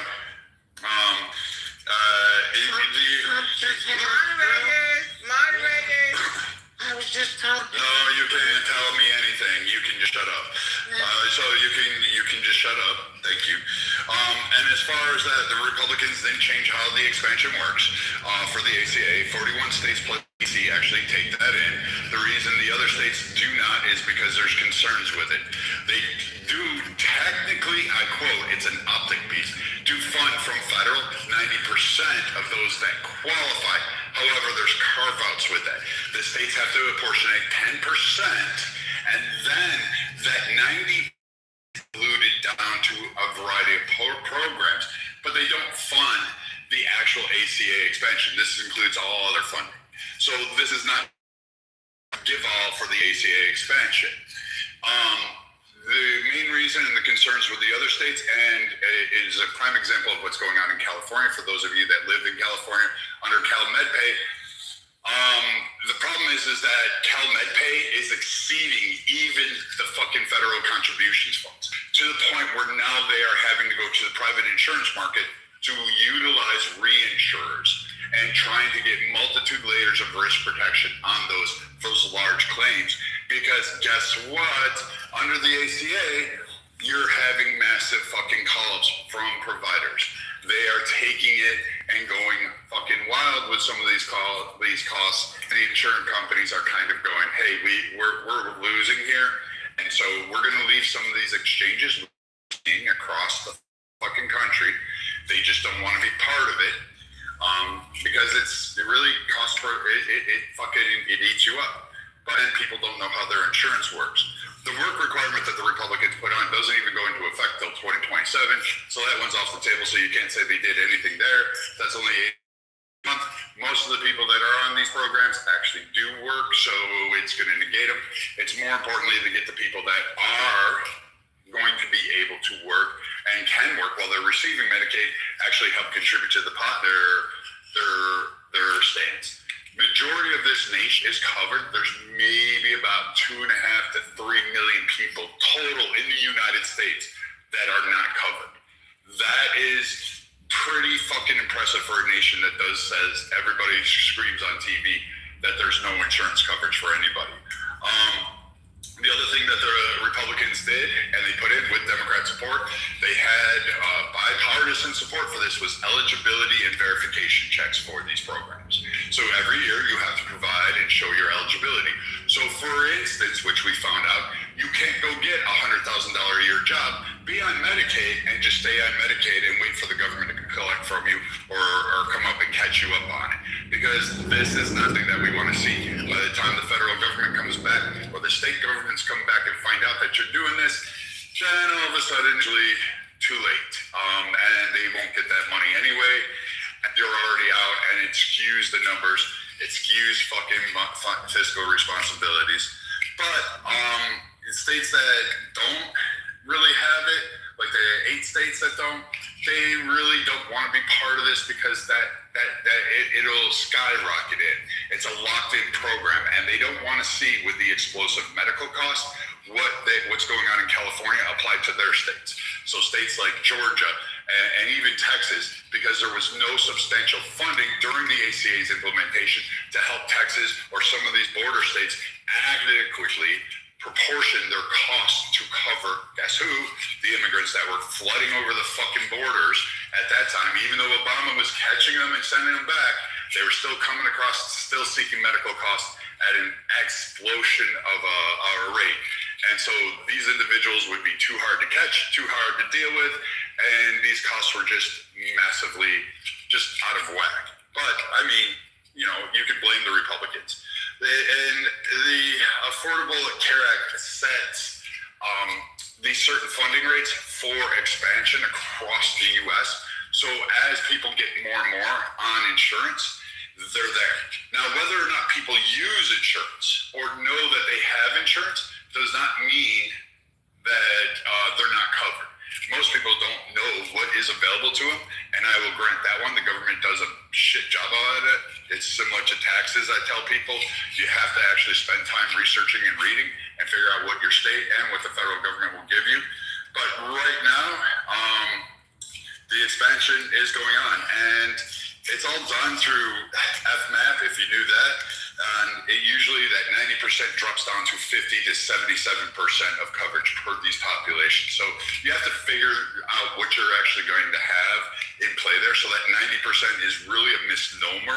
They say they give it, but again, it kind of, by the time it gets down there to the state, it's whittled down and it becomes a different presentation. So it's kind of hard to really say that, hey, you know, the Republicans are getting away healthcare. In fact, they're trying to do the opposite. They're trying to actually figure out a more capitalistic approach to control costs, to create more competition, because we went from, since the ACA, 9,600 and some fucking hospital systems across the country to 6,000 hospital systems. Most of you in your cities and your urban areas, 1 to 2 hospital systems that own 60% of the share of clients in them, meaning that all the facilities, all the entities you go to are actually owned by one system. These are where we're having issues with because hospitals aren't sustainable. The only thing that has changed is the subsidies haven't kicked back for a lot of these areas. So, you know, those are done as of the first of this year, and we're seeing a change in the markets. But actually what's happening is a bigger improvement because it's now giving more leverage to kick back on providers to keep costs more affordable for people. We're able to negotiate at a higher rate and basically kind of push back, especially with specialty pharmaceuticals, which are killing the fucking nation at large. So, I mean, I could go on and on with this, but I give you Med-Cal as the case in point, as a failed government program. People don't realize in California how much they're about to get fucked by next year. It doesn't matter which person comes into office, governor. By 2020, I want to say the end of 2027, your financial statements just to cover Medi-Cal is going to be pretty fucking massive. It just cannot sustain at the rate it's doing. It can't hold the fiscal end and doing all that it's actually currently doing and allowing the providers to have that free reign of cost under their Medi-Cal program and giving doctors and hospital systems those expansion rates and those increased rates that all the providers who are donating to, say, Newsom's campaign to be able to get. The insurance companies are pulling out. They're starting to want to leave California. They're trying to drop off on some of those. The reinsurance carriers are setting massive premiums because those guys don't touch claims until they hit like 1 to 5 million. And they're seeing massive record increase rates of $5 million for procedural cares. These are for things like pregnancies, mental health conditions. So these things are massively increasing and we just can't keep going on. So yes, there's good things about the ACA, there's bad things about the ACA, but people should really learn how their medical coverage actually works and how their insurance programs work, because we could hold a whole room all day about it, but really, at the end of the day, a lot of people just take what some idiot or Elizabeth Warren says on CNN as fucking truth and gospel, or they heard something or seen something on fucking Google, but actually don't bother to read CMS, they don't bother to read any of the information that's actually put out by the states, until someone like me says, actually, it's the opposite of what you're stating. And I'm going to land there because there were so many weird points about it that were made both in the chat and on stage that it would just take me an entire day to go through and show you exactly how these things actually operate. And not to say that our medical system is failing, but it's definitely going through constraints. And if you are looking for better options and more affordability, I suggest you get a direct care option like an Amazon One Medical, which will give you a $65 direct care access. They have brick and mortar stores. It'll cover a family of 4. And for $5, you get a pharmaceutical perk on it that cuts it down too. So, you know, you can get a lot of your meds at a very much a discounted rate overnight or within hours after you see a telehealth doc or something along those lines. So it's really fucking affordable, and they have 186 million people in our nation under their coverage. So pretty much almost half of the fucking country is under Amazon One Medical, which is fucking amazing for a system. I don't necessarily think it's perfect, but at least it's giving you guys a little bit more relief and better opportunities to go ahead and seek out opportunities to get quicker health, more direct health, and faster pharmaceuticals to take care of your needs and get you your happy pills. I'll end there. The uninsured number, by the way, is 25 million. What did you say? The uninsured number is 25 million. No, it's not. Hello? Yeah. So, Brad is right. And also, we pay, and I'm going to read this because you guys don't believe anything unless it comes from a fucking internet source. $27 billion annually in improper enrollment. And I know you don't even know what the fuck that is. You know what an improper enrollment is? But yes, I do. Well, Brad does too, right? But the rest of these people don't. They're just listening to the people that's going to lose out on money from the budget being cut. They won't be allowed to overcharge the government. They won't be allowed to overcharge consumers. Now, they're going to have to work harder to make that money. I don't think that's the part y'all don't understand. I agree with Finley in the chat. He said capitalism is the problem. Facts. If these guys at the top would take a pay cut, the money would flow better to the bottom. But instead, you've got insurance brokers, you have these CEOs and all these companies taking money from the government and not providing people with any health care anyways.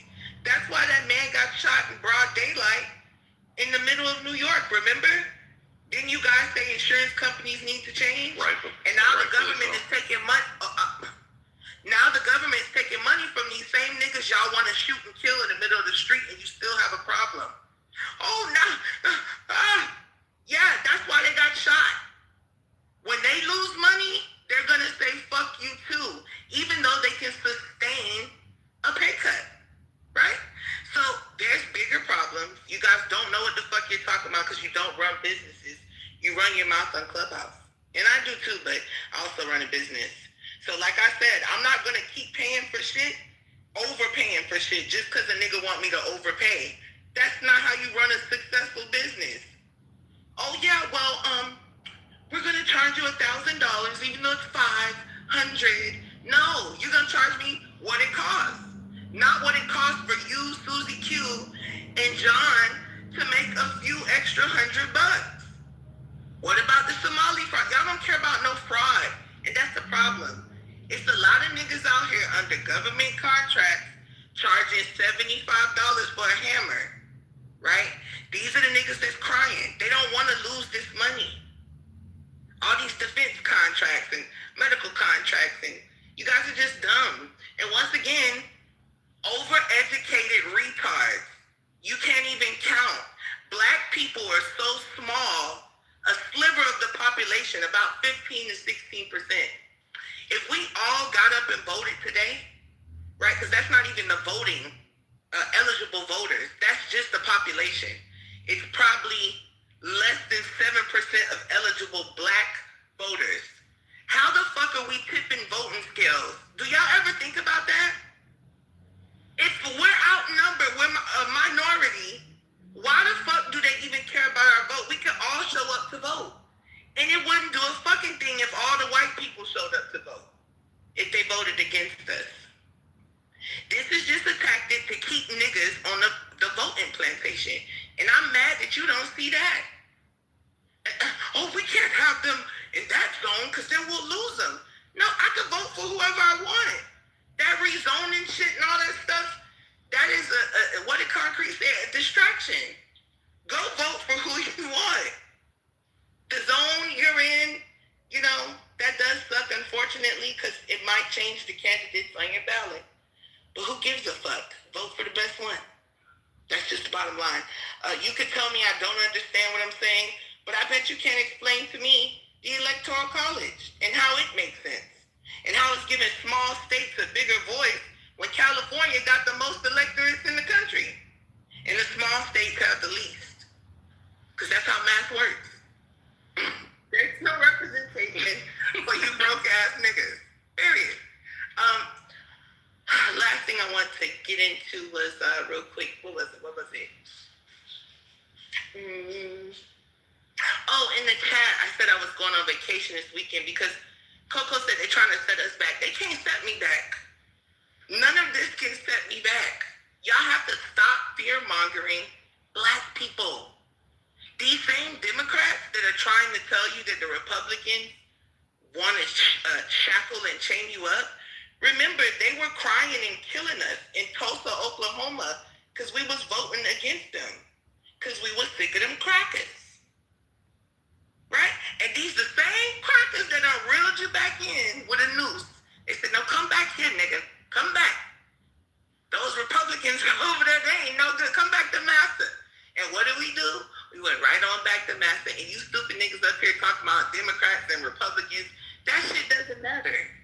None of that shit matters. Pick the best candidate on the best side. But I know you guys are going to find fault in something I say, right? Anything I say, oh my God, she voted for Trump. Yeah, I did. And I'll vote for that nigga again. You know why? Because he's stomping on your motherfucking head tops. He got y'all niggas can't sleep at night. You tossing and turning and tossing and burning and yearning for some love from somebody. Yearning. You niggas is unloved. Nobody loves you. And you gotta get that hurt up out your heart, man. Go get on a dating site or something. I don't know what to tell you. Thank you. Next in the queue. All right. Ladies and gentlemen, you gotta hide your kids. We have a predator in our midst. I repeat, a predator is in our midst. So make sure all your kids is away from your devices. Just want a preference to say that.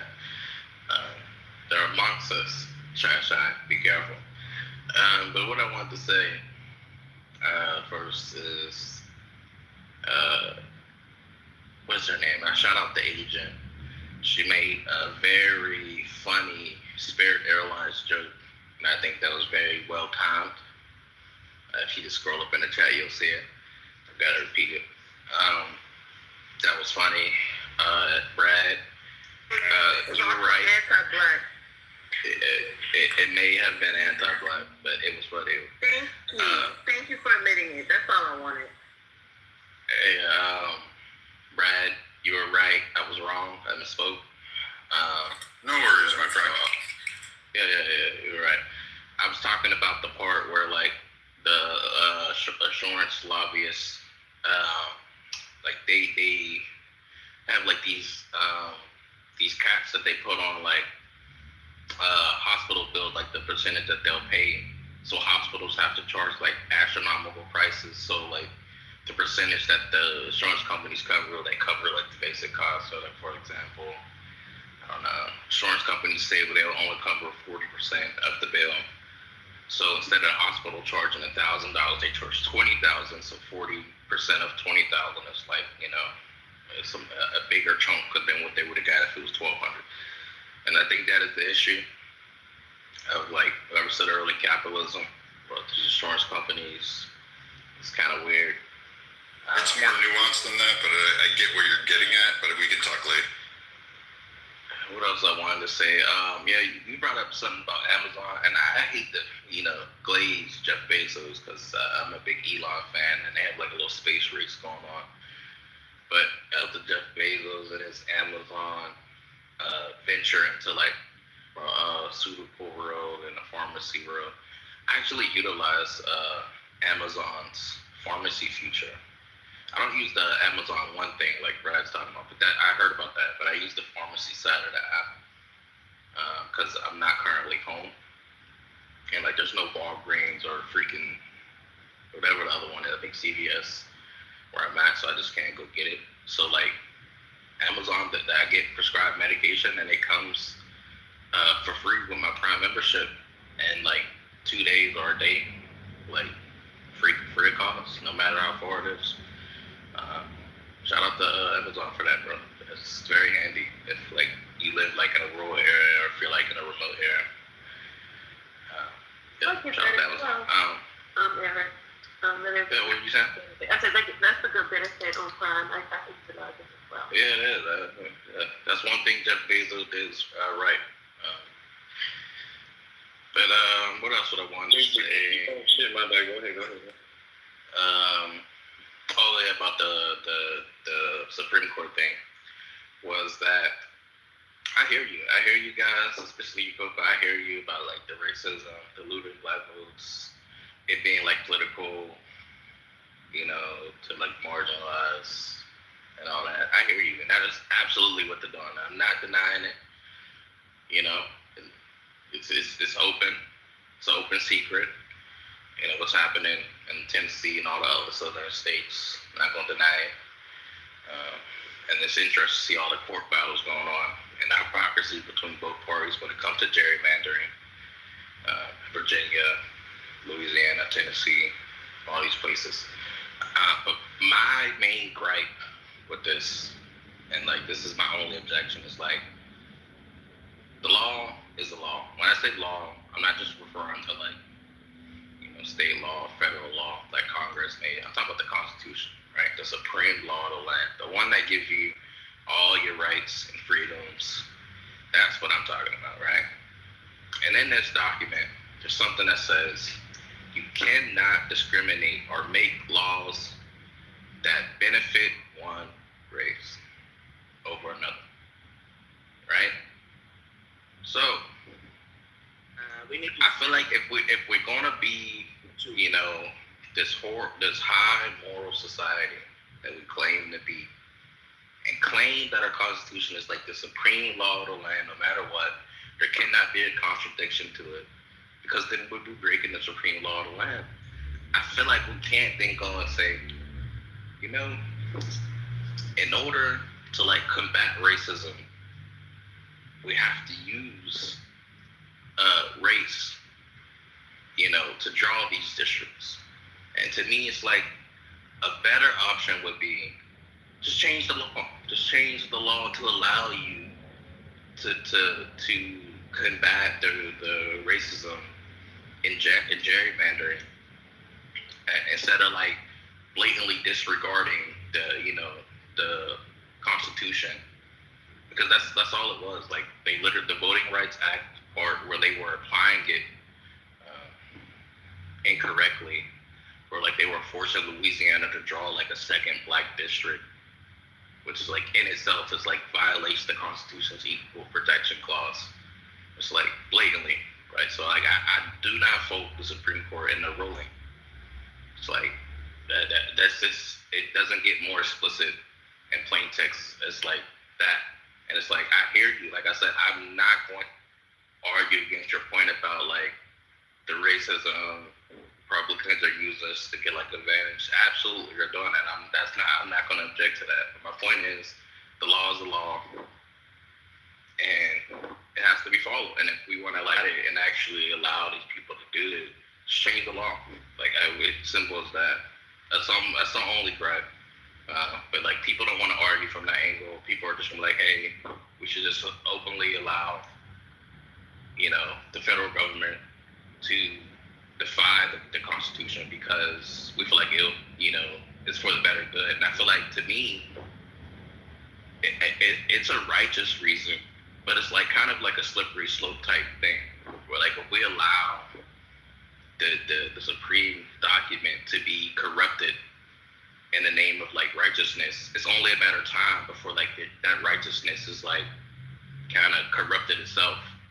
But like somebody could make like an argument for like to discriminate against a particular group of people and like blatantly disregard the document in the name of like their quote unquote righteousness. And that's just not something that I want. So that's just my perspective from it. And I wanted to say, Carolyn, I hope you're ready to get your ass beat in literati.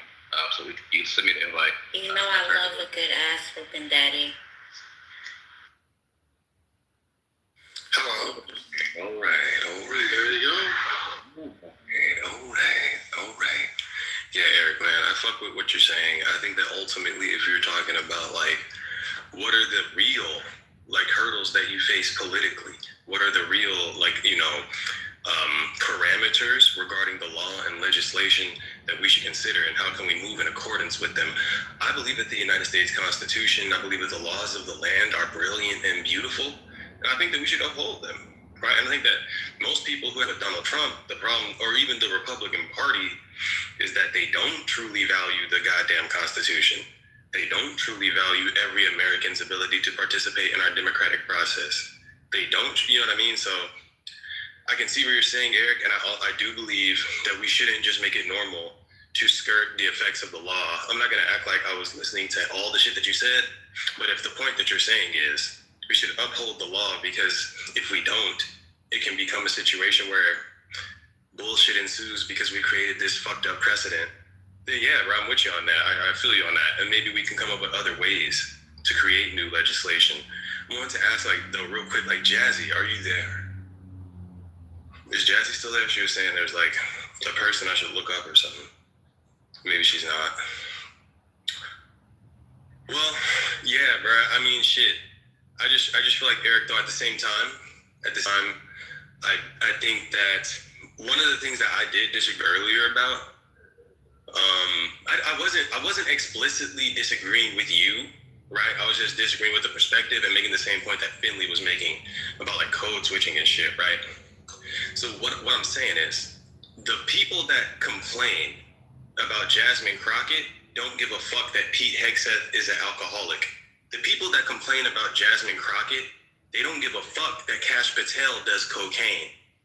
The people that complain about Jasmine Crockett don't complain that Kash Patel has videos online of him clearly getting fucked up with the United States hockey team.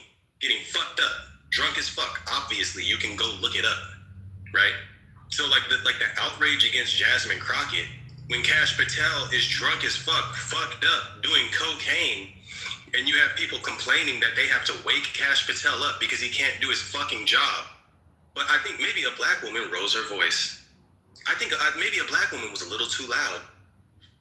Pete Hegseth's a fucking alcoholic, but I think a black woman, maybe she rose her voice.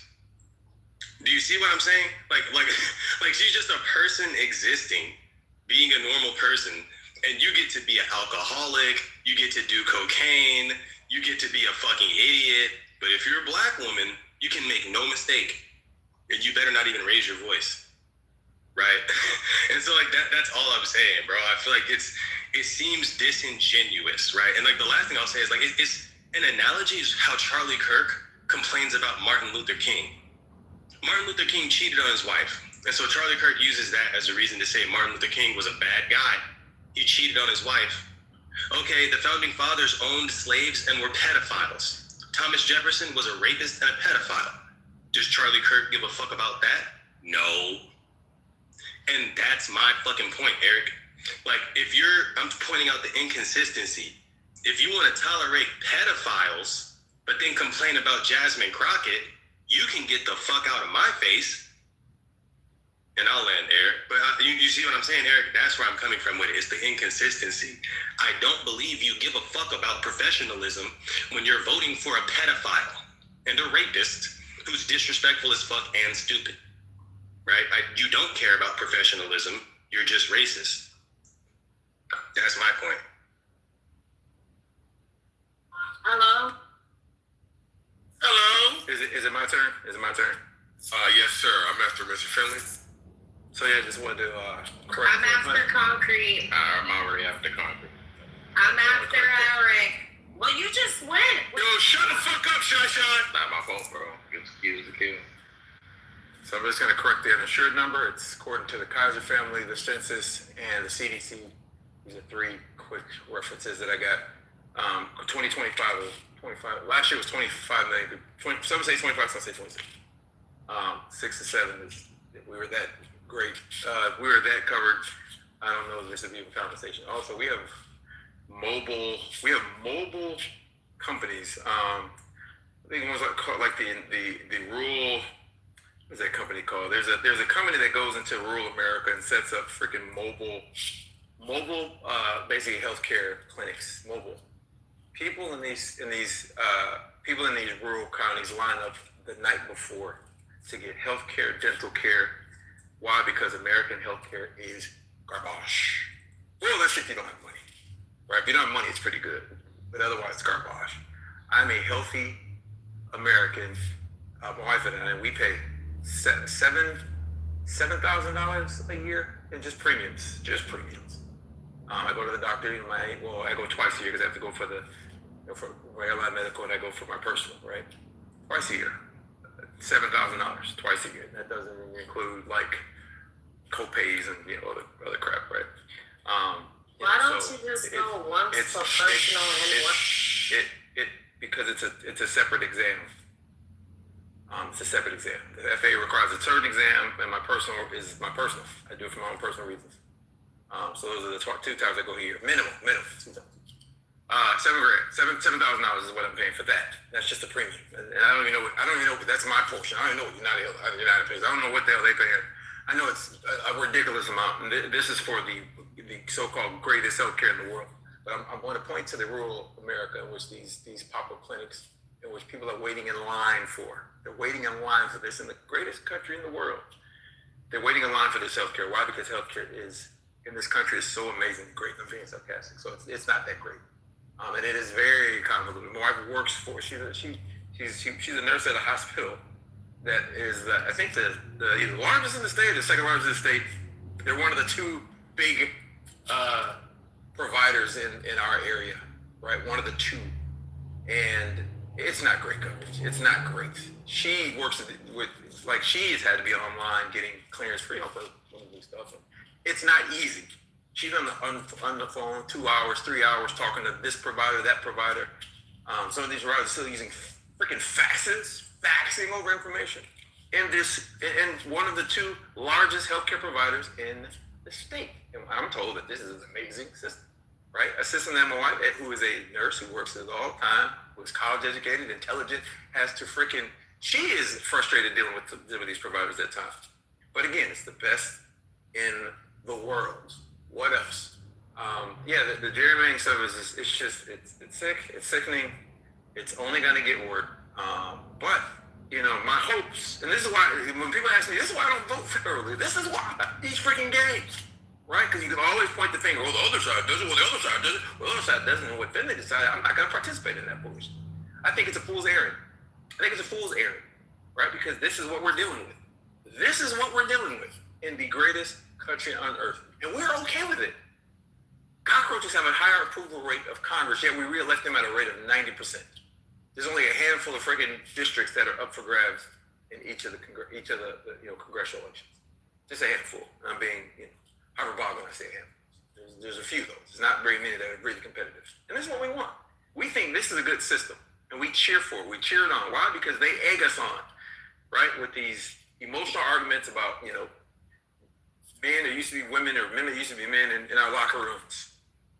And so for that reason, I need to allow these people to rig the game. And then let's go to healthcare providers really quick. Not only do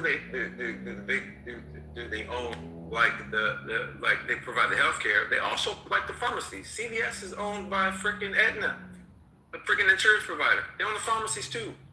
They are rigging the game in front of us. And what are we going to do? We're going to continue to co-sign this crap and say, no, it's a good system. You got to learn how to navigate it. You just don't know what you're talking about. You got to learn how to navigate it. You know how to talk about it. The person who's been a nurse for, 14, 15 years, has a bachelor's degree and works around these providers all day long, can't do it. She's just incompetent, I guess. She should do better.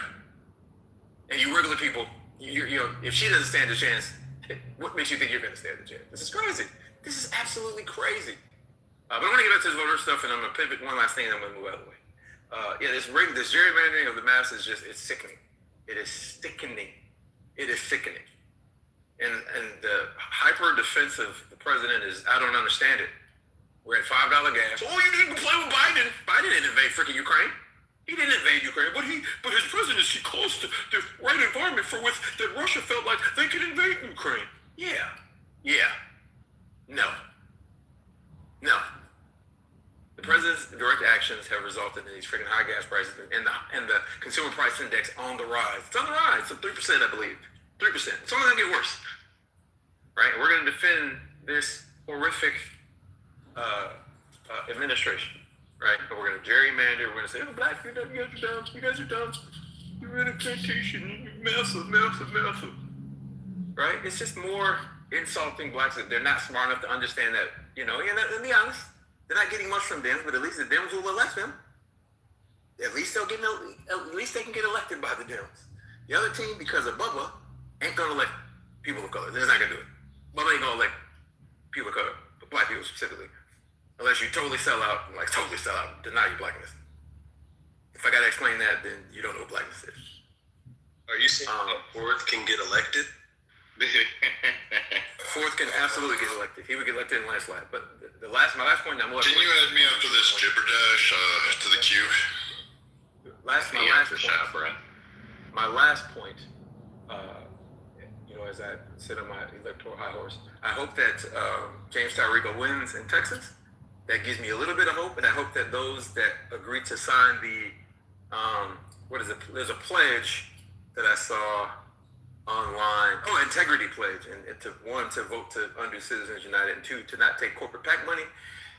You'll get support from me. That's all I require from my elected official, and that may get me involved in the federal game. If I get an elected official on the federal side of the game to do those 2 things, I may decide to vote in federal elections again. All right, confident.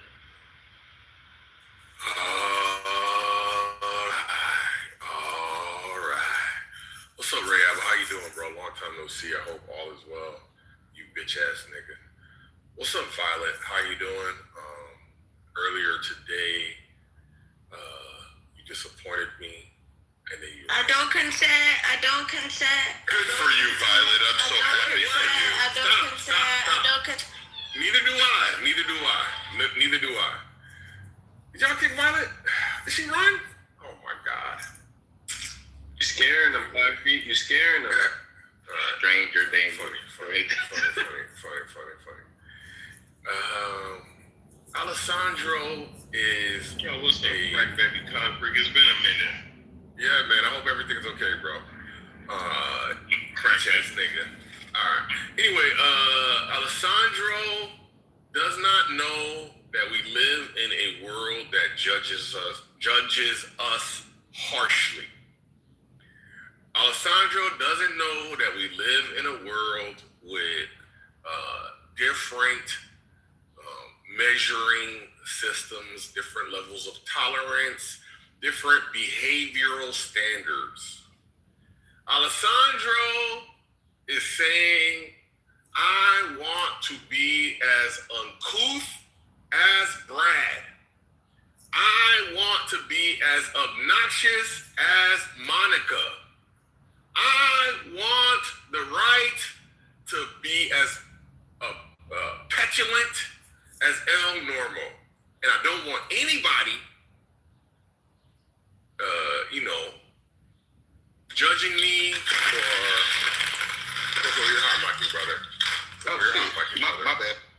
Don't worry, brother. I will make sure to hot mic during your next submission. No! Hey, don't make me laugh, nigga. Go on mute. Anyway, what was I? Yesandro is cheerleading for negristic black female behavior at the highest levels of government. Why? Alessandro, this is not nation building, brother. This is not helpful. Stop telling these women they can be sexy red. Stop it. Stop telling them they can be Megan Thee Stallion in all... Because Concrete wants to be Megan Thee Stallion. All right. Stop telling them they can be Megan Thee Stallion in all the places where civilized persons and peoples and entities are enjoying themselves. You don't have that privilege. You're not a mediocre white. You can't get away with being a piece of shit just because you're mediocre white. You have to do better, brother. You know you have to do better, brother. You know your women have to do better, brother. And you know, listen, Alessandro, I know you're a responsible dude, bro. I know if you have beautiful daughters now, or when you have beautiful daughters, you will not. I know you will not tell them to just be their ghetto self. I know that they are going to be as articulate, as calm, collected, with manners, just like you, or even more so. And you know what's so crazy? I know you chose right, nigga. I know that no ghetto hood rat woman would have you as their partner because you're too calm. You're too fucking high-minded, too forward, sophisticated thinking. You don't qualify for Bonquisha. I can tell. She would not feel comfortable around you.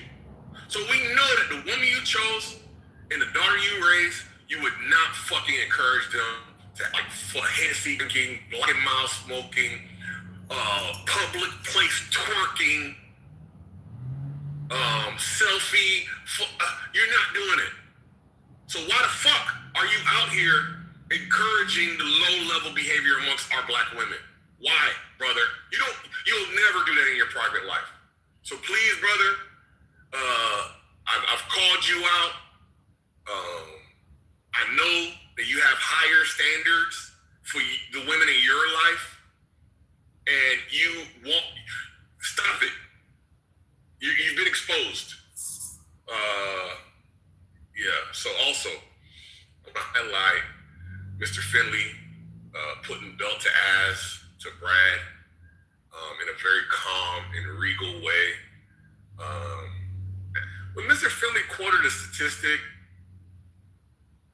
this man studies. We know that he researches. We know he crosses his T's and dots his I's. And we know. And we know. No, I already know that's off the concrete. Don't play yourself. I was next. No, you were not. Oh, I pulled after you. I pulled after you. I'm sorry. And we know that a statistic like uninsured is a moving target and most likely like an approximation, right? So when Mr. Finley says there's 25 million adults, what did Brad do? Brad gave the typical fucking clubhouse, one up response, right? That's not true. That's not true. As opposed to, that's not what I saw, because obviously there could be conflicting fucking numbers, because the uninsured rate, again, is a moving target. People are doing approximations, and it's not like something that has a precise known number. So when somebody says something like uninsured 25 million, they're approximating the number based on available information, right? And when you look it up, you're gonna get a range of numbers and approximations, which are generally in the 25 million range. Oh no. Not even close. Oh no. And so, what we know from Brad is that Brad is a typical clubhouse mediocre white that is always he's like a more sober version of Doc. You know how Doc is always trying to do the one up?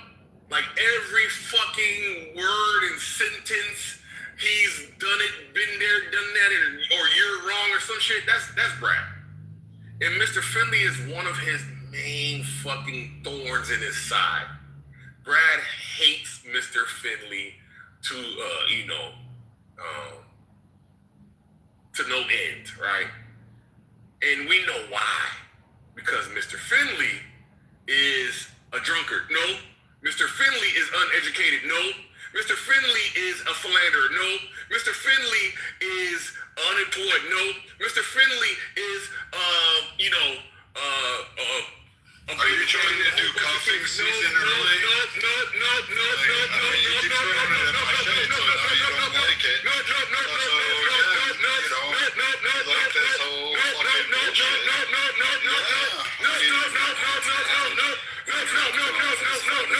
Shut the fuck up! Whispering in his ear. Shut the fuck up! Shut the fuck up! His dad said. Alright, so we're gonna fuck up the room because of mediocre white man. And his dad never. Fuck up the room because of mediocre white man. Concrete's listening to Gothic porn. Gothic fucking romance novels. That's it. Fucking Gothic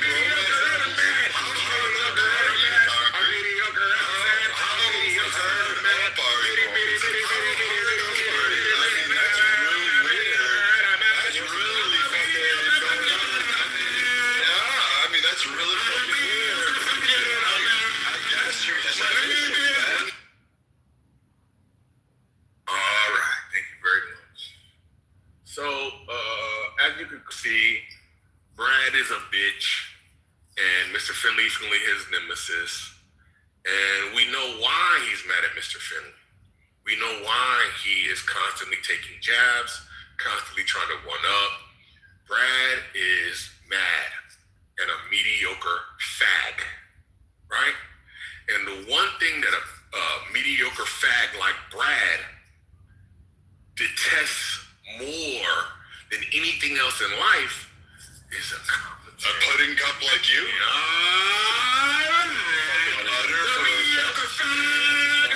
mediocre fag. Thank you, whoever that was. So, yes, a mediocre fag. Did y'all move him? No? Did y'all move? Okay, thank you. All right. Yeah, man, listen, bro. Mediocre fags are gonna always... Did he leave? He left the room. Okay, cool. So I don't have, he's still in the room. Oh, he's still in the room. Yeah, man. Mediocre gets like Brad, who is obviously using his not so closeted homosexuality as a weapon, detests competent Negroes, right? It's an affront. It's an insult to his mediocrity, right? It makes him uncomfortable, right? I get it. But guess what, Brad? The solution is to be comfortable in your own skin as a mediocre white and to realize the promise was not real.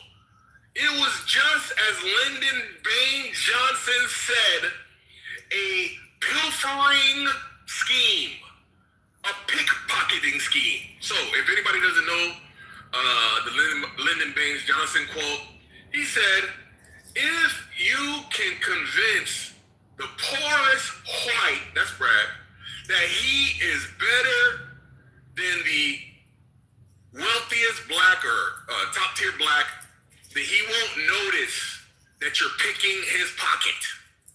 Hell, give him someone to look down at, and he will give his money to you. That's Brad. That is the mindset of the mediocre whites who have been undermined, bamboozled, betrayed by the top tier whites. The top tier rich whites that, I repeat, would not, relieve themselves on Brad and his ilk if he were on fire, right? I'm talking about, it's hot, we've been drinking Arnold Palmer's all day, and here is Brad on fire, writhing in pain, with a full bladder, and yet I shall not share said full bladder with you while you're on fire. That's Brad. And yet he devotes his life, and he's willing to devote his brothers to Israel and to the corporations and to the fucking meat grinding machine because he's a dumb, mediocre white who still fucking believes in the fucking delusion of white superiority. No, nigga. No, white. It's money. You dumb bitch. Hey, nigger, get back in my cotton field. Money. You go pick that up. You pick cotton with a medicine mill. Mediocre white. Mediocre white. I know. Mediocre white. Mediocre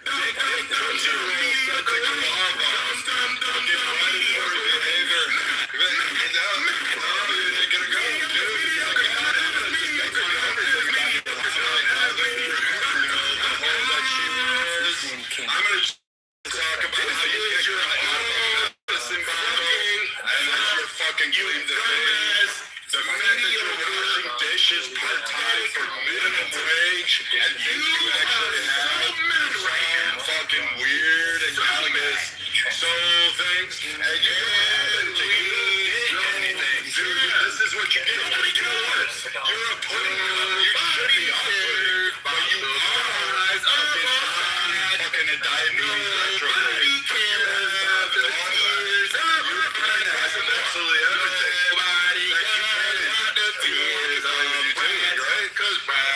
I can do a lot of things, right? Yes, I got you. I'm gonna put it in your ass when I'm done. I'm absolutely gonna put it in your ass. I'm gonna whisper in your ear. I'm gonna slide it in. Mediocre, bigger than you. Obviously, taller, bigger, better, rich. I mean, fuck, I got more money than you. I have a whole lot of shit.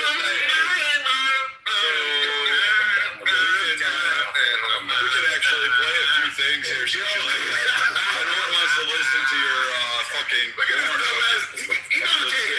A few. You know I can't hear you. I don't give a fuck what you can hear. I can do the same thing. I mean,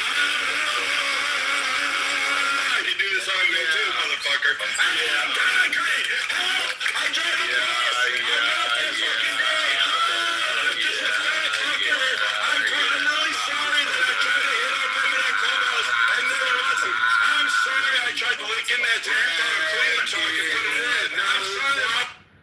Alright guys, I'm driving home from work. I had a wonderful deposition. You guys are killing the room.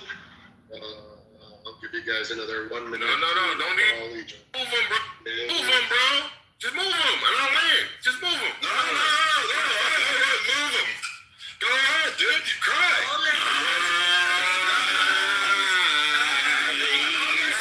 So now you get to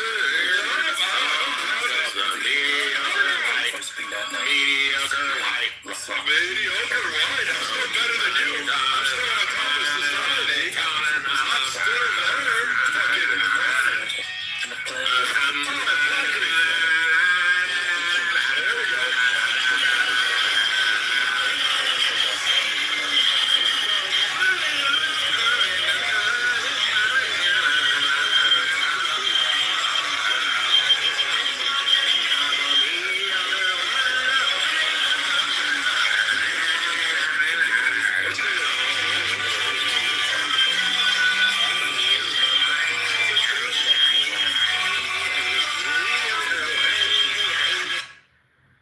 Let's listen to my engine and potentially get pulled over by Burbank PD.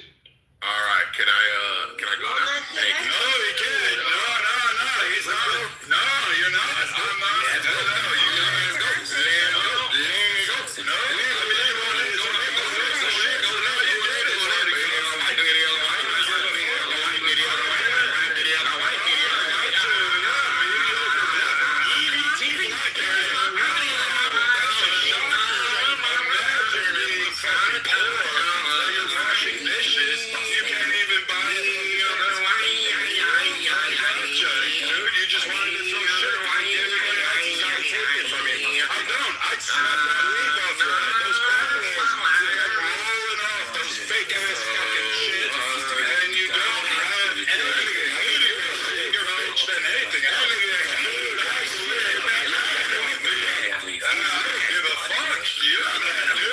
You're screaming because because you're a little bitch.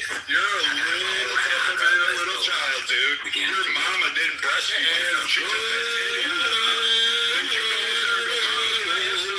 You're 10 years old, Concrete. You know, your sister, though. We could talk about your sister, though. That's a sister, not a wife, Concrete. The city was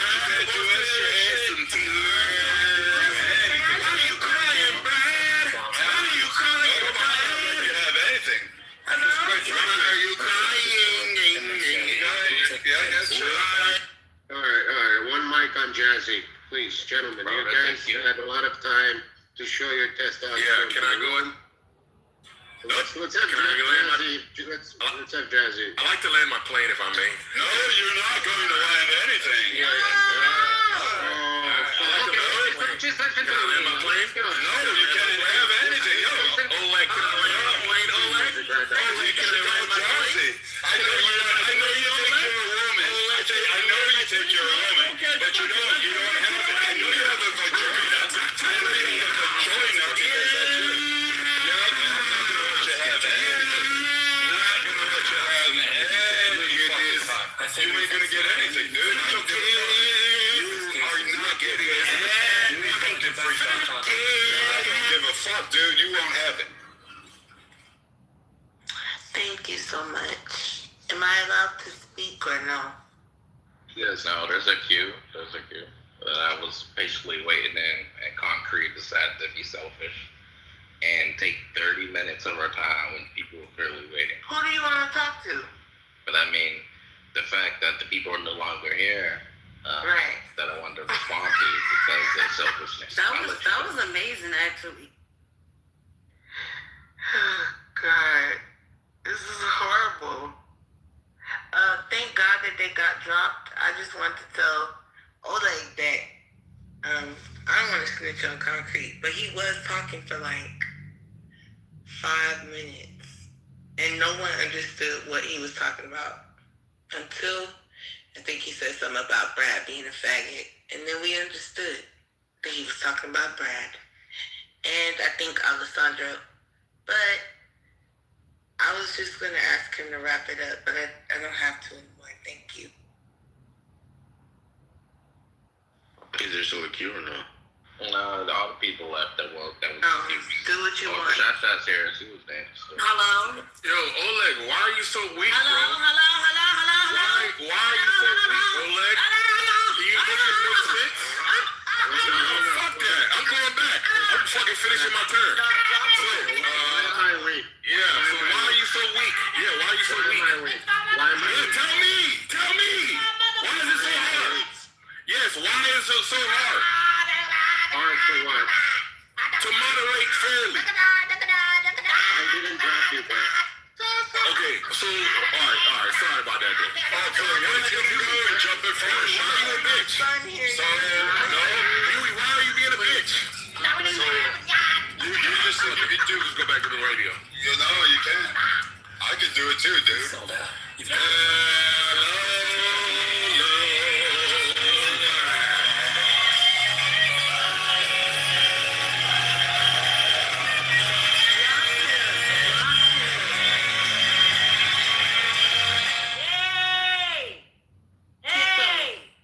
Hey! Okay. Thank you. Brad is a fag and he bad shit. Probably living it. Wait, I got you here. Concrete, how's that job doing? That part-time job that you work at? We heard all those dishes. You don't get to go anymore, dude. You're never going to get to go. I'm going to trigger you all the time. It's my turn. Go ahead, love. Hey. Okay, thanks. Brad is a faggot. Oh my God, stop shit. Probably spending his life. Concrete likes to try every time he fucks his mom in the ass, he doesn't realize that it's just a crackhead on the fucking street. And he's sitting there licking it. He's like, He's the kind of guy that fucking sticks his finger in his ass and then just sniffs it and licks it. Like, he's that type of fucking nigger. He's Yo, Shasha, I'm gonna make this monkey keep dancing. Shasha, I'm gonna make the monkey keep dancing. I can't help it. I'm sorry. He's that type. You're gonna keep dancing, monkey. Yeah, it's Jazzy. I can do it, right? I mean, he can say all sorts of shit, so can I. EBT, this guy's an EBT fucking welfare recipient. You don't want to be like the people that. Oh, I mean, well, he thinks he can just get away with it on stage. Just he thinks he can do it. Yo, is he crying? Is he crying? I mean, Is this faggot I think crying? we can go. I'm gonna keep beating away with his ass. I'm gonna beat him like he was brought over on chattel slavery. I'm gonna just keep whipping him until he gets that cotton bag filled. That's all he's going to So, get. Brad, hold on real quick. So, you know, like, this is a warfare tactic where someone Brad's gets so a mad. fag. They want you to say, San Francisco, bitch. and then you do it, and then Dude, you live in fucking Cleveland, Ohio. about Brad. I told you about Brad. Brad racist. I told you. Oh, I don't give a shit. I know. Okay. Well, then No, Jazzy, I get what you're saying, but I really don't give a shit about the weave-wearing Walmart guy that wants to act like it. Who buys cornrows at 7-Eleven? Concrete does. I mean, seriously. Corn rolls? This motherfucker buys corn rolls. You're trying to be racist. I'm not trying to be. I'm not trying to be. I'm not trying to be. Brad was called mediocre white man. He was called You're the same person that was on the verge of supporting Y'all are so fucking biased. Activated, and I can. And one-sided, like, stop. Like, I'm freaking out. You're gonna start me starting racist. He does it all the time, and the incest is weird. You should stop incesting over Civil niggas. rights fucking ass. That's what's weird. Civil rights is over. Okay? It's equality. Let's normalize not talking about white people being white, and then they won't have to talk about us being black. How's that sound? Why? Never mind, I forgot y'all are racist and you don't even know it, right? You don't know what racism is, you dumb fuck. Hello? I'm racist too. But if Brad was to call me a nigga, I wouldn't even get mad if I called him a cracker and a mediocre white man and all this other shit. So when he turn around and start calling you slurs, you can't be Yeah, mad. but he is a mediocre That's the white. name of the He's a fucking jealous game. mediocre white. But you're an EBT nigger, Concrete. You're one of those. Imagine a black man fucking sending Tootsie Roll dick pics to fucking women on Clubhouse. Oh, now he left. I knew he would leave. There you go, Jazzy and Shy. It's all yours. And I want to tell Bunny in the chat, anytime you bring up race, I think that that's a slur when you're calling someone something because of their race. I don't care if they're black or white. But I forgot white people are allowed to be talked down to. My bad. I forgot the rules that they taught y'all in college. White man bad. White man bad. My bad. Give me the book. I'll read it.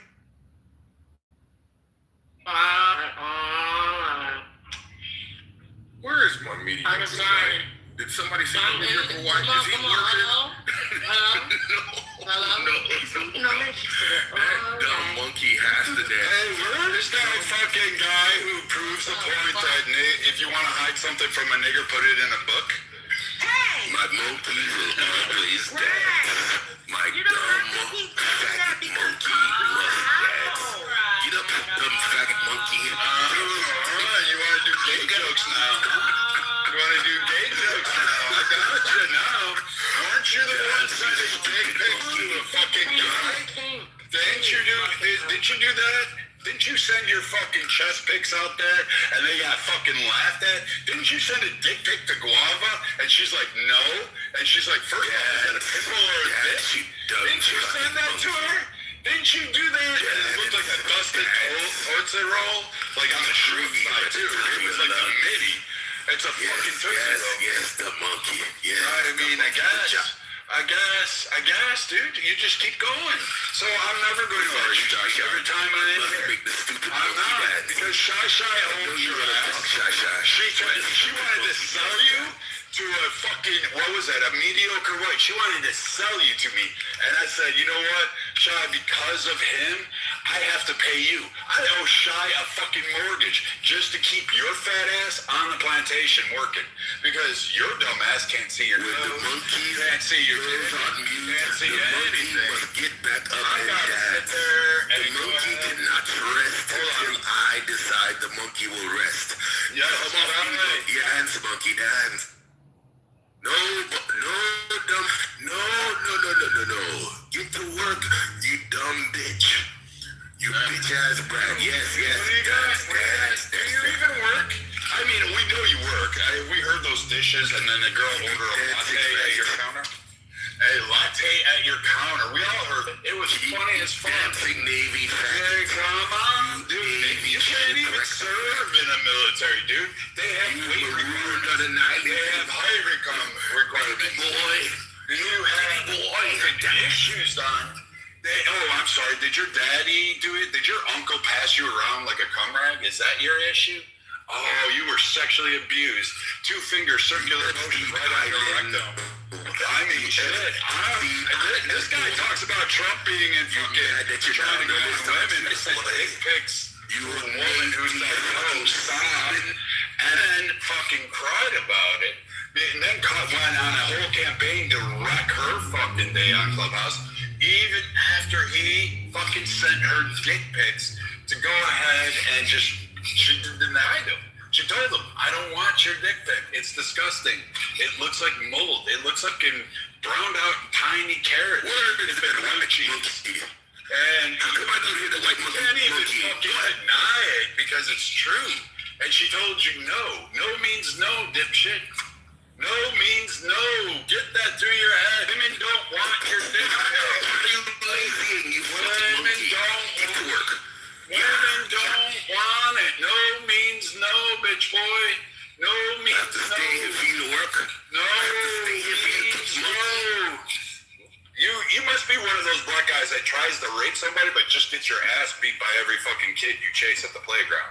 I think you're that type of guy. I think you're that fucking mid-level that you're just that sad. You don't have anything in your life. You're so lonely. You can't even really turn my bitch. The fucking play on mute. Can I say something? Dancing monkey. Go ahead, Jazz. Can I say something? Okay, thanks. I think Beyonce's outfit at the Met Gala was okay, but I didn't like the hat. I just felt like the hat was... Concrete trying that outfit on right now.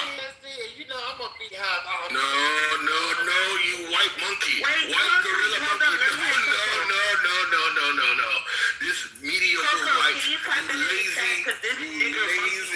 lazy, mediocre white, you get back to work. Yeah, mediocre white. Mediocre white, what are you doing? What are you? Yeah, there you go. I'm gonna do it all the time now because he's never gonna get a chance. I gotta stay here for this fucking monkey to dance. Goodness gracious, I throw my back one time, monkey. I'm gonna use your fucking nasty again. And use it to scrub my fucking ears. Fucking scrub my pots. I'm gonna use it to scrub my house. I'm gonna use it to scrub the toilet. I'm gonna use your head.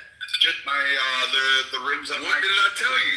What did I tell you? Doing it, mother. I'm gonna smack your fucking black off. That little fucking shoe polish you put on your face, Trudeau. I know you're a fake ass motherfucker. Brad, You're don't sad. respond. Brad, can Coco say what you Yes, said? I can always go. Yes, faggot, wake up. Faggot, wake up. Wake up. It's time to work. No. I need that white. No, sorry, Coco. The white monkey. Why he not talking to me? Did you like the dress? Hey, look, he don't want to fight no more. He don't want to fight no more. Oh no! I mean, I like the Yo, hold on. I felt the dress the way that I wanted. Yo, Brad, you are one of the fucking dumbest fucking people, Brad. You still haven't figured out how to control yourself emotional. Brad, you're an emotional bitch, and I'll always take advantage of your fucking emotions. I like what Madonna did with the emotional art. Fucking Canadian Like how the faggots. girls was holding Brad, their train. wake up. That was kind of Brad, wake up. Why are you parrot? I thought so. You learned a lesson. Come on, man. Hey, Duncan, Finally, you learned a lesson, Brad. You're this hard-headed? Brad, you're this hard-headed? Brad, it took me this long to figure out how to shut up. Hey, Jazzy, you know I'm actually doing this for you.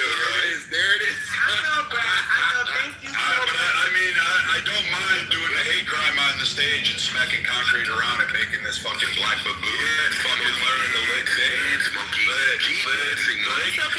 So Coco, I like Sabrina conferences. I want to hear those tears. You can't stop working now. Good money for this white monkey, bro. Jazzy, why are you making this white monkey sit down? No, I paid for it. Y'all are boring. Concrete, you've never paid for anything. You never paid for anything in your life, dude. We all know this. You are broke. You live at mom's house. Well, why should I take it? Why would you take it from this guy? Like, this guy just blew me. This guy bloviates? No, why leave? Because you know what? All you have to do is smack this bitch around and he cries. He's crying. He already cries into the mods. Look at what he does. He does that fucking and then come in and make sure I can wreck everybody else's conversation because he's too much of a bottom feeder to actually cowboy the fuck up and actually do anything. He's less than a man.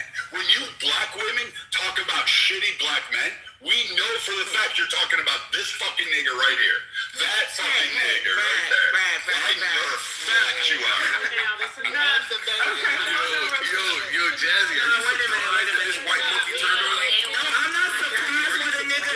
I'm not surprised what a nigga. I'm not surprised what a nigga will say to you, Concrete. No, I'm not, because you're fucking obnoxious and you make people say shit they would normally say. One thing I can say about Brad is this is new to me. I've never seen him do this besides the children. Another thing I've seen is brings out the worst in a lot of people. I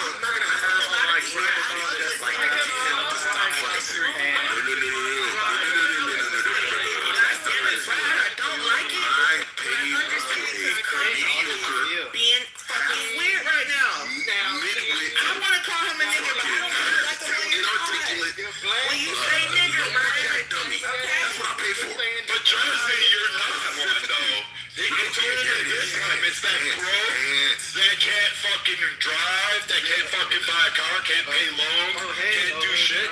He can't fucking actually do anything because again, he's broke. He has a mediocre job, a mediocre mind. Even at the best of days, when you talk about fucking people being a nigger, that's Concrete, not the rest of them. Oh, hey, Knowledge, how are you? I'm gonna just say this. If you Hey, Shy, how was your day been? Who's messing with my monkey? Who's messing with my monkey? Who told my monkey that he can't dance? It is my No. Who told my monkey to stop dancing? No. Who told my monkey to stop dancing? Who told my monkey to stop dancing? I don't give a shit. You keep calling him niggers. It's like, hey. Okay, would he be the definition of a porch monkey? All right, I put it in the chat. You guys had 5 minutes to get it all out. Everybody got it all out. Now we're gonna try a thought experiment. No, we're not. It's my turn. I'm gonna shoot everybody down. You can start. I'm gonna shoot everybody I'm after her. down that wants to act like an asshole. Let's try some hard moderation you guys have been begging for the next 25 minutes. Let's do 5:30 Pacific Standard Time. Until then, we're gonna do that hard moderation. What time is that? Is there a cue?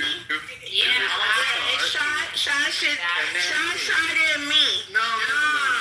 Nigga, I'm calm. No, it's Dewey after me. I'm after Dewey. All right, here we go. Go ahead, Shy. Hi. So, I wrote a poem earlier because y'all know me, I'm the greatest poet on earth. And it goes a little something like this. They set the bar low, but that's not your lane.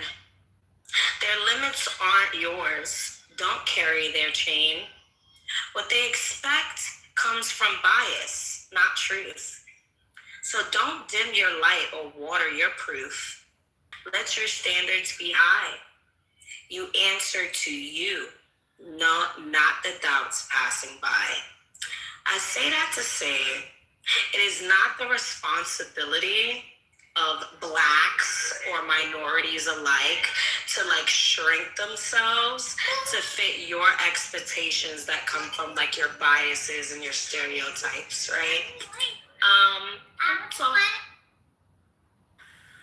Beautiful. I want to say, as a black person, you should be kind to all races of people. If you don't like someone and they're white, you start calling them white.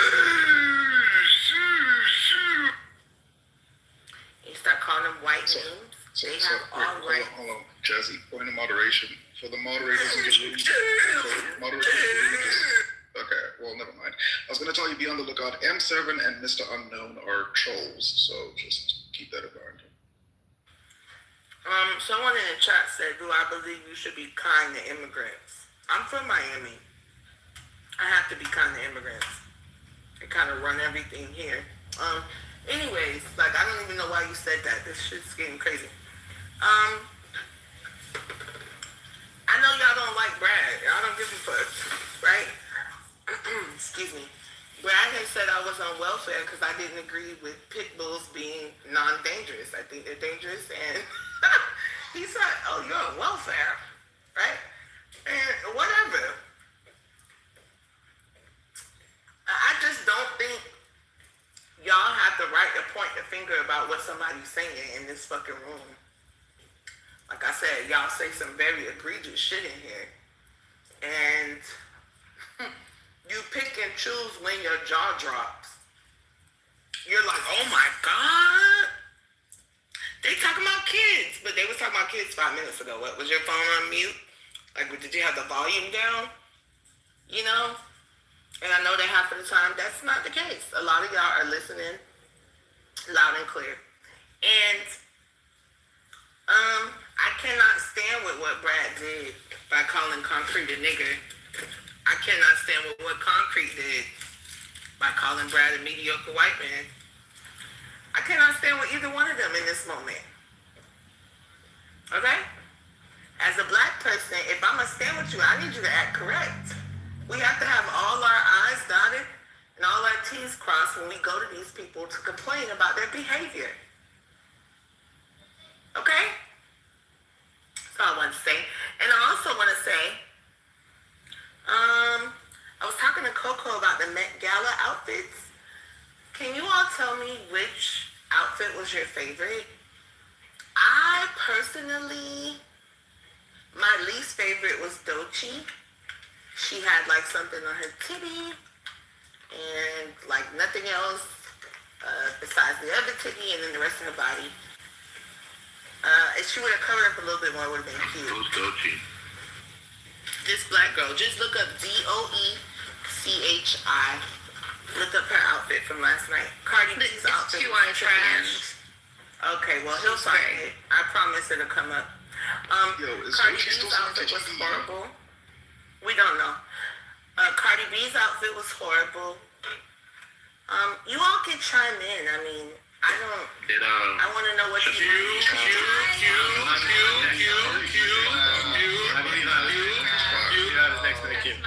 Wow. Wait, I didn't even hear you, Jinx. God. Q, please. Is it, man, I got it. Dewey, will you allow them to talk about the, Apply in your time in the queue. We're doing this. Where will I be? You know, ask her a question during her time. You're after Conquer. You may ask during her time before my time. Yeah, ask me. If it is going to be, see how gracious I am, Eric? You always get so angry. This is what we need. Yeah, I don't know. Your voice annoys me for some reason. Anyway, Jazzy, did Shibuchi show up this year? Q, what the fuck, bro? We're in the queue. We said that he could. I'm looking at Jazzy. It's still. Wait, we're in a queue. The queue means that there's other people waiting. We're in a queue. So we can. We're in a queue. We're in a queue. We're in a queue. Okay.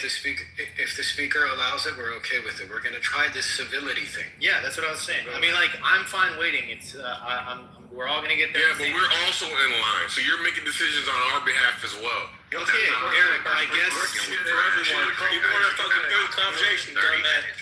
This is your last warning, Lord Nas. You're complaining about your time. All right, Eric. Go ahead, do it. Okay. Who remembers the great Pitbull debate? Yes, that was a great reference, Jed. Yeah, I appreciate that. I just got out of teaching my last class this semester. I'm not really a professor. I do teach occasionally. This year, I did teach 2 grad student classes, and I just left, and I came on to hear the most ruckusing that has been ruckused. And it does feel like the last few days have been very intense for people. And this is just your PSA to touch grass. It's good to touch grass. When you do, and you come back on here, you can take it all in stride. You can remember that this is a walkie-talkie app, and nothing here is actually really going to affect anything in your life. It really shouldn't. And I think if it is starting to, and you find yourself getting closer and closer to that heart attack, you should, think closer about how much time you're putting on here, how much energy you're putting on here. I think there are certain people on here that get way too emotional, and you should just check yourself. Put a name on it. I think there's. No, this is warnings to both Shasha and Mountain. Thank you.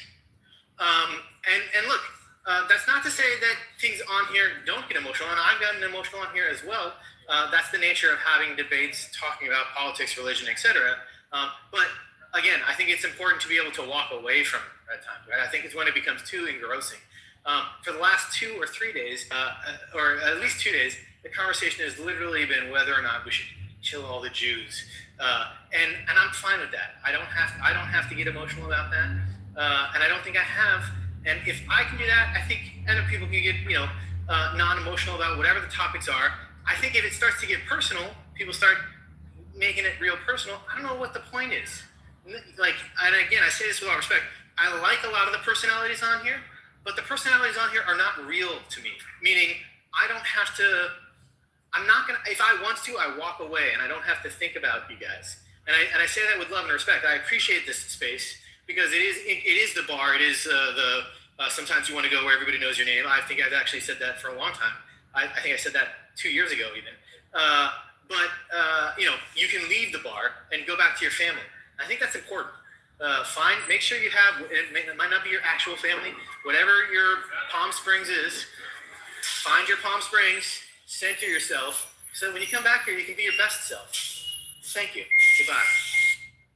All right. Hello, it's my turn in the queue. All right. It's my turn in the queue. Please shoot It's my turn in the queue. What's wrong with you, bro? It is my turn. Yes, it is. It is my turn. It is my turn. When I called after Dewey, so I'm after Concrete. Okay, fine. Jinx. I'm after Jinx. Okay, Shasha, Concrete, Jinx, Eric. I'm after Eric. I'm after Tim. What do you mean? I just want to say. I said After. Add me to the queue. After yesterday, after we had literal psychopaths say that they are willing to kill everyone they love just to kill all the Jews, I don't want to hear anybody complaining about anything that is being said on this motherfucking stage, all right? Because nobody had this much vitriol for the motherfuckers that said, hey, I want to kill all the Jews and everyone that I love because they got expelled from 109 countries that I don't have the proof of. Yeah, fuck off with the moral high ground bullshit, all right? Miss me. You're a dick. You're a dick. You're a dick. You're a dick. Everyone's a dick in here, all right? Whether or not you're like a high-level dick or a low-level dick, it's irrelevant. You're still in the same fucking pocket of dickness, all right? We're all covered in cum. We all sank in the cum a long fucking time ago, all right? Now we're swimming in it. We're enjoying it, clearly, because we like coming every day. I like coming every day. By the way, I'm going to end my submission with this. It was actually not my turn. I just did it to troll Concrete. I know, that was funny as fuck. I ain't gonna lie. Great fucking moderation. Shasha's not wrong. That was funny as hell. All right. Is Matt here? Matt's not here.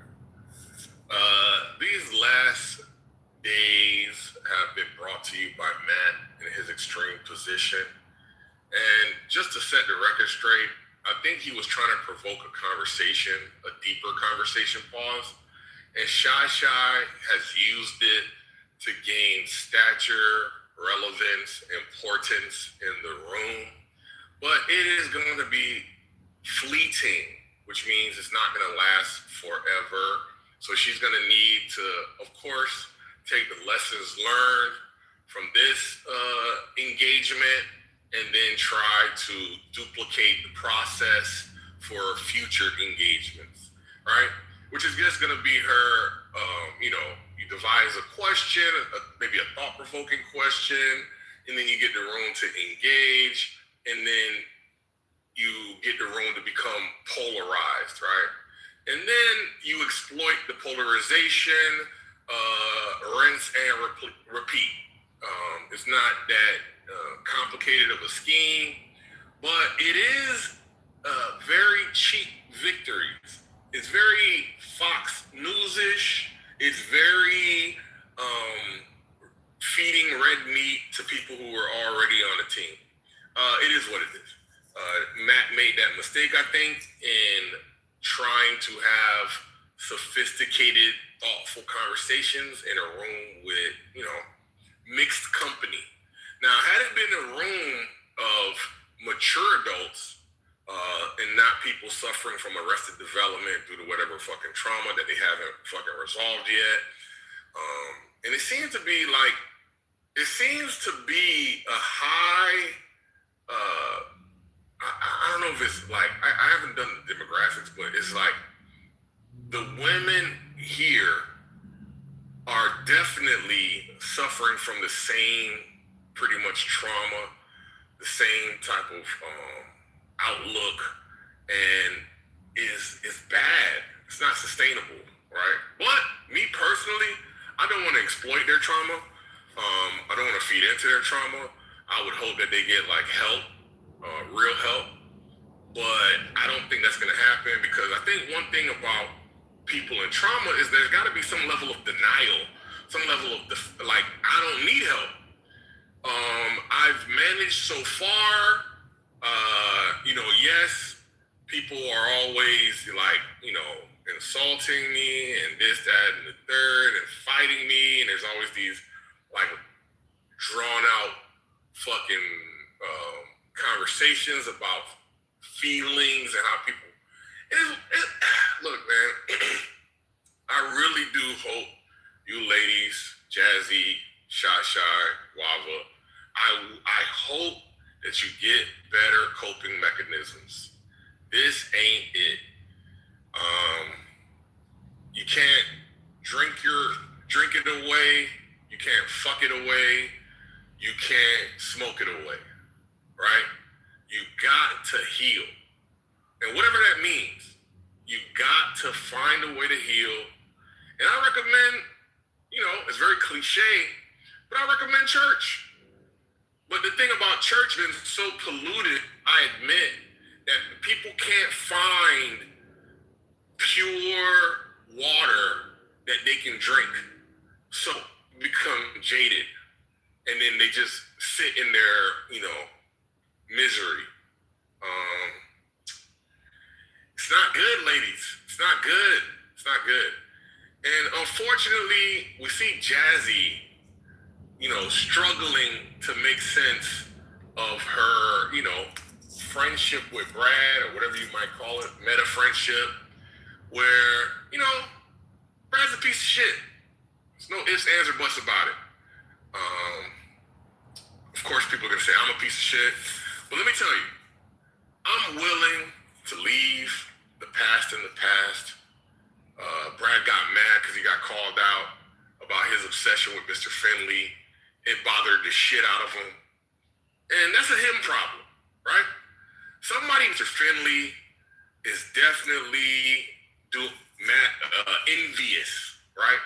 They're definitely struggling with the competition in their mind. And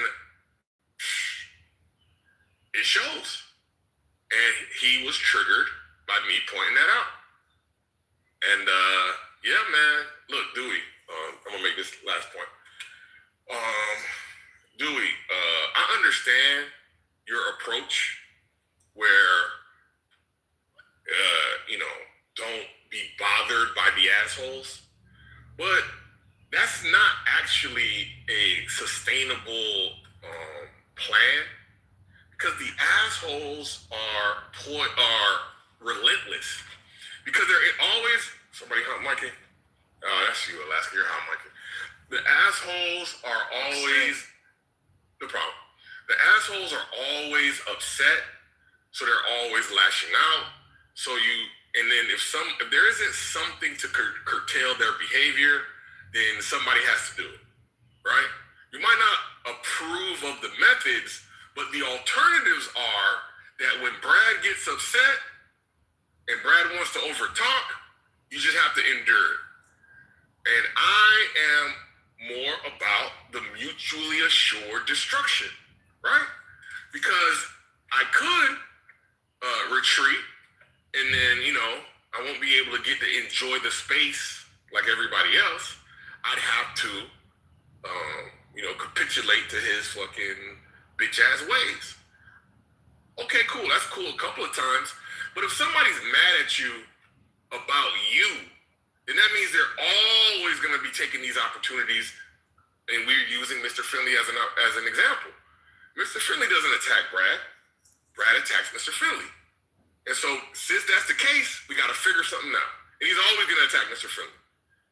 So, me personally, I'm happy to take the opportunity to, push back. I'm happy to do it. And it is what it is. I'll always push back. Thank you. Is it my turn now? I'm just kidding. Yeah, I'm after Jen. No, you're not. I'm after Karen. Okay. Eric, you never called. I did. You called after me. No, I know. I wanted to say. This is the fucking order. This is the fucking order. Are you guys ready? What? It's Jinx, Eric, Nani, Nas, Guava, Jazzy. How did Eric get before me? He called it before you. I'm after Jazzy. All right, so I just took a nice sip of my Shardy. I call her Shardy. I feel like it's just so much cuter. But no. Comfy, that was a lot. I just wanted to say that I'm tired of Dochi and what's her name? Seza looking like Doodoo Mama Hoochie Mamas. I wanted them to do better at the Met Gala. And she didn't wear any shoes. She was like, it's clean. That was so nasty. Very ghetto, very fecal matter everywhere, you know what I'm saying? Very ghetto, very ghetto. I just want better. I'm next in queue. Phenomenal music artist. But I did also want to take the time to kind of sidetrack to something else. If any of you guys, since it is Mental Health Awareness Month, if any of you guys or any of you ladies know or suffer from PMDD, PMS, or anything like that, make sure you go get your labs checked. You can send them to me. I do charge, though. I have a nurse practitioner and an MD on my team, but I do charge for my laboratory breakdowns. It's very important. Dang, can we get a discount, though? No. Damn! So write this down. Please respect the queue. We have 5 minutes of hard moderation. If she gets interrupted one more time, I'm shooting. Oh, okay. Well, just if you have to write this down, day 1 of your period, and not a lot of people know this, day 1 of your cycle starts the day that you begin to bleed. Not the day before, not the day after, not during spotting. Day 1 is when you actually begin to bleed. On day 3, that's when you should be testing your estrogen, right? To see where you actually stand at in the reproductive system, whether or not you are going to be ovulating, if you have the ability to ovulate, if you're estrogen dominant, progesterone dominant. You should be checking your progesterone on day 21 of your cycle, okay? if you get those 2 tests done, they're not useless by themselves, but they're better together. That ratio will let you know whether or not you are progesterone dominant or estrogen dominant. People that are estrogen dominant, when they get that ratio, they notice that they have harder mood swings, harder PMS. That's because they are not essentially releasing that corpus luteum, which is what creates the progesterone, which has a dopamine effect and it's downstream. It converts to dopamine and GABA in your brain. Sorry, GABA. So get your estrogen checked. Day 3, progesterone. Day 21, you can check your complete thyroid panel. Thyroid panel includes TPO. Those are your antibodies. Free T4, that's the inactive form. Free T3, that is the active form. Do not let your doctors test your thyroid without running free T3. If you're worried about Hashimoto's, if you have something that's called moon face, that's a clinical term. If your face is puffy, very round, go get your thyroid checked. You want to know your TSH. That lets us know whether your brain, your pituitary gland, is making the call to your thyroid to actually do the work. First comes free T4, that's the inactive form. Then comes free T3. You want all 3 so that you can know whether or not your pituitary gland in your brain is not doing its job or if your thyroid is not doing its job. So always get all 3. What else did I want to say? Oh, I got booked for a Black magazine I'm really excited for. I think I'm probably going to talk about the EGFR conversion. You know, in 2023, they actually changed that calculation because previous science thought that Black people were stronger and thus had more proteins and thus would get diagnosed with chronic kidney disease a lot later. And we all know that with the later diagnosis comes later treatment. So I think I'm going to talk about that. And I think I'm also going to talk about like the disparities that we get when it comes to pain relation and possibly the deaths of Black women while they're giving birth. Brad shouldn't be saying nigger. I don't give a fuck. Trying to describe something that happened to somebody else. Like, come on, we all know how to just not say the word. It's disgusting. I think that's it. Yeah, I think that's it. Okay. Thanks, everyone. Good stuff, James. Thanks for adding value. I ain't gonna lie, bro. Not gonna lie. Y'all completely pissing me off, bro. Selfish ass bastards. I swear to fucking God. Like, yeah, first off, concrete. The first time, bro, I was in the queue. I waited, bro. It took 30 minutes, bro. The point where the people I wanted to respond to was gone. And that whole smack, Brad, and while you was in the queue, bro, you could have just waited. You could have said, bro, I got a long submission. And you know what? I'll let you go for me. I did that to you, bro. I moved out the way. But you decided, nah, bro, I'm going to take up this time, Wait, bro. so I'm supposed to know that Brad was going to come off the mic? Warning. 30 fucking minutes, bro. That shit was wild. And then now we get to the second time, bro. It's so fucking long. And then I don't know if like Jinx was trying to imitate you and go long. And I don't know. I don't know what it was going on, bro. Y'all niggas, y'all be doing the most, bro. Like, y'all niggas should, you know what y'all should do?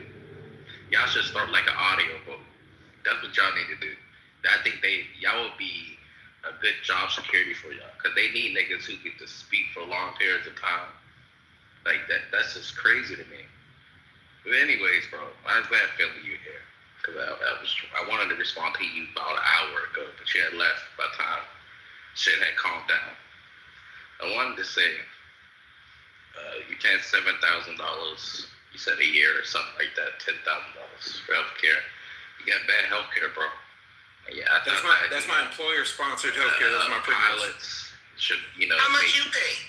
It's his turn. No more interruptions. I thought pilots, you know, as much as you guys get paid, will have good healthcare, but apparently not. Those are my premium fans. You know, and so for those who ask for me, I have great healthcare, actually.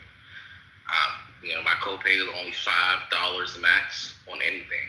You know, I recently had surgery last year.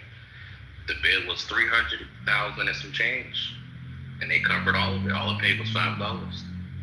So I had to look. TRICARE is good. You know, healthcare is fine. You know, but you gotta put in the work. It ain't free. You know, they owe me all the healthcare that I'm you know, making the claims for. Yeah, $7,000 is insane, bro. I can't hear me? imagine myself. Am I in the Matrix? Yeah, I can hear you. You're not in the Matrix, but you're not in the queue yet. No, I'm just making sure you hear. Yeah, no. You said it's fine. Next to go in the queue. Way before Eric go. Throw me in the queue. Throw me in the queue. Throw me in the queue. No, you didn't. We're gonna stick to the queue I put in the chat. Throw me in the queue, please. What else did I want to say? I had to write this shit down. I have an entire notebook dedicated to like Q notes, like for chillism, bro. I swear I'm gonna publish a book with y'all fucking niggas. Like that's how weird this shit is. Let me go to it. Where's it at? Is Alessandro in the room? Yeah, I wanted to say something. No, he's not here right now. Oh, he left too because it took so long. What else?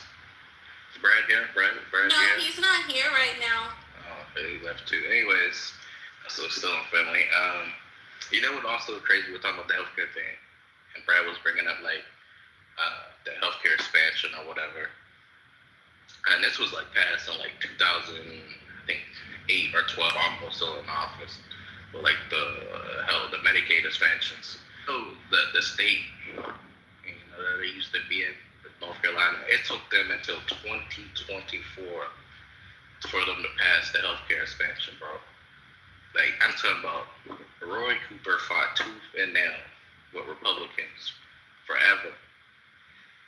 You know, think you know, Roy Cooper, by the way, he is running for Senate, and he's going to, you know, that's a guaranteed seat for Democrats.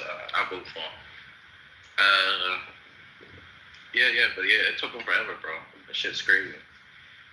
They like niggas are stingy in red states, bro. I feel like when I notice like the difference between like what you're like able to get in Medicaid states that don't have the expansion versus the ones that do.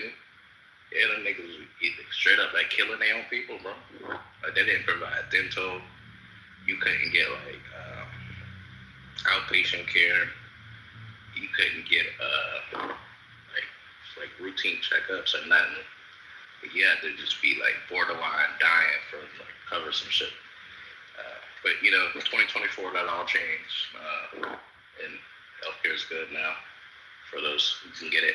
I also wanted to say something. This was like another retarded thing that I heard is that somebody said that like you gotta work with the new like what is it for bill whatever. You gotta work 80 hours a month in order to be like eligible like Medicaid or Medicare. Do you know how retarded that sounds to me? Because like if you work 80 hours, right, and like let's just assume like most people aren't getting paid like, you know, minimum wage, right? The market is like dictating the wage. So let's say it's $15 an hour, right? $15 an hour, 80 hours a month. You're above the federal poverty line. So guess what? You don't qualify for Medicaid. You work 80 hours a week. So like there's no point of like capping for like how many hours you gotta work. Because you work 80 hours, then guess what? You don't get the health care. And now you can't afford health care because you don't make enough. That's just retarded, bro. That don't make sense. I guarantee you, like, that is not going to be followed because there's so many issues that's going to process. Wait, did that nigga complain about my long-windedness and then proceed to engage in his own? Nani's turn. Cute. Hello? Can you guys hear me? Yes, we can hear you now. Go ahead. This is like a bunch of like hogwash. Like, what the fuck are you guys talking about? I wanted to get to the earlier conversation that we had at 8:30 in the morning, but I'll find another time. I will want to agree with a couple of things. I agree with Shy. Matt said some wild ass shit, but on concrete, that some people are just not intelligent enough to process what he said, and fell for an emotional appeal. I also agree that you let that white man I don't know. Like, are the mods scared of Brad? Like, and I would agree with you, Concrete. Like, if you're mad at Mr. Finley, like, it's one thing to have a disagreement with Mr. Finley, but if you're routinely mad and try to like attack him, like, you're kind of deranged. Like, it's one thing to attack Concrete because we all know that Concrete is a degenerate. So that's, or Lion, right? Like, those are weirdos.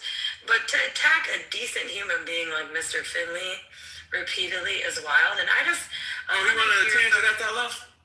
I want to hear from Nathan.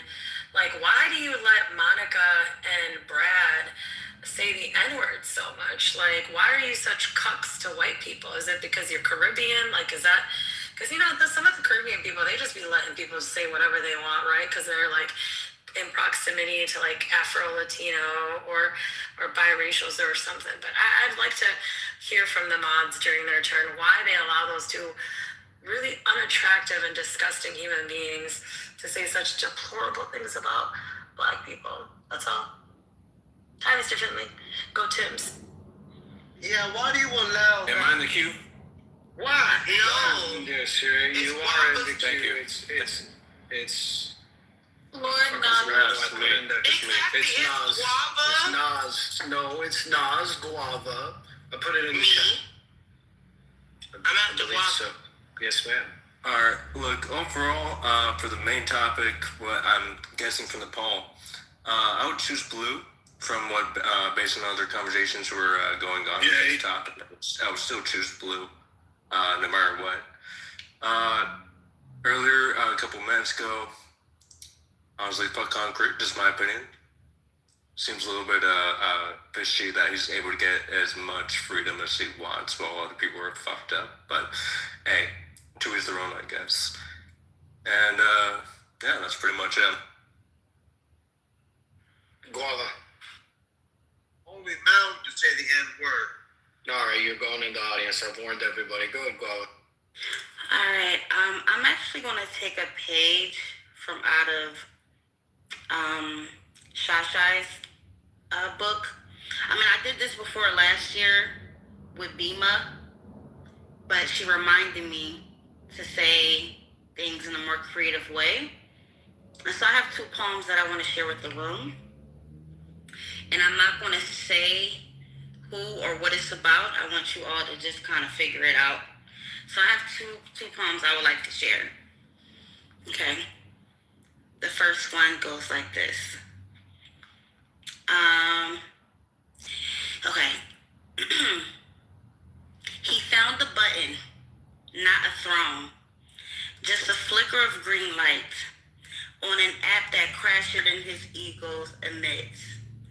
But baby, watch how fast a whisper of power turns into a sermon. Now he's moderating, voice deeper, tone tighter, talking about respect the room, like life has ever respected him.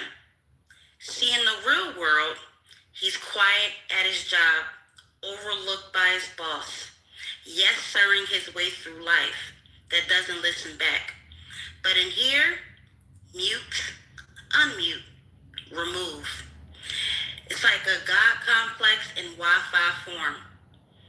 He calls the women's hoes, queens, and everything but their names, while cutting their mics in mid-sentence, calling it structure, calling it order, calling it anything but what it is, to control, something that he couldn't afford in real life.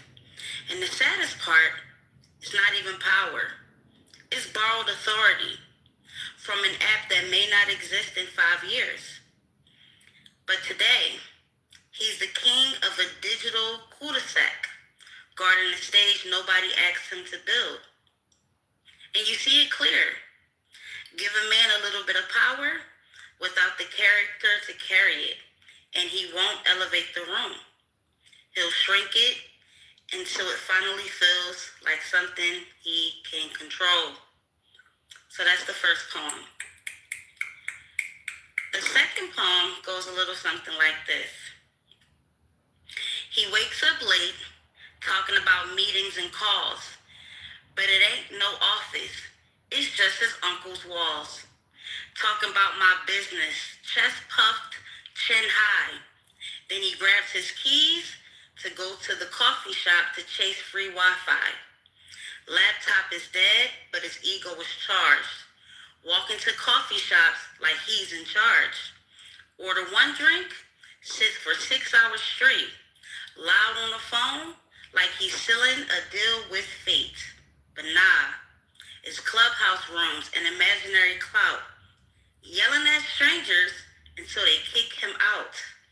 Voice all cracked from the marathon rants.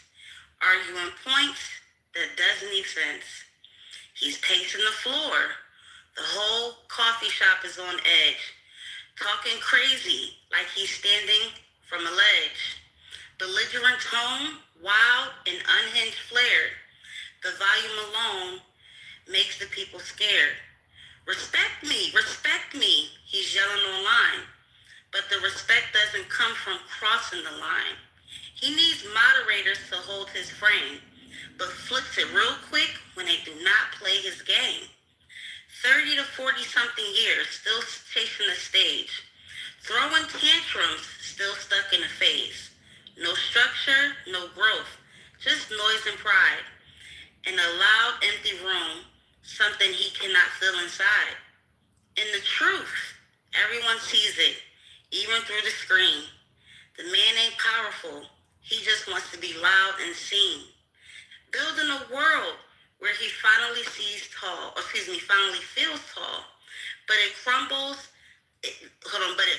the second he logs off the call. So he stays plugged in, chasing that high. From borrowed attention and cafe Wi-Fi. Cause facing real life, why try? He'll rather yell and scream because he does not want to face the denial or deny. That's the end of my 2 poems. Ashe. It's my turn. The first one was about Nathan, the second one was about concrete. Am I right? Leave it up to the world will never know. Oh, I thought you said yes. Okay. So that was pretty cool. That's pretty cool. I wanted to say, if you are not participating in a Tomahawk Tuesday near you, you are a peon. You know? And I'm talking about, all right, no, I'm joking. Listen, for real though, I want to address what Concrete said. He said something about me not being able to cope, but you can't smoke the pain away or whatever. And then this dude, dog, was like, you all need to heal. We all need to heal in here. Don't tell me I need to heal. I hate when y'all do that. When y'all project about what we need to do. I don't need to heal. Nothing broke me. I know, because a lot of y'all are broken. Y'all think everybody else is broken. No. Everything's okay in my life. Like, literally, everything's okay. If it wasn't, I still wouldn't take it out on you guys. That's not how I operate. But I think that's how a lot of y'all operate. You guys can be mad at me for standing with Brad, if that's what you want to call it, because I know you guys make shit up all the time. Like I said, Brad is no different than Concrete to me. They might be different races or different colors, but they are one and the same. So when someone like Concrete starts to talk about Brad, I don't give a fuck. Whoop-de-fucking-do. Right? You met your match, homie. That's how I see it. Now, as far as Brad attacking Mr. Finley, Mr. Finley's very passive-aggressive. The one thing I know about passive-aggressive people like Monica, right? They often get away with a lot of shit they say because they're passive-aggressive. It's like people from the South will insult you very sweet, you know? Oh, she's so nice. That really means you're dumb, you know? So that's what Mr. Finley does. He insults people in his submission, but very subtly. So you don't even realize it's happening. And then Mr. Finley goes in other rooms, and guess what? They talk to him like Brad was talking to him. And these are black men talking to him like this? Because I know a lot of you leftists don't understand this, but Mr. Finley's wrong about half of the shit he's talking about when it comes to politics. He is. And he's overpaying for healthcare. But anyways, I just find it funny. I get it when your favorites are attacked, you have to go on the defense. But I'm just telling y'all, Concrete is a menace. And a lot of times, I don't agree with Nani, but I agree with what she said. I would like an answer as to why he gets so much free reign. Is it because he never tells Nathan he's wrong? Right? Because I notice a lot of people in here will be your friend as long as you agree with them. So, like, is that what it is? Concrete's the most loyal person in here, so he gets free reign? Or, like, you know, what is it? I'm not too sure. But one thing I do know is I also don't give a fuck. So you guys can answer it if you want. Don't answer it. I don't care. Concrete being favored in here does me no never mind. When he get to acting stupid, I know how to leave the room. I get dropped. I know how to leave. Y'all need to learn how to leave. Just leave the fucking room. If everybody in here is so damn stupid and nobody understands nothing, why the fuck? Just go. All day, everybody's so stupid. Oh, they don't get it. You have to explain it like the 5-year-old. And here you go coming back. Right? That's why I just say what I want and get the fuck on. And then I come back and I leave again. And then I come back and I fucking leave again. Stop taking this room so personal. It's a fucking room. Concrete's a fucking asshole. Brad is a fucking asshole. So what? What are y'all gonna fucking do about it? Cry, cry, cry. Thank you. You're welcome. All right. Hello. You know, I waited all I day. agree with you. Hello, no. Hey, can I get in the queue? Can I get in the queue? There's a queue. Yeah, you're not in the queue, Nathan. There's a Nathan is in the queue. What the fuck? I'm after Jazzy. They didn't add you in the goddamn queue. Yes, we did. You know what? I'm sorry. We're gonna be really mean today. It's Shy, Nathan, Jinx, Vince, and I can add whoever else. Simone, please. That's right. When he takes control. Oh, wait. Lord, that's if possible. That's right. That's your last warning, Lord. Thank you to my Armenian prince for moderating the way he should moderate. Caroline and Sonny, y'all know we the best poets in this room. So now I'm gonna finish it off with a poem. Caroline and Shy walked in like we already won. Cool, calm, collected, barely breaking a run. They dropped one line and the room went quiet. Effortless swings, they don't even try it. Meanwhile, chaos was loud, confused and frantic. Arguments weak, but somehow still dramatic. Swinging and missing, just not that great. Tripping on words like concrete.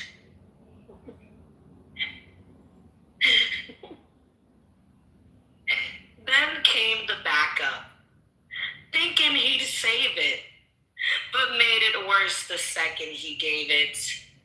Confidence high, but logic was gone. Took one L too many, Nathan.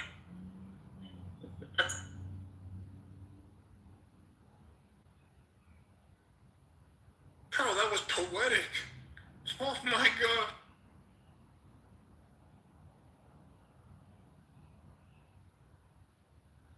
Who's next? All right. What's up, Carolyn? You guys are unfair. I remember before Q was established, I said, I'm next. I watched little light-skinned ass Eric do his thing. I just want to say this. One thing Nathan loves the chillism, have it all together, working hand in hand. Just want to say thank you for the intellectual conversations today.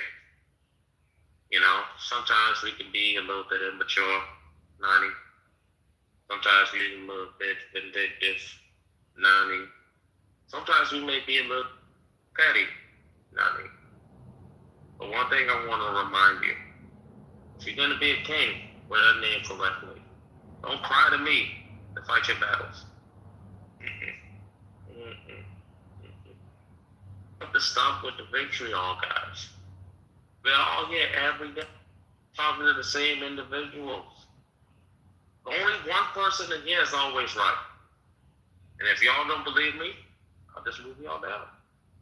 And I just want to end my cue by saying,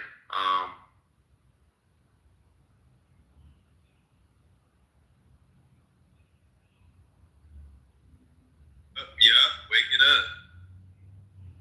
Why are they fucking with Nani? What the fuck happened? I don't know. Jinx is next. Jinx. Hi. Hello. So, seems like there's a lot of stress in the room. And I wanted to just take a moment to talk about cortisol. So, like, cortisol is essential. I got disconnected. Oh, go ahead. Oh, okay. So sorry, guys. I got one more thing to say. We're live on TikTok, guys. Chillers on TikTok is back open. There we go. Did his Wi-Fi fall out again?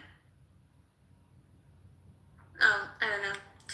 Anyway, so I want to take a minute to talk about cortisol because we're in chillism, and it's very important, and we're all probably like 33 plus. It's very important that we understand our bodies.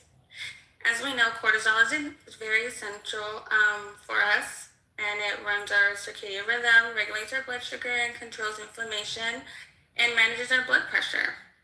It's what gets us out of bed in the morning and lets us fall asleep at night. So, like, if you have Addison's disease, people who have to, like, they don't have enough cortisol, they will die, and they're actually on hormone replacement therapy for it. They have to be, like, on a permanent therapy. They'll die.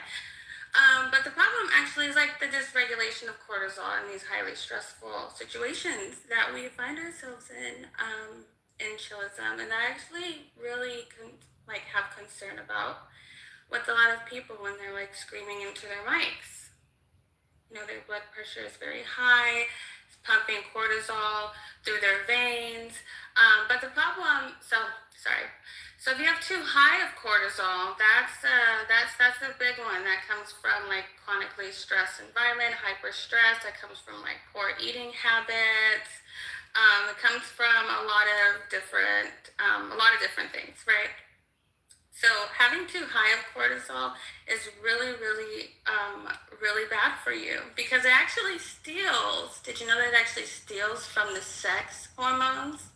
So like if you're making a lot of cortisol and you're in a highly stressful environment, you are not making the sex hormone precursor in your body that like makes you horn dog. So like your testosterone and like estrogen, like they're not being made. Because you're like pumping out so much cortisol because you're in this like hyper stress environment screaming at your phone on a walkie-talkie app, you know what I mean?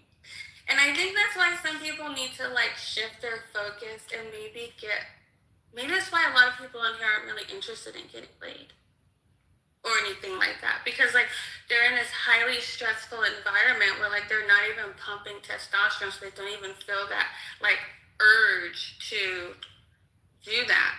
I don't know, but it's very important that you get your labs ran. Also, cortisol is not just to one test when you go in. Do not let your doctor give you one cortisol draw. You need to have a diurnal cortisol draw. That's one in the morning and one in the afternoon. It should be fasting in the morning. That's one test that you should fast for. Please do not call your doctor and say, do I have to fast for this test? Yes, you have to fast for a cortisol test. It should be high in the morning, low in the evening. People that are high all day have time falling asleep, but they wake up. People who have a low cortisol have a hard time waking up in the morning. They're pretty down all day. You should know these. Anyways, that's my time. Thank you. Wake it up. Wake it up. Is it my turn? Absolutely. The craziest thing I've heard on the stage is I'm passive aggressive. That is the craziest thing I've heard. I'm passive aggressive. I'm passive aggressive. So therefore, that evil person can justify the lashing out against me. That evil person who if I agree with, which is fine. But the minute you disagree, Finny, can you stop being passive aggressive, please? Oh, my fault. Yeah, my fault. The minute I disagree with that evil person, I'm terrible. It's all kind of insult, expletive filled insult. That's all you gotta do is disagree with it. That's it. But I'm passive aggressive. That is hilarious. And do people just strike me in other rooms that don't know me? It's typical, right? If I go into another room, I don't know why I'm even addressing this. If I go into another room, they don't know me. What people typically do in Clubhouse, they size you up, they call you an idiot if you disagree until they're typical, right? But once people get to know me, most reasonable people don't have an issue with me. Most reasonable people. He is not reasonable because he is godless and he is angry. That is he will walk in the room angrily. And so I rarely engage, right? But I have this foolish trigger for data. If you misquote a stat, for some dumb reason, I gotta correct you. He said that there were 7 to 9 million people uninsured in this country. And I'm like, that ain't right. It's like $26 million. And then, of course, he also said, if you listen, he always says this thing where he tries to discredit you by saying, if you listen to a certain social media, or he'll say that's where you got your data from. To back up my point, I cited my sources, right? But for the most part, I just try not to engage because it's pointless. It's pointless when engaging with someone that is that vitriolic, that is that angry, that is that I don't know what the bug of his mind about me is. He just has it out for me for some strange reason, right? Cogito doesn't like me, but even Cogito doesn't go on these angry laced, personal attacks. He doesn't do that. You know what I'm saying? He'll express his beef with me, pause, and that's it. But even he doesn't go in this vitriolic, and it's never ending with this guy. I said nothing to do today.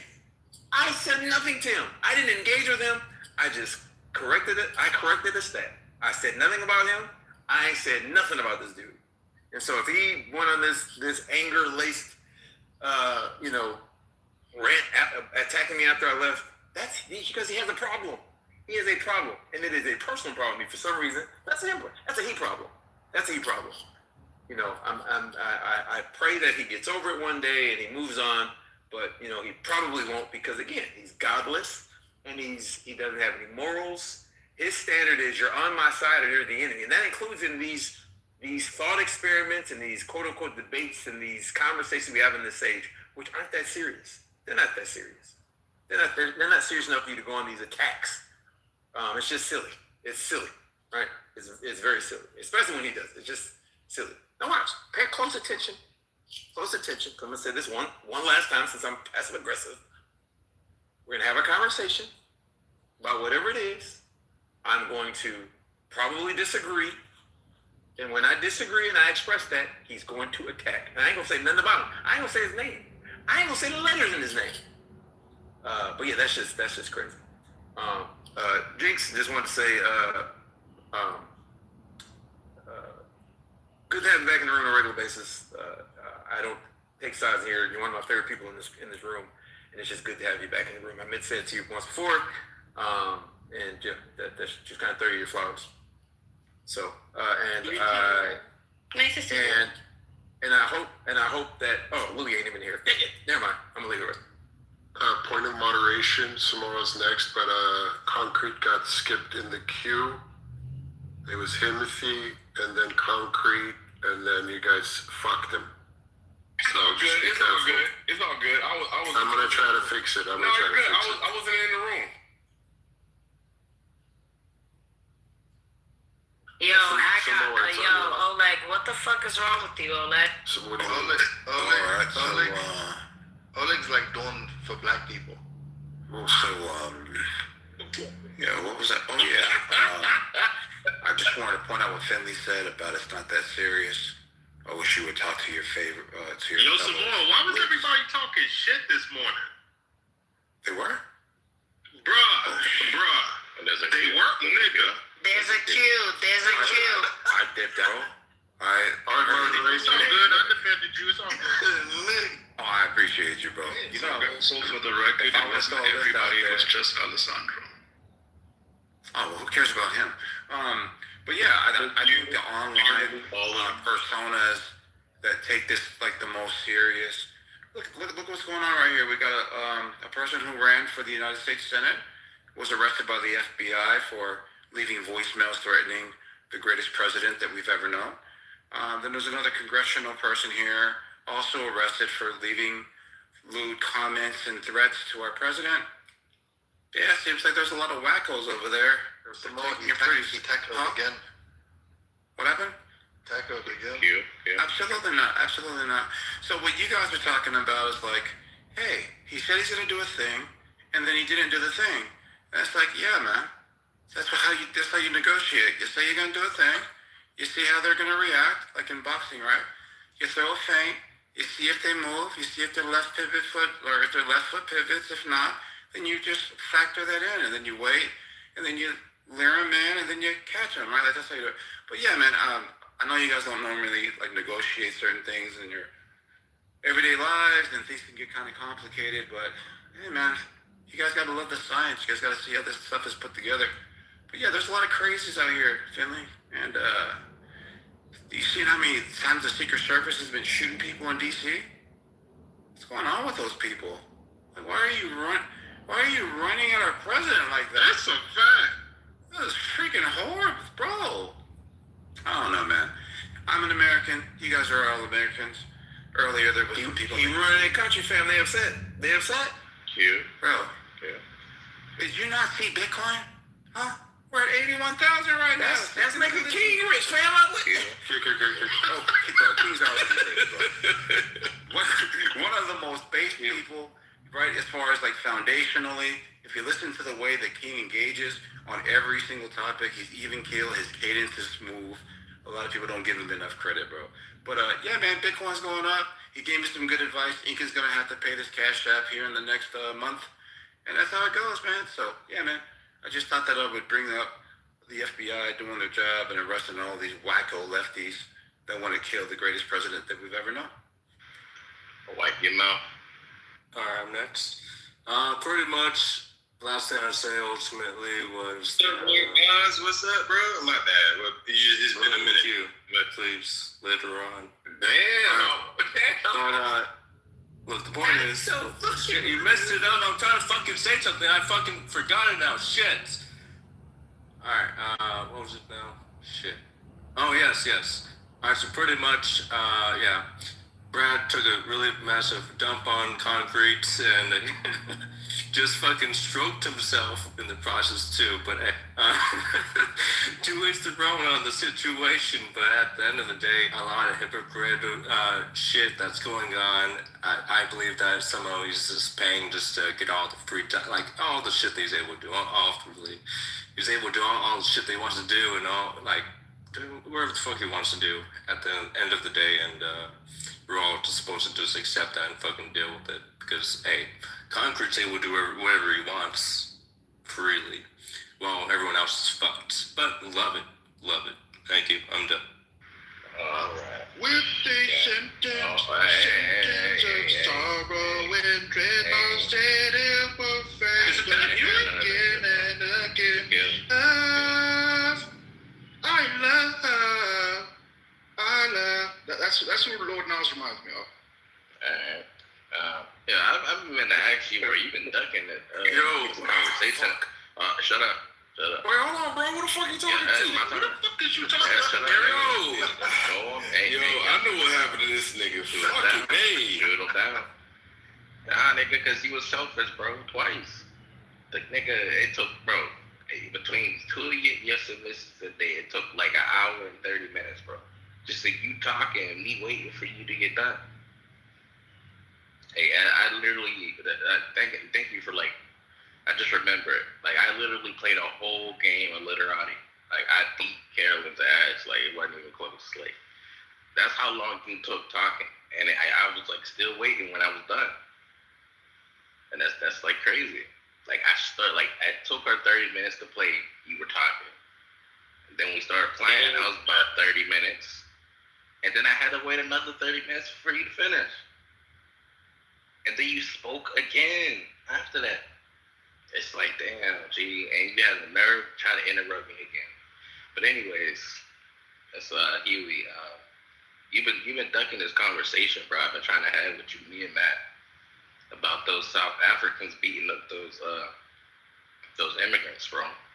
It's like every time I come in and ask you, it's like you disappear. It's like you trying to like duck the fade or something. I don't know what it is.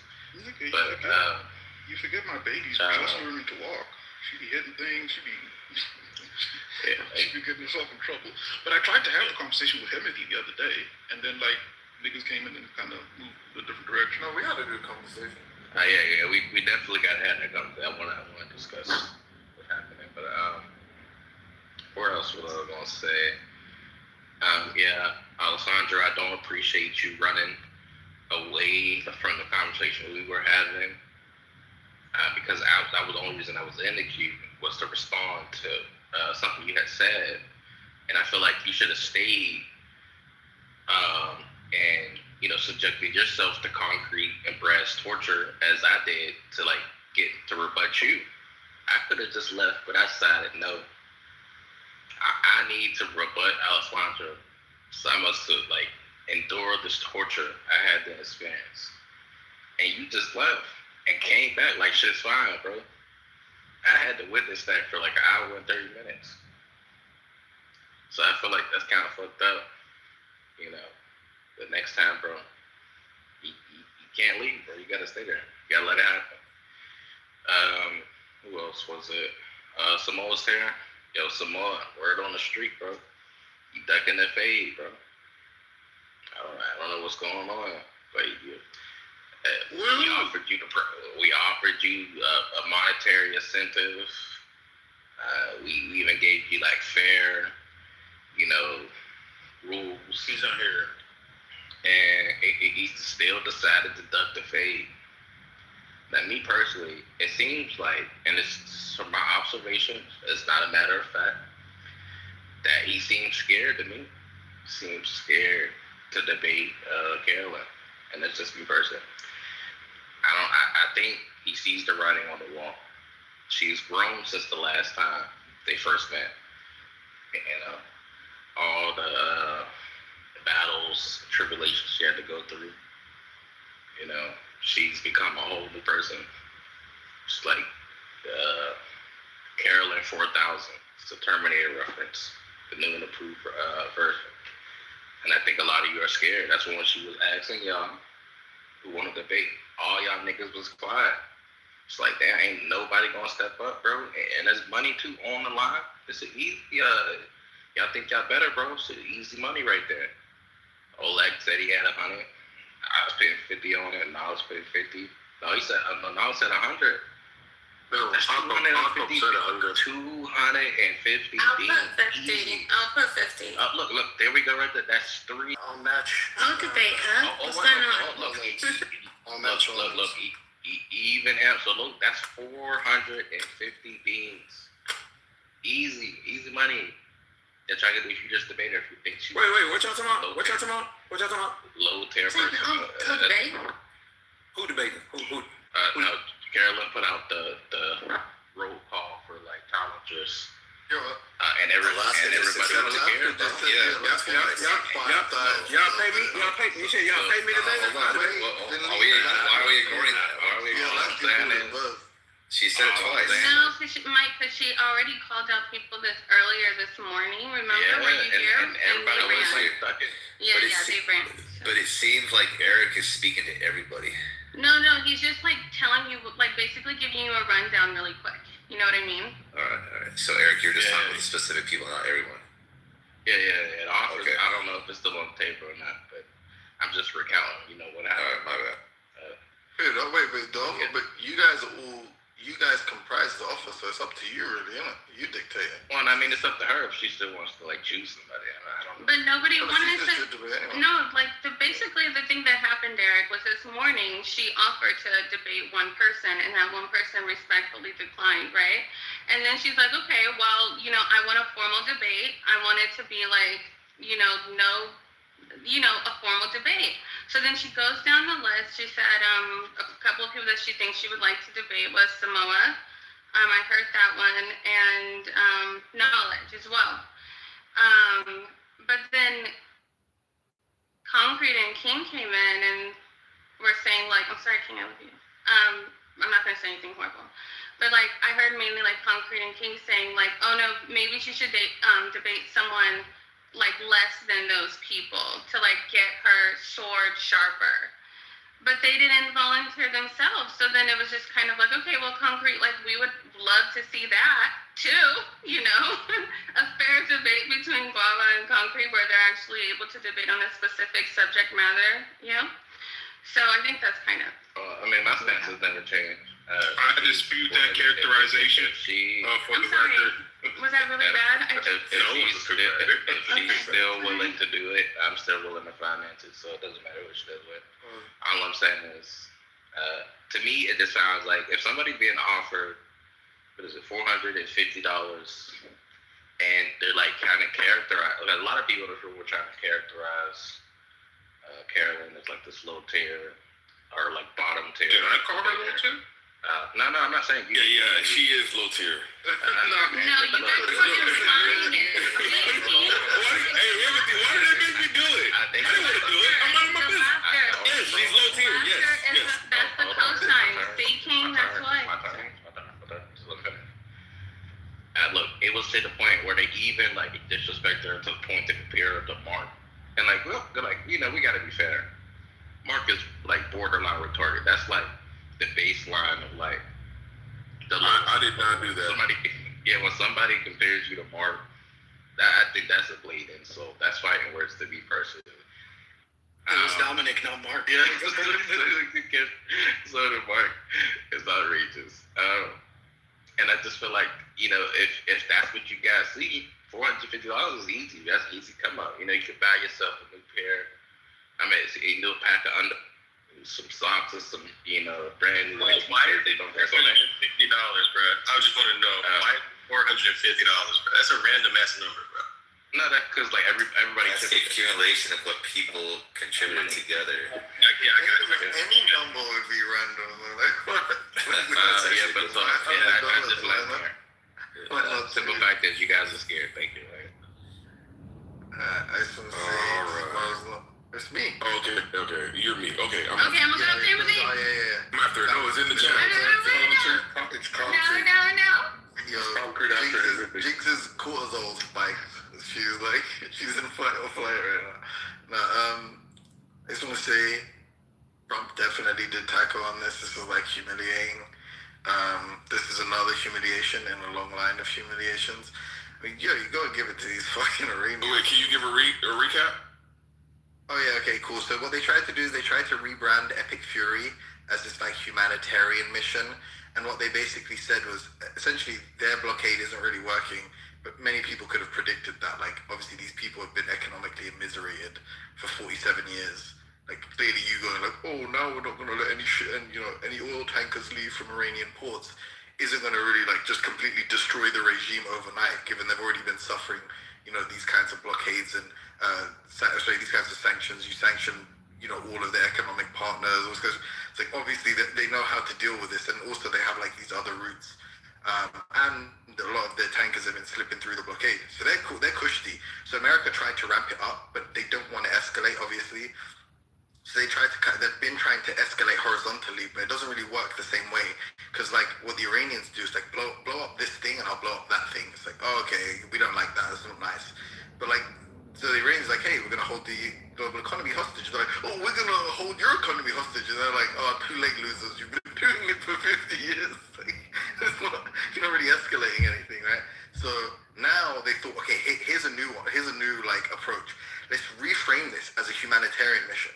And then what we're going to do now is, because we think they don't want to start a war with us, clearly, like no one likes getting bombed. And clearly that's true. The Iranians definitely don't like getting bombed. So they're like, hey, they're not going to want to provoke us.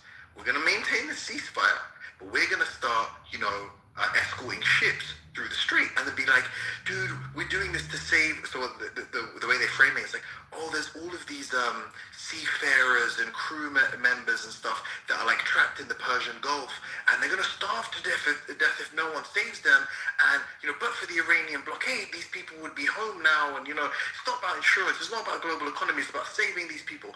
We as Americans are gonna engage, pursue this like humanitarian path to saving all these people. And if you bomb us, you just hate humanity. This is a crime against humanity. This isn't Epic Fury anymore. This is Project Freedom. This is a new project. It's Project Freedom. And they're like, Iranians are like, yeah, cool, go on then. And they tried to they tried with their only ally, because bear in mind, even though this is what the Americans are proposing, none of these assurance companies think they're actually capable of doing it. Like, obviously, all the analysts and stuff, military experts tell them, like, no, you actually can't do that without just, like, completely invading the coast and the country. There's no way you're going to secure the safety of any of these ships. So what the Americans do is they just think that they think the Iranians are going to, they try to bluff the Iranians by going, like, we're going to escort a ship. And the first ship they attempted it with is a ship from the UAE. The Iranians respond by like drone striking the tanker, firing missiles at the destroyers that tried to ferry it through and force them to turn around, and then send like 15 missiles to the UAE, some of which destroy the port in Fujairah, which is like really important because the only pipeline that the UAE has as an alternative route of getting gas and oil out of their country begins in Fujairah. So they just basically show how vulnerable that is. Like, if they destroy that pipeline, the UAE is completely cooked. Like, there's no way for them to export oil. And now they've left OPEC. They can't really like rely on Saudi Arabia or any of these other people to like kind of leverage that kind of like economic alliance. So like, boom, just immediate shutdown of whatever the fuck it is the Americans thought they were gonna do. Like, Hexeth Kemai gave one of his like fucking podium addresses, like, it's an economic fury. It's like an project. Now Trump's paused. He's paused the fucking. He's allegedly there's been a resumption in talks, even though the Iranians have said there hasn't been. And then he's basically said, "Oh, we're gonna pause Project Freedom for now." Bear in mind, sorry. Prior to that, he said if they fire at any U.S. vessels, he said, well, like, I don't know. He said, we'll bomb them to high heaven or some bullshit, some kind of like bombastic like threat. But they fired missiles at American vessels. They warned them obviously first, and they fired missiles at them, sent them packing. And now Trump's like, oh, we're gonna pause it to resume talks. But bear in mind, the last set of talks, the foreign minister went to Islamabad on a sort of independent mission, and Trump fueled up the jet, kept telling the media, priming the media, telling them like, oh yeah, JD, the talks about to resume in Islamabad, was about to send JD Vance, Witkoff and Kushner there, and Arachi left to like fucking, don't know where he went next, Oman or somewhere. It's like, dude, these people are like the most embarrassing people in the fucking world. Like, they're trying to use the media like as in no one, like that, as if we don't have any alternative sources of media. Like, we can literally even in America, there's independent media that like speaks to Iranian officials and be like, no, we don't mean the Americans, not at all. And Trump's just out here lying to people and pretending they're gonna go speak. It's just like fucking so embarrassing. But this is the clearest taco you will ever see. Literally on Sunday says for Monday, oh, this Project Freedom begins on Monday. The first escort they try gets the fucking tanker blown up or attacked, and the host country attacked, and then missiles fired at US vessels and forces the escorts to turn around, and then makes Trump pause Project Freedom. Like, that is the most insanely embarrassing tackle you've ever found. Yo. Can I respond to that? Please come one mic on country, please. One mic on country. No. Please. bro. you. Come on. I'm next Thank in you. the queue. I know what you're doing, I'm Jay. next in the queue. He put his name. No, not true. Not true. If you grow up, Not I true. guarantee you I'm right. Not true. Not true. You're lying. You're lying or you're misinformed. Please. No, I'm looking at the queue. Wait. I'm looking at the queue. It says Shy, then Eric, then Guava. No? I'm playing stupid games. I'm dead serious. Where's the going up? Concrete going up. And if he put his somebody messed up the queue. Okay. Yeah, it was an accident. No. Anyway, Himothy, that was a good submission. Thanks. So, what I think happens with Trump is that he half listens, or it's like half informed, or even worse, like a quarter informed, and then he has an idea in his mind about like what to do, and then he just makes these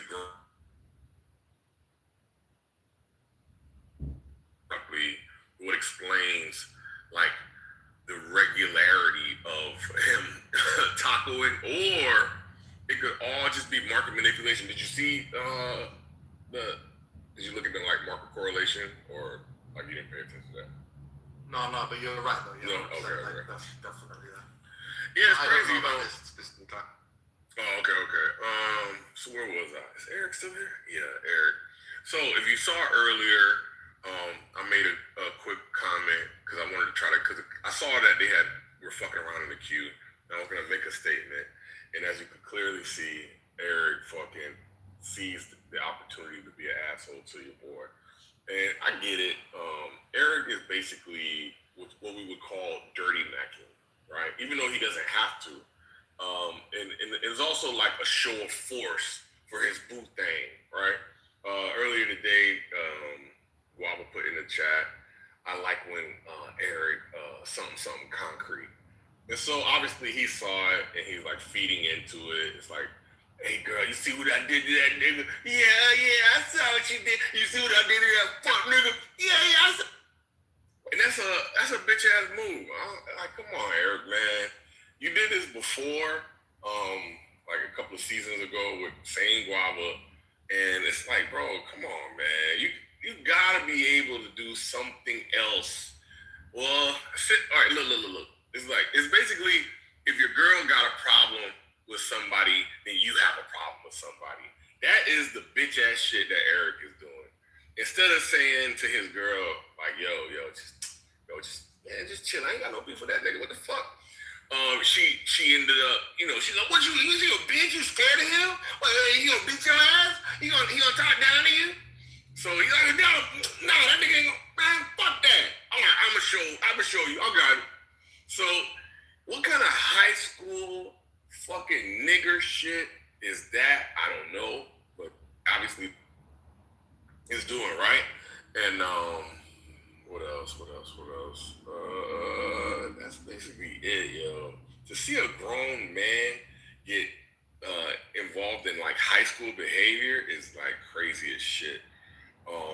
He should understand that's kind of not like a good sign that your girl is so fucking obsessed with another nigga. He should. You know what? This fucking nigga doesn't even know that. This nigga doesn't even know that he's supposed to fucking set a fucking boundary. Bitch, if you're so obsessed with this nigga, go be with that nigga. Get the fuck out of here, bitch. That's what he's supposed to say. He's not supposed to say, I'm gonna go fight him for you. Cause now all she's doing is puppeteering you. Now you look like the bitch. Cause now you're fucking doing her dirty work. What you do is you fucking tell her, go be with that nigga since you're so fucking obsessed, and give her the cold shoulder. And then when she fucking comes to her realization, I am kind of obsessed with that nigga. Let me not fucking bring these problems to my man. Now you can go and proceed without having to jump through her hoops. Now, what's gonna happen now that you're susceptible to fucking hoop jumping? She's gonna find more hoops for you to jump through, Eric. And that's the sad part about it. Unless you're one of them type of niggas that like jumping through hoops with fucking internet women. And if you are that type of dude, well, I guess that's his own punishment in and of itself. And